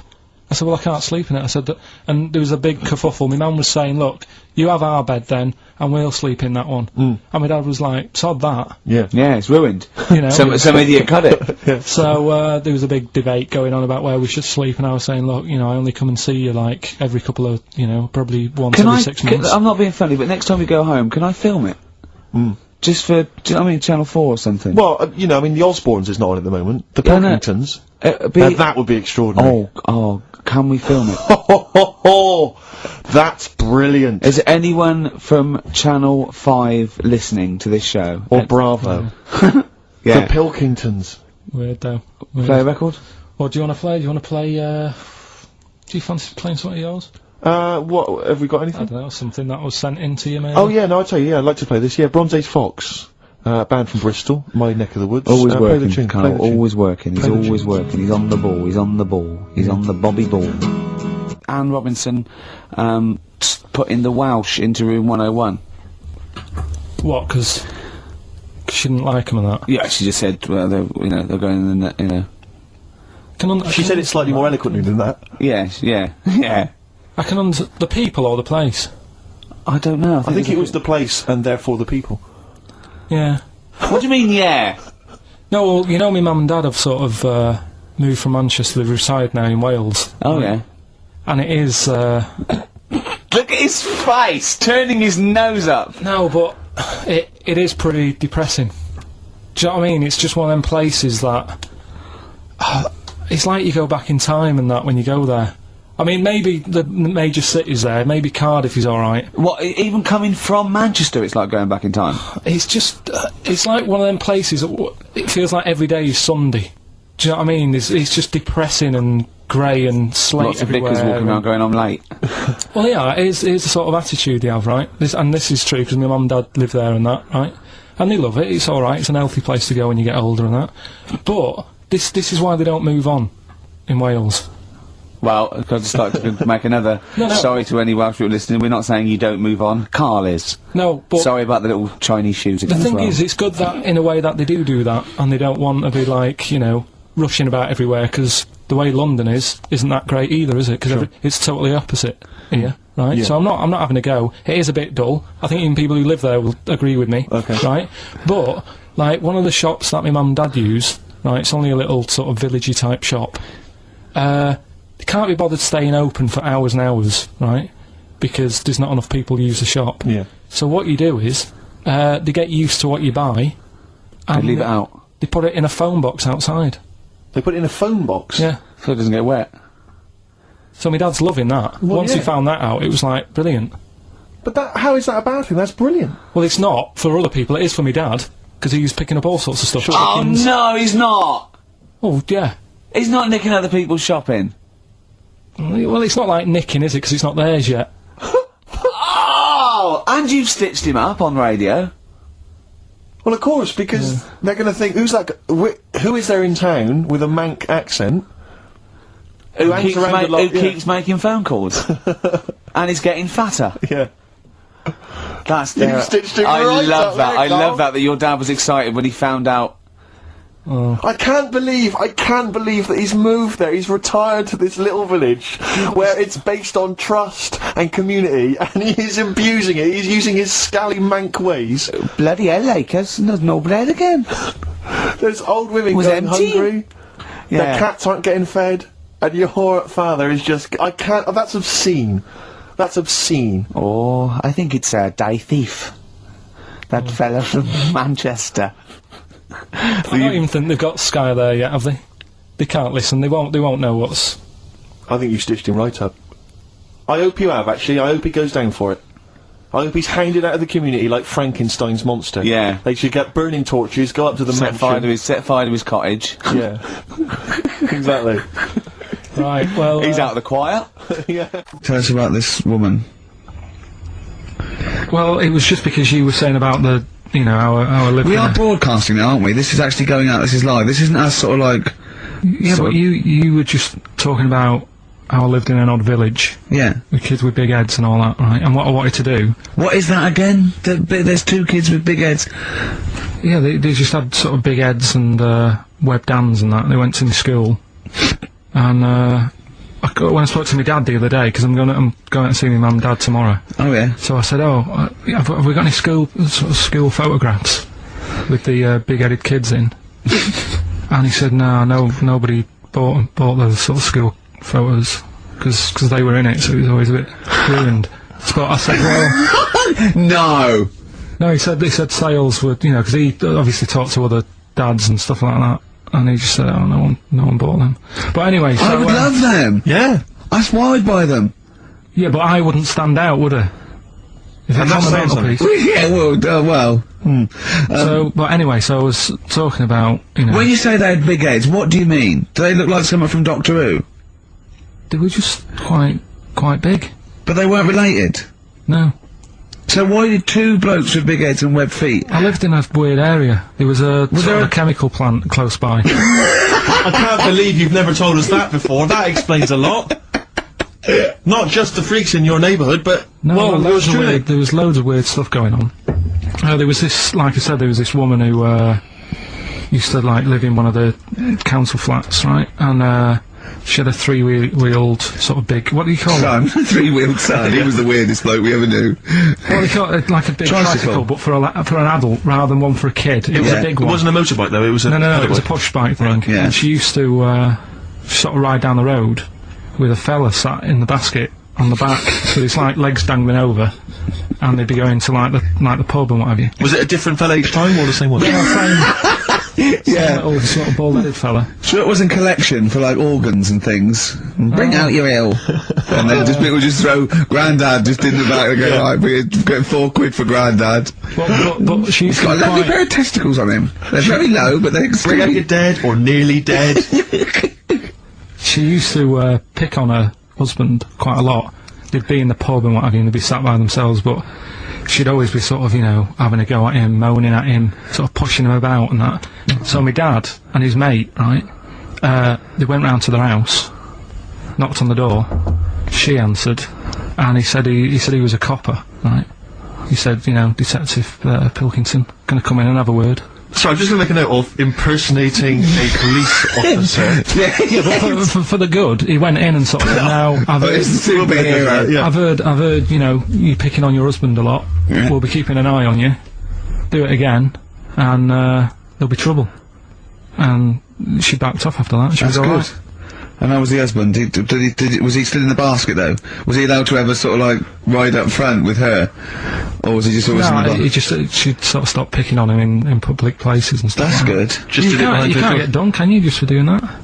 I think impersonating a police officer. Well, you is a probably did. criminal There was no gain. I think you can't impersonate a police officer full stop, but I think they'd probably be lenient on him that he was, you know. But let's face it, he's not going to be caught because why would anyone know? But it's not like his son's going to say it on a radio station, is it?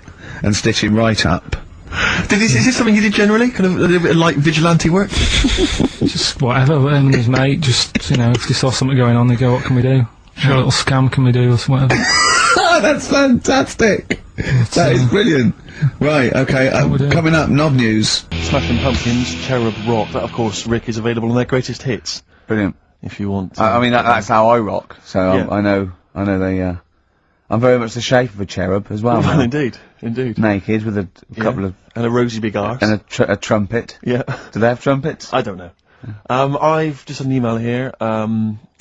Monkey news Yeah. from a listener. Monkey spotted holidaying in Cornwall. A chimp was spotted holidaying in Cornwall last week after befriending a family of 3. One onlooker said, "It was incredible. He dressed and behaved exactly like a human being. He even settled the hotel bill at the end of their stay. The only telltale sign was his lack of table manners and the incoherent babble when he opened his mouth." There we are. So, Well, what do you think of that, Carl? that's the listeners, Carl. That's Joanne. Amusing, articulate, accurate. She remembered exactly who's there and everything, setting in the bill. It's all there.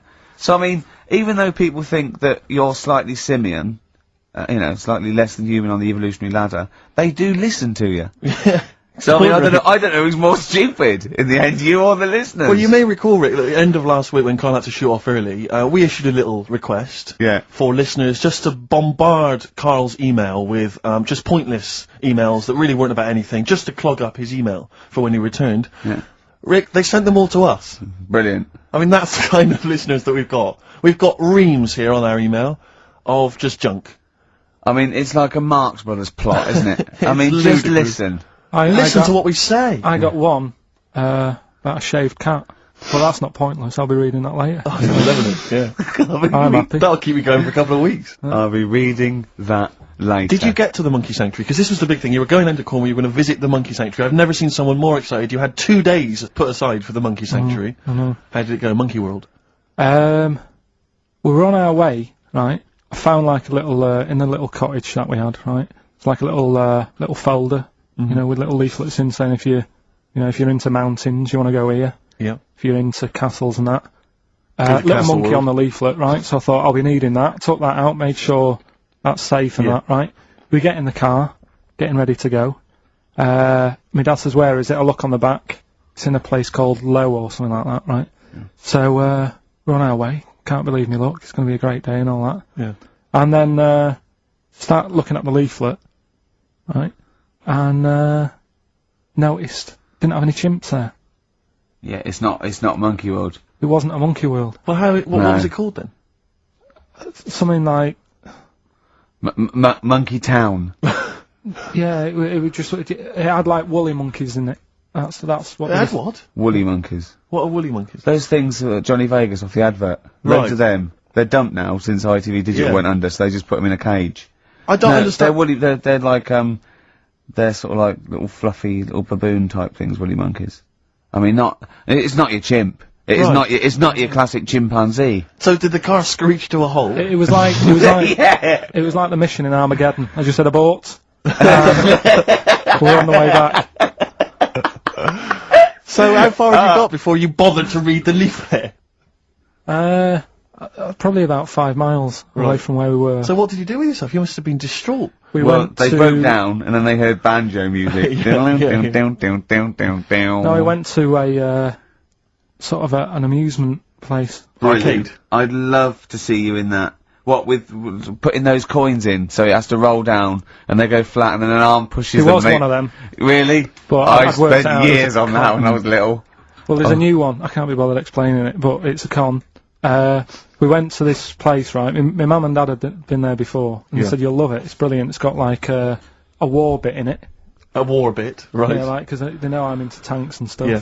So you'll be loving that. So sorry, I didn't know you were into tanks. No. Well, they're alright.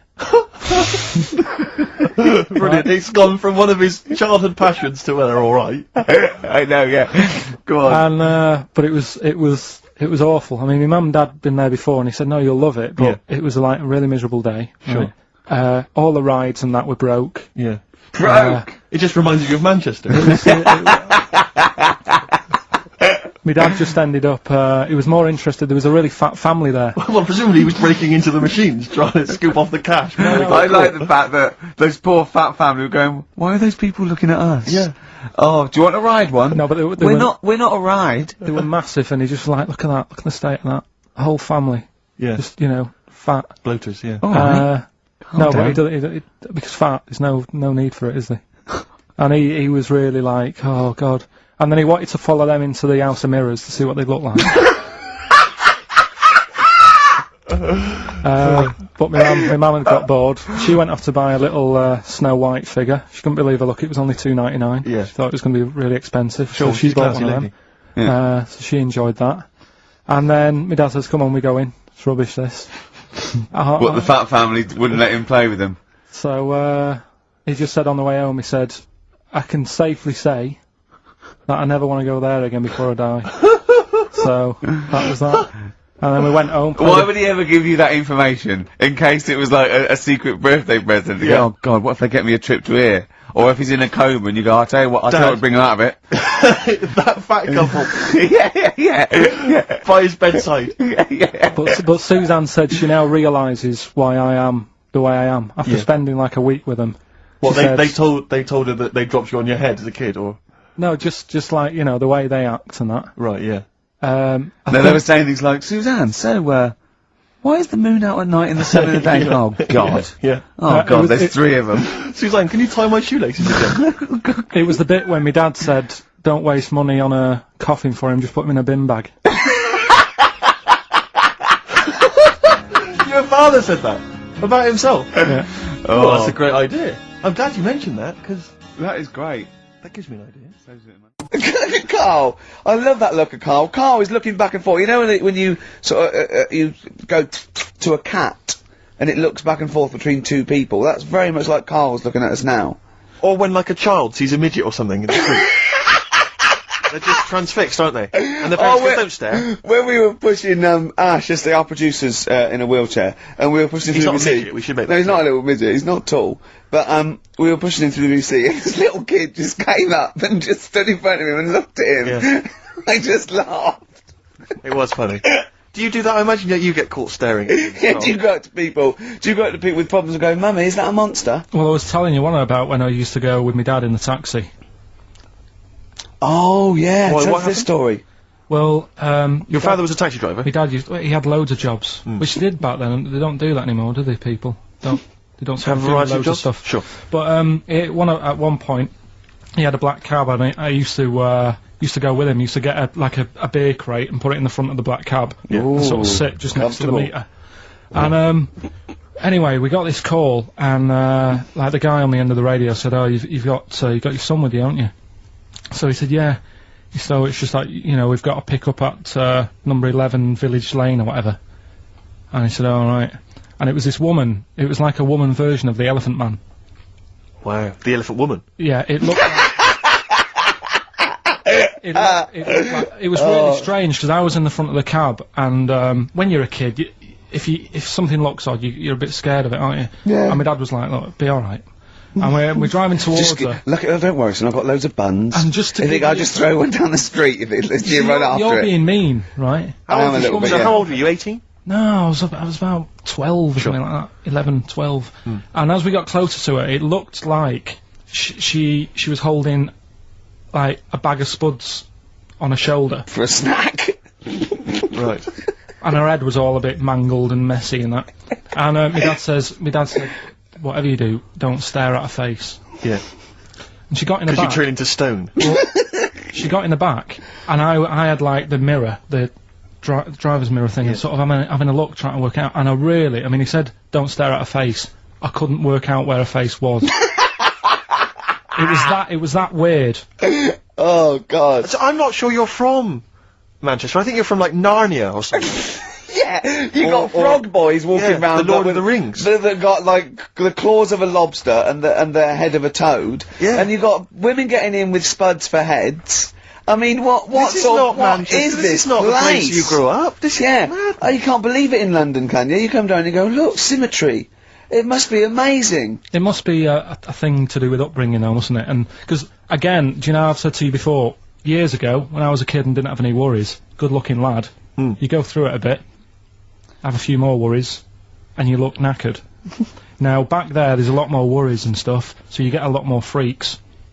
Whereas in London, everyone's like happy, aren't they? Got I loads love of the money. fact that stress can cause your fingers to fuse and your heads Yeah. to grow. No, but if She like- must have been really stressed to have a head like Yeah, that. yeah. She what was Bag of yeah, sluts. was she an accountant or something? you know what I mean. But what did she do? What did she say? Where when was she got in? going, by the way? She couldn't speak. London Zoo, please. I think she was going to like To a the pet fair. shop. Seriously, honest to God. On my mum's life, she was. Because at the end of the day, that's a good thing with animals. They don't judge you, do they? She's not She an was an animal. animal. She's a human She's being. not actually an elephant. No, but she- you know the Elephant Man was not actually an elephant. You understand that? He's got no elephant genes in him at all. No. That was just a cruel name people gave him. Yeah.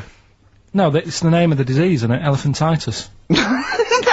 Look, so listen. So this woman, why was she going to a pet shop? She was going to a pet shop. Come on, to find a husband. Play a song. Is this true? No, it is true, yeah. Oh, But God. I'm not taking the mickey, because it must be So, really bad for Of you. course it But is. Carl, I we need to haven't. ask. I'm going on to you today about cutting myself shaving. Yeah. I was going on about that. To think that she's probably not alive now, but to think, But look, you're saying you're going to say this is a worse problem than a little cut shaving, aren't you? yeah. Yeah. Do you know what I mean? I The think you're things right. that Carl, you worry about. there's a couple of key questions I need to ask. One, if she couldn't talk, Yeah. how did she tell your father where to drive it? Did she have it Probably written on got a some note? help Did she for that, point haven't with her nose? Yeah. you? Right, this has got silly. Pick your song. But and also, finally, where did you say she lived again? It was like in a village, a little small village. Right. Just hidden out of the way. All I'm saying is we could maybe get like some sort of coach, book some coaches, get a coach party up there to have a look at her. And now You can make some lemonade. the offspring of a woman and some spuds. Please enter at your peril. Should it give me a shiny shilling? Oh, that's terrible. Well, I'm going to play a little bit of Teenage Fan Club song for the lovers here. We left it very late, which has been just, you know, rapping with Carl P here, and this is I Need Direction. I mean, my dad, right? He can like put windows in his house. Yeah. Do plumbing. He should. It's dark, isn't it? He's done that first of all. Right. So he can do what? He's got a multitude of different Yeah, he jobs. can do all sorts. Do you know what I mean? If there's a problem in my flat, I can call him up and say, you know, this isn't working. What should I do? And he'll say like, Is that not a brain surgeon? he'll say, "Oh, fix it." Sure. So what about Monsters Inc? What do you make of it? It's alright. It is a kids' film. It sort of annoying. Is it? Okay. I was having like. what gave that away? Do you think? Could I just say also that I do not advocate the use of vices on friends' heads. It's dangerous. Do not squeeze your mate's head in a vice. That's just between me and Carl, and you know. And Ricky Gervais is an experienced annoyer. and he probably wouldn't let me do it, to be honest. I have to offer him an awful lot of money. Also, do not smoke. There's no point. And floss. I wish I'd flossed when I was a kid. Also, if you've got a bicycle or anything like that for Christmas, please wear the correct safety gear. Whoa. What? Well, I got a bike as a kid. Yeah. Right? And my dad, you know, I think the helmets used to come with them and what have you. I popped it on, went out on my bike, coming back into the garden. Dad sees me. He said, "Come here." I said, "What?" He said, "I never want to see you wearing that helmet again. You look ridiculous." Carl, have we still got Monkey News? We've got Monkey News coming up. Now, you must be disappointed because you didn't make it to the Monkey Sanctuary, but you still managed to scrape together Monkey News on your holiday. Yeah. That's So I impressive. found some of that. We've got. How do you get so many breaks and holidays? Because you went away with Suzanne's parents. You've just been away with your parents. That's a couple of weeks, 10 days. So that's probably about 3 weeks in all. You had that. You went to Manchester. You had that day off because your trousers were wet. I mean, and you know, I mean, I suppose because you've only got one job, and you know, I've got a lot more. This is just one of my jobs. But I mean, don't you ever count your blessings? Go, God, thank God, I can have time off. I don't work too hard. You know, I'm not stressed too much. No. It's just all to do with when you do work, do a lot. So I get a lot done. Yeah. What do you mean? I'm always doing stuff. I mean, even though when I was in Cornwall, right, I'm sat there on the grass. Oh, I'd love to just sit on the grass. Oh, yeah, you're too Chill busy. out a don't little worry bit. about I know, yeah, well, you know. Me dad and Suzanne are playing crib, right?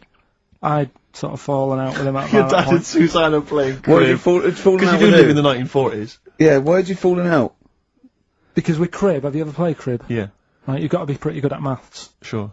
You've got to make your cards add up to 15 and all Well, that. yeah, I was just gonna correct you on you've got to be good at maths. Yeah. What, algebra, quantum physics, what? No, just adding up. Adding up to 15. Brilliant. I mean, You can almost do it on your fingers. my dad's, You could in Cornwall. Yeah. but my dad's really good at maths, and like he said, how many have you got? And he always counts his, and it's like 15 2, 15 4, 15 6, 3 for your at, 1 and all that. Do you know what I mean? And he adds it up really One quick. for his knob. Right, so I was like, right, hang on a minute. And he goes, no, what do you mean, hang on? I don't, what have you got? He said, oh, forget it. I said, this isn't fun if you're going to start getting all arsey with me. Sure. So, Get it? I love it. But he's only, I don't know him, but I'm sure he's just winding you up. Like, his victory is you going, forget it, I'm not playing. throughout my life so far, I've never planned for anything, right? It's just always happened. Yeah. The time, you know what I mean, being in plays at school, never planned it, but when I did it, I went down a storm, It was a that sort of triumph, thing. yeah, we all remember that. So, As I remember, you did Little Donkey. did Little Donkey, yeah. And then later, someone was filming at the back. Was it your dad's mate? My dad's mate. Well, Yeah, and on the camcorder, he listened to it back, watched him playing it. His dad says, just off camera, what does he say? I don't want to say it because I'm in charge of the show and I'd be irresponsible. He looks like a right twat. So, And so he gets home, listening, watching that, and then here's his dad just off camera go, he looks like a right twat. yeah, alright, yeah. What are you worried about? Your dad saying that Sorry, or the can I word? just interject? Because I'm really worried about this idea of Carl being on MTV. Because the problem is that, you know, let's be honest, Rick. I mean, we're getting by the skin of our teeth, aren't we? Really, it's Yeah. only Carl that's keeping this afloat. Yeah. And if he gets on MTV and the world sort of gets a sense of him and they understand him, and he won't be ours anymore. We won't be able to control him. It'll be out there. It'll be in the Well, public that's the thing. No, that's the thing. That's the terrible thing, though, isn't it? It's like, Carl is my pet. But I realise I've got to release him into the wild, sort of. And, you know, because I love him, I know he's got to go free. Sure. But I wanna, It's like Kez. Maybe someone will beat him to death and we won't have to worry. I'll have you on though. I'll have you on as a guest. Which gets me on to something we've got coming up today. Oh yeah, he's got a new idea. Yeah. Right. Do you know, like, I've talked about ghosts, and we had that good discussion the other week walking to Piccadilly Circus Station, and I was telling you about ghosts, and you were saying, Carl, don't be an idiot, and all that. Spoke to a woman in the week, done a little interview with her. You've done a little interview? Done a little interview, 2 minutes or so, with a woman who's got ghosts in her house. So, I look forward to hearing that later. That sounds brilliant. Coming up later. Well, I'm going to play a classic tune now. I've just gone straight for it. I've gone for the jugular. This is Ziggy Stardust by David Bowie. Ziggy Stardust by David Bowie on XFM 104.9. I'm Ricky Gervais, with me, Steve Merchant, and Carl Pilkington. Carl's also nervous, 'cause you had a bit of shock last week, didn't you? Just a little bit. His dad tuned in. To the show? Yeah. And Carl's never told him that he actually speaks on the show. He just says, I just press the buttons, right? He's kept him from it. You used to do radio before and you never told him, did you? It's because of the little donkey incident. Yeah. When he went along to it. Was that the twat incident? Yeah. And so he's never told him since, but they've promised not to listen, haven't they? Well, my dad said, my mum said to me, don't worry, don't be put off this week, because, you know, I've told him he can't listen, but I hear my dad in the background kinda going, bollocks. So, he might be listening. So that's extra pressure. Plus a camera crew in. I know. You don't like it, do you? This is good training for MTV, because then he can watch you on TV. I mean, what's he gonna make of that? Oh. Yeah. Does he know you're bald? Yeah. You don't keep your hat on when you're with him and say, oh no, I'll just press the buttons. No, it's just, you know, it's like when I was in any plays, I didn't tell him. No. Any sort of parents' evening, I never gave him the note. Really? Yeah. So what did the teachers think? You were just an orphan? No, just on an off chance. My mate's dad spoke to me dad once, I think, and sort of said, oh, you go to school to see how, you know, your kid's doing. Is that what you're talking about?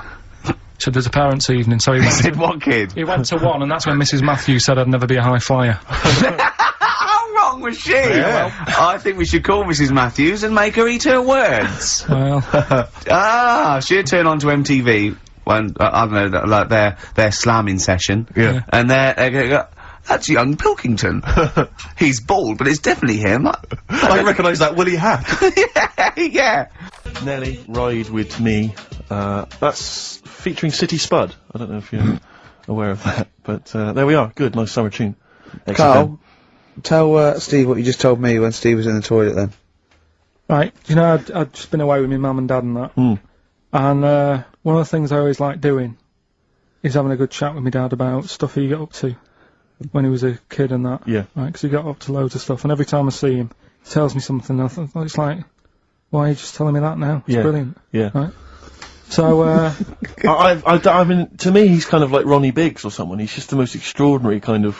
well, this character happened, for right? character. I can't remember. There was a delay yesterday. There was problems on the Paddington line, and he was saying, "Oh, trains aren't what they used to be." Sure.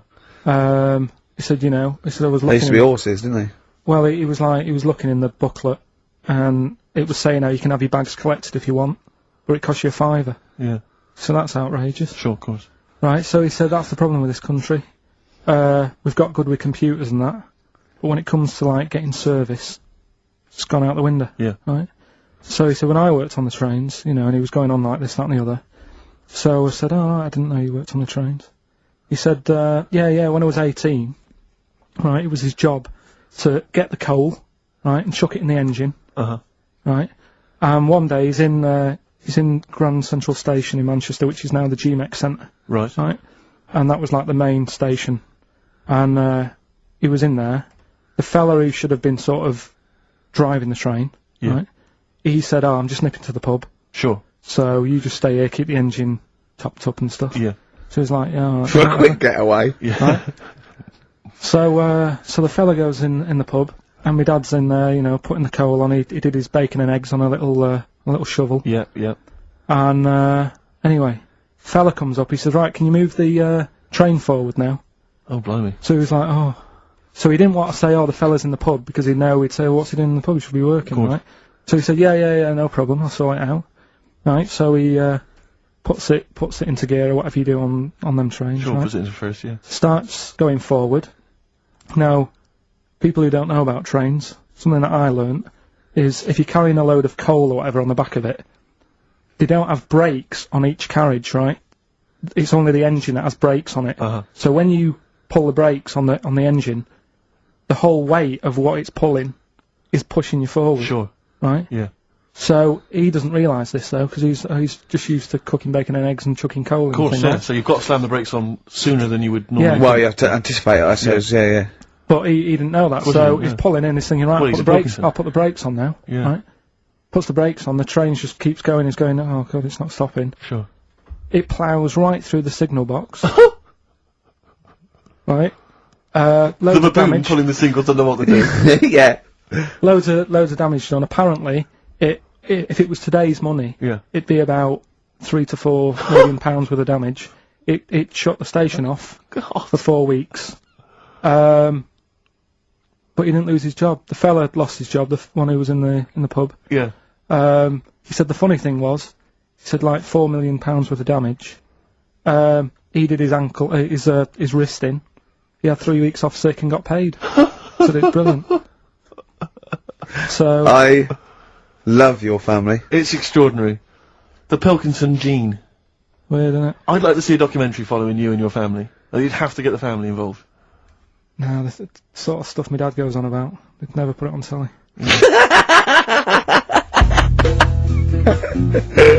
Well, it's time. Well, Go on. that time, isn't it? Yeah. Play the jingle. Yeah. White van man, Carl. Brilliant. Recorded at great expense, that jingle. Yeah. Yeah, this is where we just hijack an idea from The Sun, which is White Van Man, where The Sun asks, in this instance, a cabbie by the look of it. Oh no, a fruit and veg shop owner. Ours is slightly different because the Sun sort of like pick on a perfectly normal member of the public. Exactly. So that's where we've got the the upper hand. twist. Yeah. And they ask him about the the hot potatoes. This week, Carl, my first question to you, well, your thoughts, please, on the criticism of the BBC over their coverage of the Queen Mum's death. What do you make of this? You're aware of all the criticism that Peter Sissons asked some probing questions? No, I thought it wore was a burgundy tie. I thought that's it. Yeah, he just had it didn't show respect. He just had a burgundy tie on. See that's not really not showing respect, is it? No, it's not. You know, you show your respect by sort of doing the news on it, giving her a bit of coverage, and showing, you know, Bit of publicity. what a good woman she was or whatever. Yeah. And then you move on to sport news or whatever. Do you know what I mean? Yeah. I totally agree. I don't like the way everything's morbid. I was thinking about it. It's like, you know, the way in birthday cards and that, people always put funny things in them. I think you should save things like that for funerals, for like funeral cards and that, and try and cheer people up at times when they're low. Do you know what I mean? Because on your birthday you're quite happy anyway, so you don't need someone putting a funny comment in a card. I think, you know, when you send a card. What would you suggest? Well, you know, Whoopee cushion, but on the vicar's chair. How would you liven up during the the funeral? sermon. just little things in the card. I mean, you're just writing stuff like, well, you know, at least you're still alive or whatever. So as you're giving the eulogy... So, that'd be good. So suppose someone's husband's killed in a car crash, you go around with some flowers and a little card, and it says, "At least you're still alive." Well, maybe something funnier than that.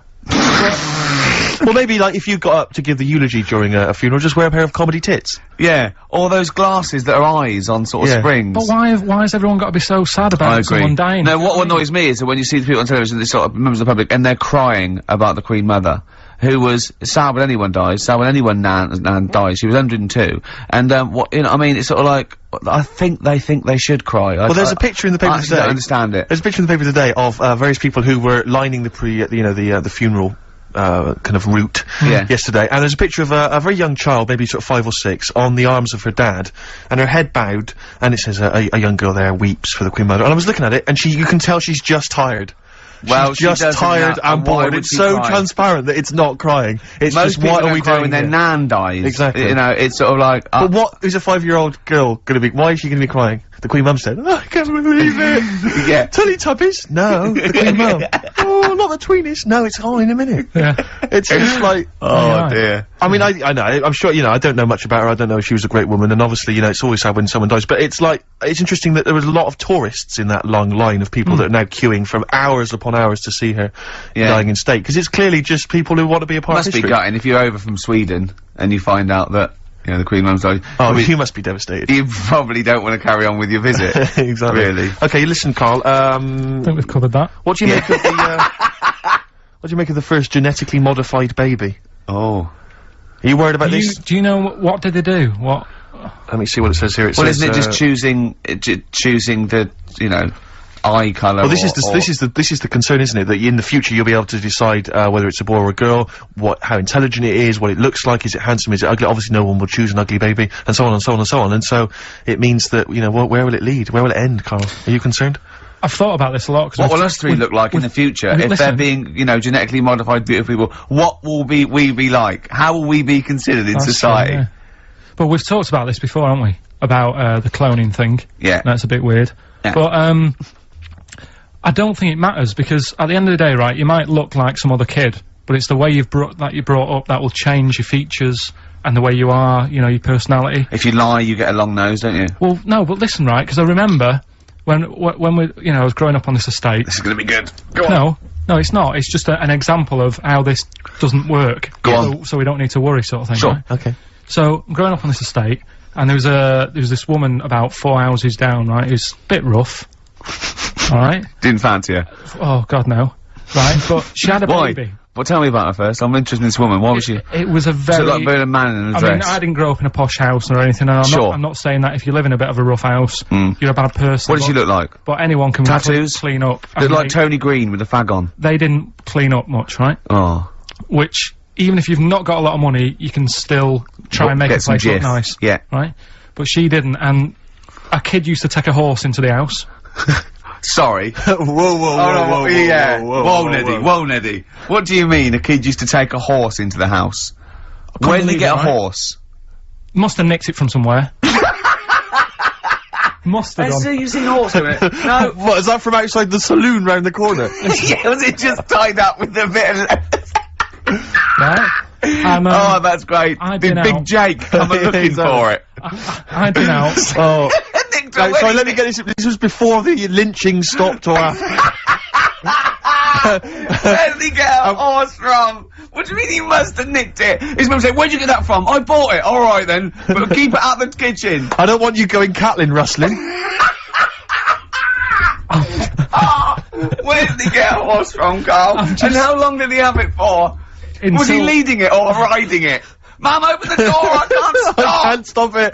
Open the patio door as well, I'll be... Looks like we got us a runaway. What do you mean? I don't know, but the thing is, they couldn't afford to buy one because they're not cheap. So I'm just guessing. Maybe that's wrong of me.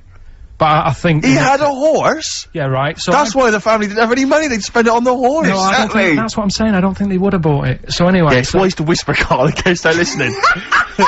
Yeah, and They could be in the room next door. It's not buying it, it's keeping it as well. Oh, So I was like in the car with my dad coming Yeah. into the avenue, and you used to have to drive down it to turn round. And, Yeah.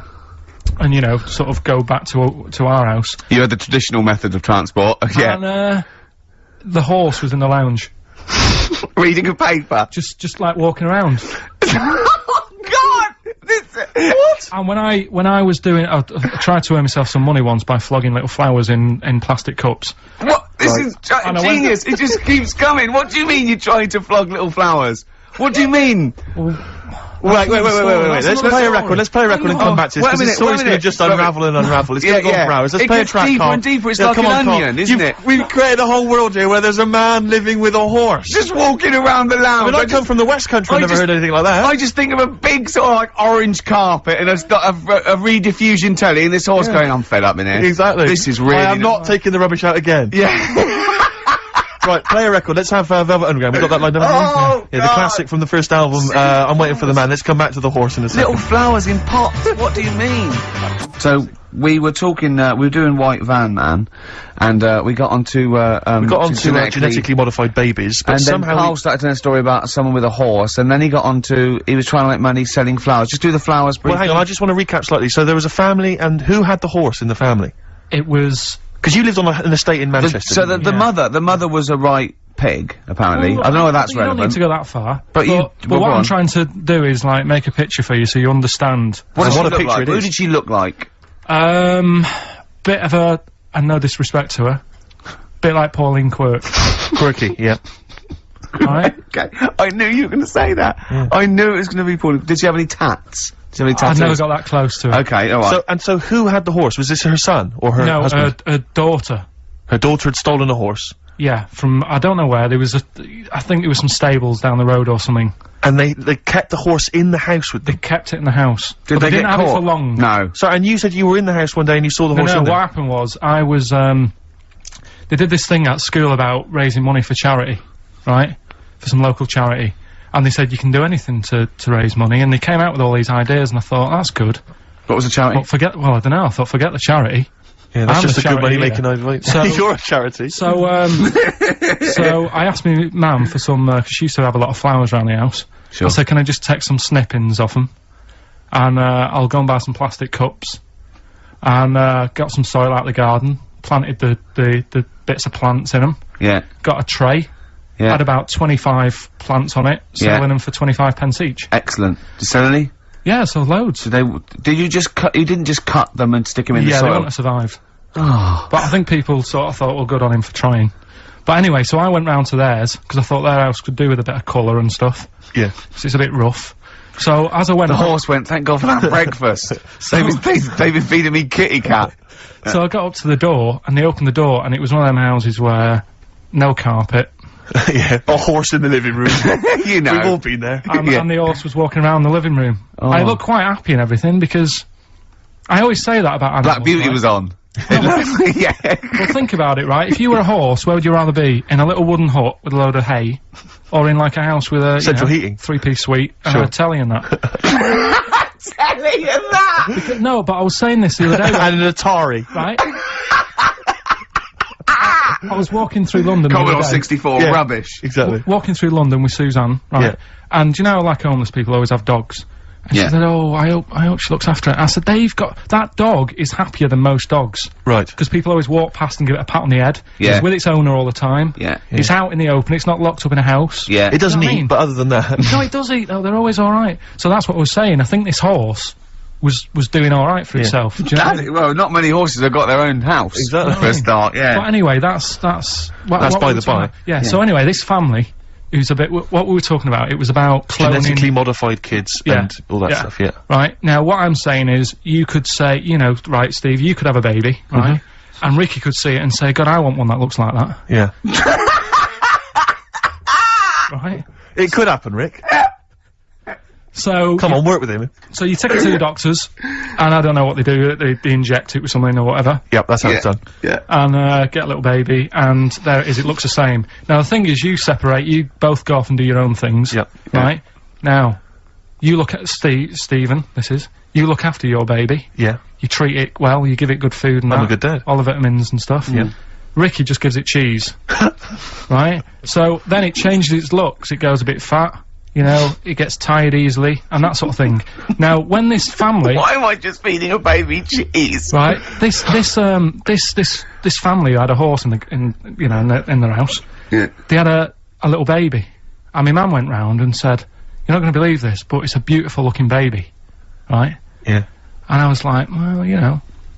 And the weird thing is, it was a good-looking kid, but as time went on, they didn't really look after it. And I'm not saying, like, abusing it, but it used to run around, it used to play out till, like, 10 at night. Yeah. It used to chase cars. Right. It was a bit... Did it have hooves? Yeah, no.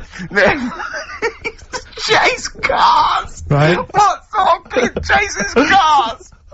Oh, God. No. Was it called Rover? The weird Did it catch sticks? It's Liam, it was called, right? Right. Now, the weird thing is, it was a good-looking kid, but as time went on, and all that, like, not eating properly and its hair was all patchy, It's not Liam Gallagher, is it? and chasing cars and that, and it became an ugly kid. It's definitely Liam Gallagher. And that's what I'm saying, right? You can clone all you like, but at the end of the day, it's Yeah. how you brought up. Brilliant. Wow. Whoa. Life. Wow. That was a hell of a point. God. But am I right? You're always right, Carl. Finally, White Van Man, what do you make of the fact that Sainsbury's are bringing in square tins? Is that a concern for you? Is that true? Apparently so. Why? Dunno. Like it's easy to stack. This is what the guy in the Sun has said. That should be interesting for... That should be... Ricky's comment on Sainsbury's are bringing in square tins is that should be interesting for meatballs.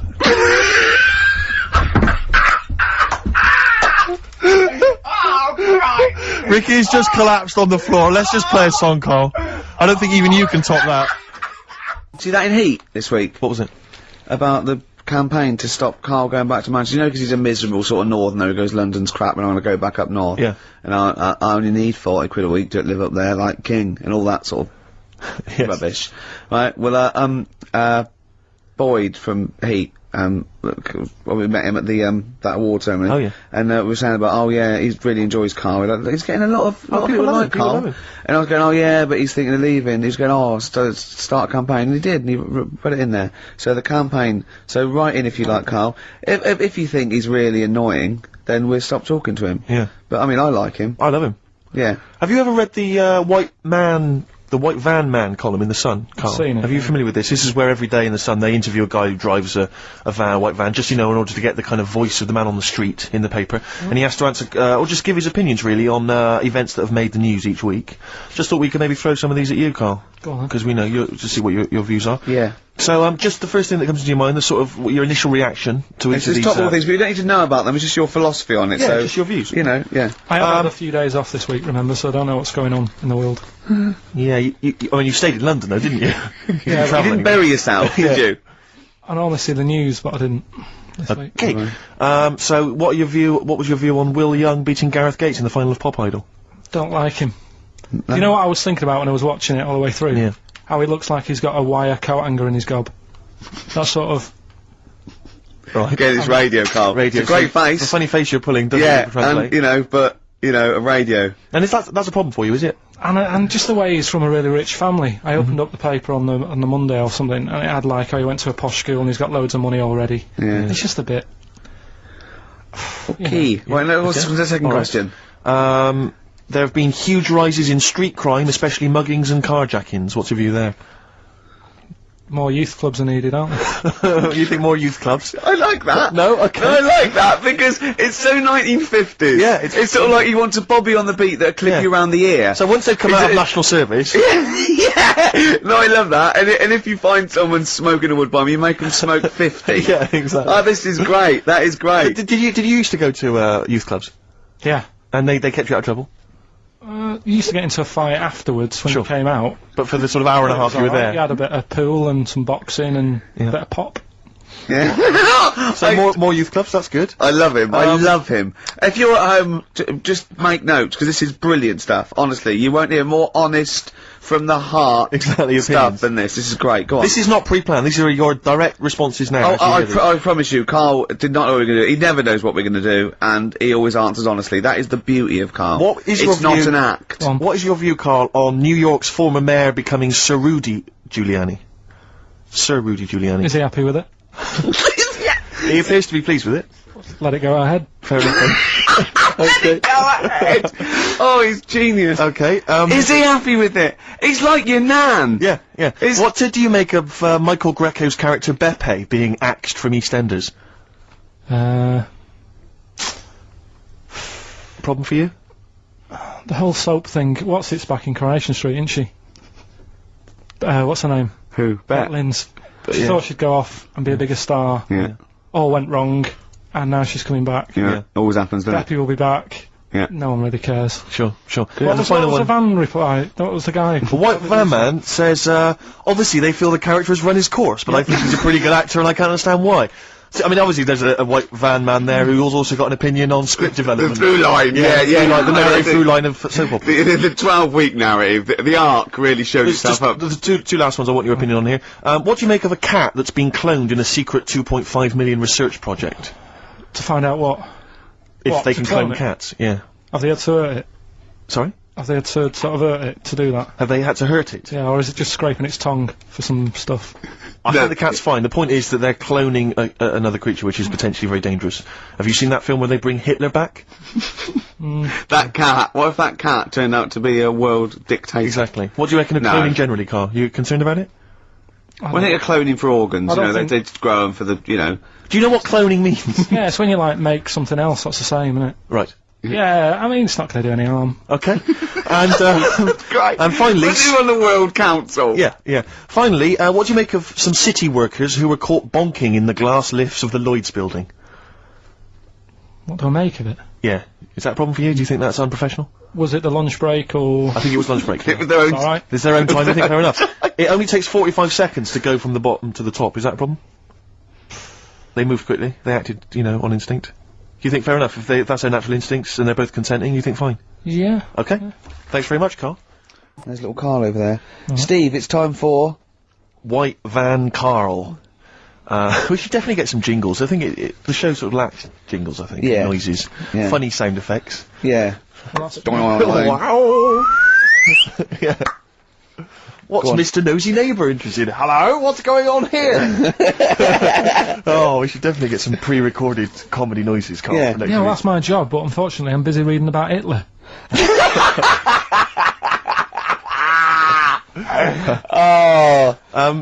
For those that don't know and aren't familiar with this feature, basically the Sun runs a White Van Man column where it asks just people who, you know, every men and women, their views on news stories from the week, and we decided we'd just ask Carl his opinion on some of the same issues. This week... Not like us to rip off another idea and just use it for our own... No. No, but this time, The White Van Man in the Sun this week is Herbie Crossman from Harrow in Middlesex. Herbie. And he's asked his opinion, Carl, and what's yours, on pop idol Will Young admitting he is gay. Come on, Carl. I don't understand what the big deal is, to be honest. No. Talking to different people about it, and they've said, oh, it could affect the sales, you know, girls won't like him anymore, which I think is rubbish. Yeah, because it finished George Michael's career, didn't it?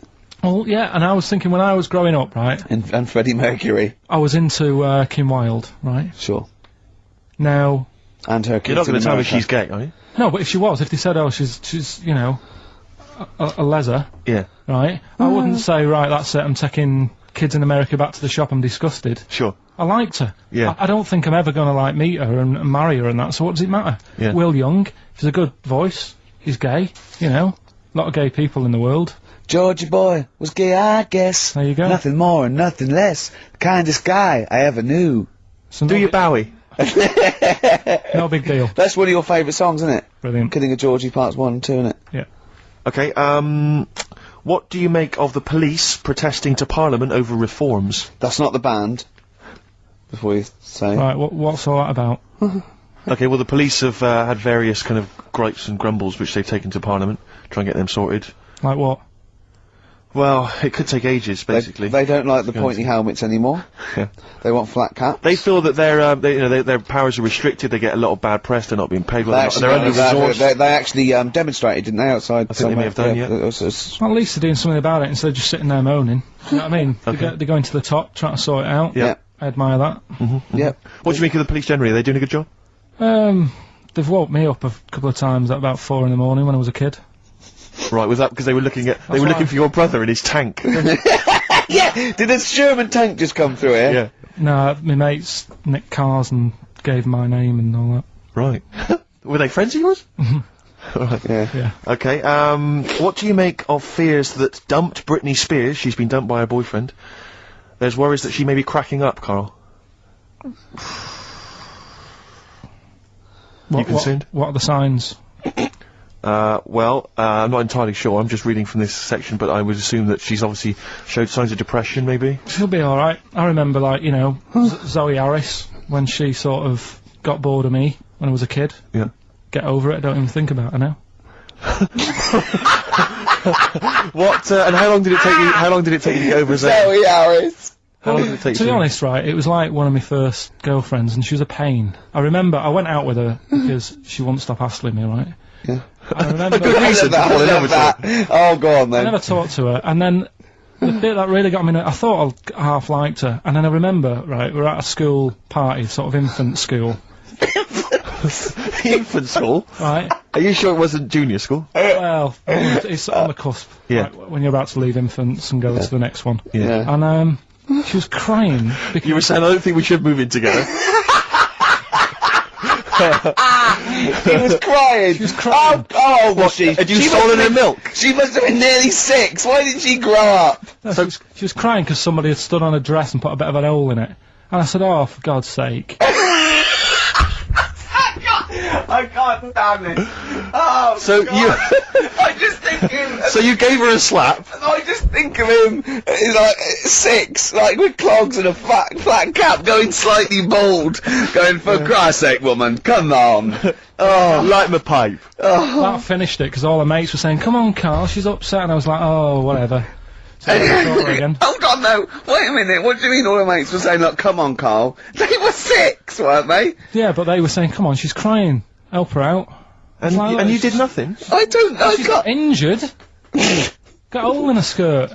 Yeah, but she was upset and you were her boyfriend. Well, So what did you do? Tell me the story. Where were you? didn't work out. You were at some kind of school do. There was a hole in her That's why dress. it didn't work out, he said. Do you treat your current girlfriend in the same way? This callous disregard for someone's feelings? His current girlfriend does not tread on her dress. Does she? Oh, she didn't. So, do it, as far did as she? you're concerned, what was her name? Sarah? Zoe. Zoe Harris. She just felt like, well, you know, if she's gonna make a whinge about, you know, a silly little hole, screw her. Yeah. You're all heart, Carl. What would you have done? I'd have gone over there and give her a lovely kiss. No, you wouldn't. Yes, I We would. were playing Dead Arm. In the corner. Ask him another question. Okay, very final One more. thought then. What do you say to the fact that a judge has decided that we, the general public, have a right to know about stars' flings? Basically, this is an excuse. This is basically saying, should papers be allowed to print tittle-tattle about celebrities, Oh, this is. providing it's proven true? Oh, this is something about, isn't it, a Division 1 football or something? It's definitely out of Premiership football as unfair, and it is true, but he's trying to keep privacy. And the judge said, well, it's not for us to censor the press over things that are true. It's up to the general public to either boycott or not, you know, that publication. What do you think, Carl? What about all this, you know, exposing, going through the, you know, the bins of celebrities? It's not right, is it? But No. people are interested in it and buy the papers to read it. Do you know what I mean? I mean, like I said to you the other week, everyone has a go at Beckham for not being that bright. But at the end of the day, he's a good footballer. Doesn't really matter what goes on Yeah. off the pitch, does it? You know what I mean? Yeah. So. But what if you were I a don't celebrity really- and they sort of splashed over the front page the fact that you just, you know, didn't care Left less my for Zoe girlfriend Harris because- Yeah. and her torn dress? Zoe Harris is still upset. Yeah, they dug her out, you know. The night Carl Pilkington reduced me to tears. Nah, I haven't done anything that bad. Sure. I won't be worried. Did you win the dead arm contest? No. I was thinking about that the other day. Do you think there's a chance I could get blood clots in later life? Did you play that a lot? Yeah, a hell of a lot. Did you ever do it, but like kind of headbutting? No. Okay, because that would have explained something. Dead arms. Sure. Any more? No, that's it, Carl. And Thank you very it much was indeed. with people's blessing, was it? You had to give them a go? Yeah. And you played it with girls? No. Alright. Oh, my mates. Right. So you were Okay. playing dead arms while she was off dancing and getting her hole ruined. Yeah. You romantic, you. That's great. And you haven't changed a bit, have you? You still do that to this day, don't you? At functions and events. Okay, we just do White Van Carl then. This is your opinions. You can't be wrong on this, can you? There's no right or wrong answer here. Okay. Right. But so this is where we ask Carl his views on the big news stories of the week. Basically, we've stolen an idea from the Sun newspaper, and So this isn't cruel, this programme, is it? oh, I don't think so. Picking on me. It's not, is it? It's weird because a few people have said, "Oh, you're picking on me." It depends how you look at things, doesn't Sure. it? Yeah.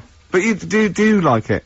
I mean, we could look at it like it's a laugh, so Yeah, it's not a but problem for us. You know we like you. You know you're our favourite. Yeah. I'm going to say thing in the world, but I don't mean that. You know, in a derogatory way. No, You- I'm cool with it. yeah. Yeah. Right. Okay. So your views, please, on the fact that attitudes are changing to the possible marriage of Charles and Camilla. Oh, what do you think of that? The roars at the moment, because the recent tragedies are apparently high in the polls, and people are coming around to the idea of Charles and Camilla getting hitched. What's your thought? Whatever, really. I mean, if they're happy with it. The thing that comes out of it most is it just goes to show, right, that there is someone for everyone. Just because, I mean, no disrespect to Camilla, I'm not a good-looking person either, but she isn't a stunner, and yet she's gone and picked up a royal.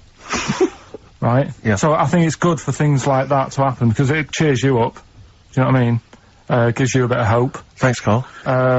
So yeah, it's good. You know, if they're happy, if anyone's happy, it's a good story, isn't it? Yeah. You know what I mean? Yeah. You know, he's had a bit of bad luck, and now he's got someone else in his life. So. While he's doing this, I'm just doing a list of questions to ask him what he thinks of things in the world. Is that all right? Yeah, no problem. So I'm Yeah, just- no okay. problem. Okay, what do you, make of, well, now listen, this may be a non-story, or it may be the biggest story that's about to break. Ulrika Johnson and Sven Goran Eriksson's affair. Are you familiar with this? It's over the papers today. Apparently, Ulrika and Sven are going out, although there appears to be no evidence for this. Yeah, I don't even give it time of day. Do you not? know what I mean? Right, well done. Doesn't affect me whatsoever, as long as he does his job well. Yep. And what's she doing at the moment? Presenting Dog Eat Dog, I think? Right, you know. As long as she does her job well. As long as they both do their jobs well. Well, yeah, at the end of the day, Yeah. that's going on with a lot of people out in the world, isn't it? Do you know what I mean? Just because he's an England boss, as long as, you know, we win the games and that, he's doing his job. If she's, you know, gets a dog winning a prize or whatever. No, okay. It's not worth it. Carry on. Do you know what I mean? Yeah. So, Dog winning a prize. I haven't seen Dog Eat Dog. What's it Okay, about? it's alright. It's Right, no, go on. so that's it, yeah, it doesn't matter. Okay, what about this then? Are you, disappointed by the nation that, a third of us are apparently unaware of St. George's Day? 23rd. Is St. George's Day the one with the snakes that we've talked about? No, that's. Are you one of that third, do you think? St George is the patron saint of England who killed the dragon. Yeah, I mean, there's too many of these days, isn't there? That's the problem. If you make it a bit more special, like Christmas, so you buy presents and that for each other, then people will remember it. But there's so many of these days, with Easter and Pancake Tuesday and all that. So, it's not surprising. I think as time goes on, we'll find that a lot of these days will just disappear, because, you know, people are busy. There'll be new ones, won't there? I don't know, people There'll are be that like busy. Gareth Gates Day in 50 years' time. It's just weird. I mean, I remember being a kid, right? Going out on a Sunday and shops would be shut because it was like, you know, the day of rest and all that. People don't care now. It's like, well, we can make some more money, we'll open the shops. Yeah. Do you know what I mean? It's Is that a all good or a about- bad thing, Carl? It's good, because I remember I used to have to get up early to go and get some bread if we didn't have any in. Because the shop would only be open for a couple of hours in the morning. Yeah. Whereas now I'd be able to... Yeah, I lie remember in. that. I remember that. Shops, and you couldn't get aspirin and stuff, Exactly. certain things, A nightmare on a Sunday afternoon. Yeah, yeah. So- That's right, yeah. And pubs didn't open until 12. Do you remember space operas? Yeah. Yeah, shut up. Can I ask you something? Go on. Okay, I've got a little list of things. What do you think of, like, those pug dogs that are bred and they can hardly breathe? Evil. Yeah. What do you think of, gays? They're alright. Do you know what I mean? Just like straight people, you get bad ones, you get good ones. Exactly. Eh? We've learned a lesson today, haven't we? Absolutely. Let's play a record. Yeah? What do you fancy, a bit of Radiohead? Yeah. You don't mind, though, if people think we're gay, for instance, when we go to the BAFTAs No, tomorrow? that's terrible, I don't want that happening. Why? Hey? Why? Because I'm not, that'd be a lie. I don't like lying. If I was, I'd say I was gay, Yeah. but I'm not. We'll say you won't, just pretend. We won't get in otherwise. No. Just a little kiss and a cuddle. Say I'm a bit gay. No. I'm not gay.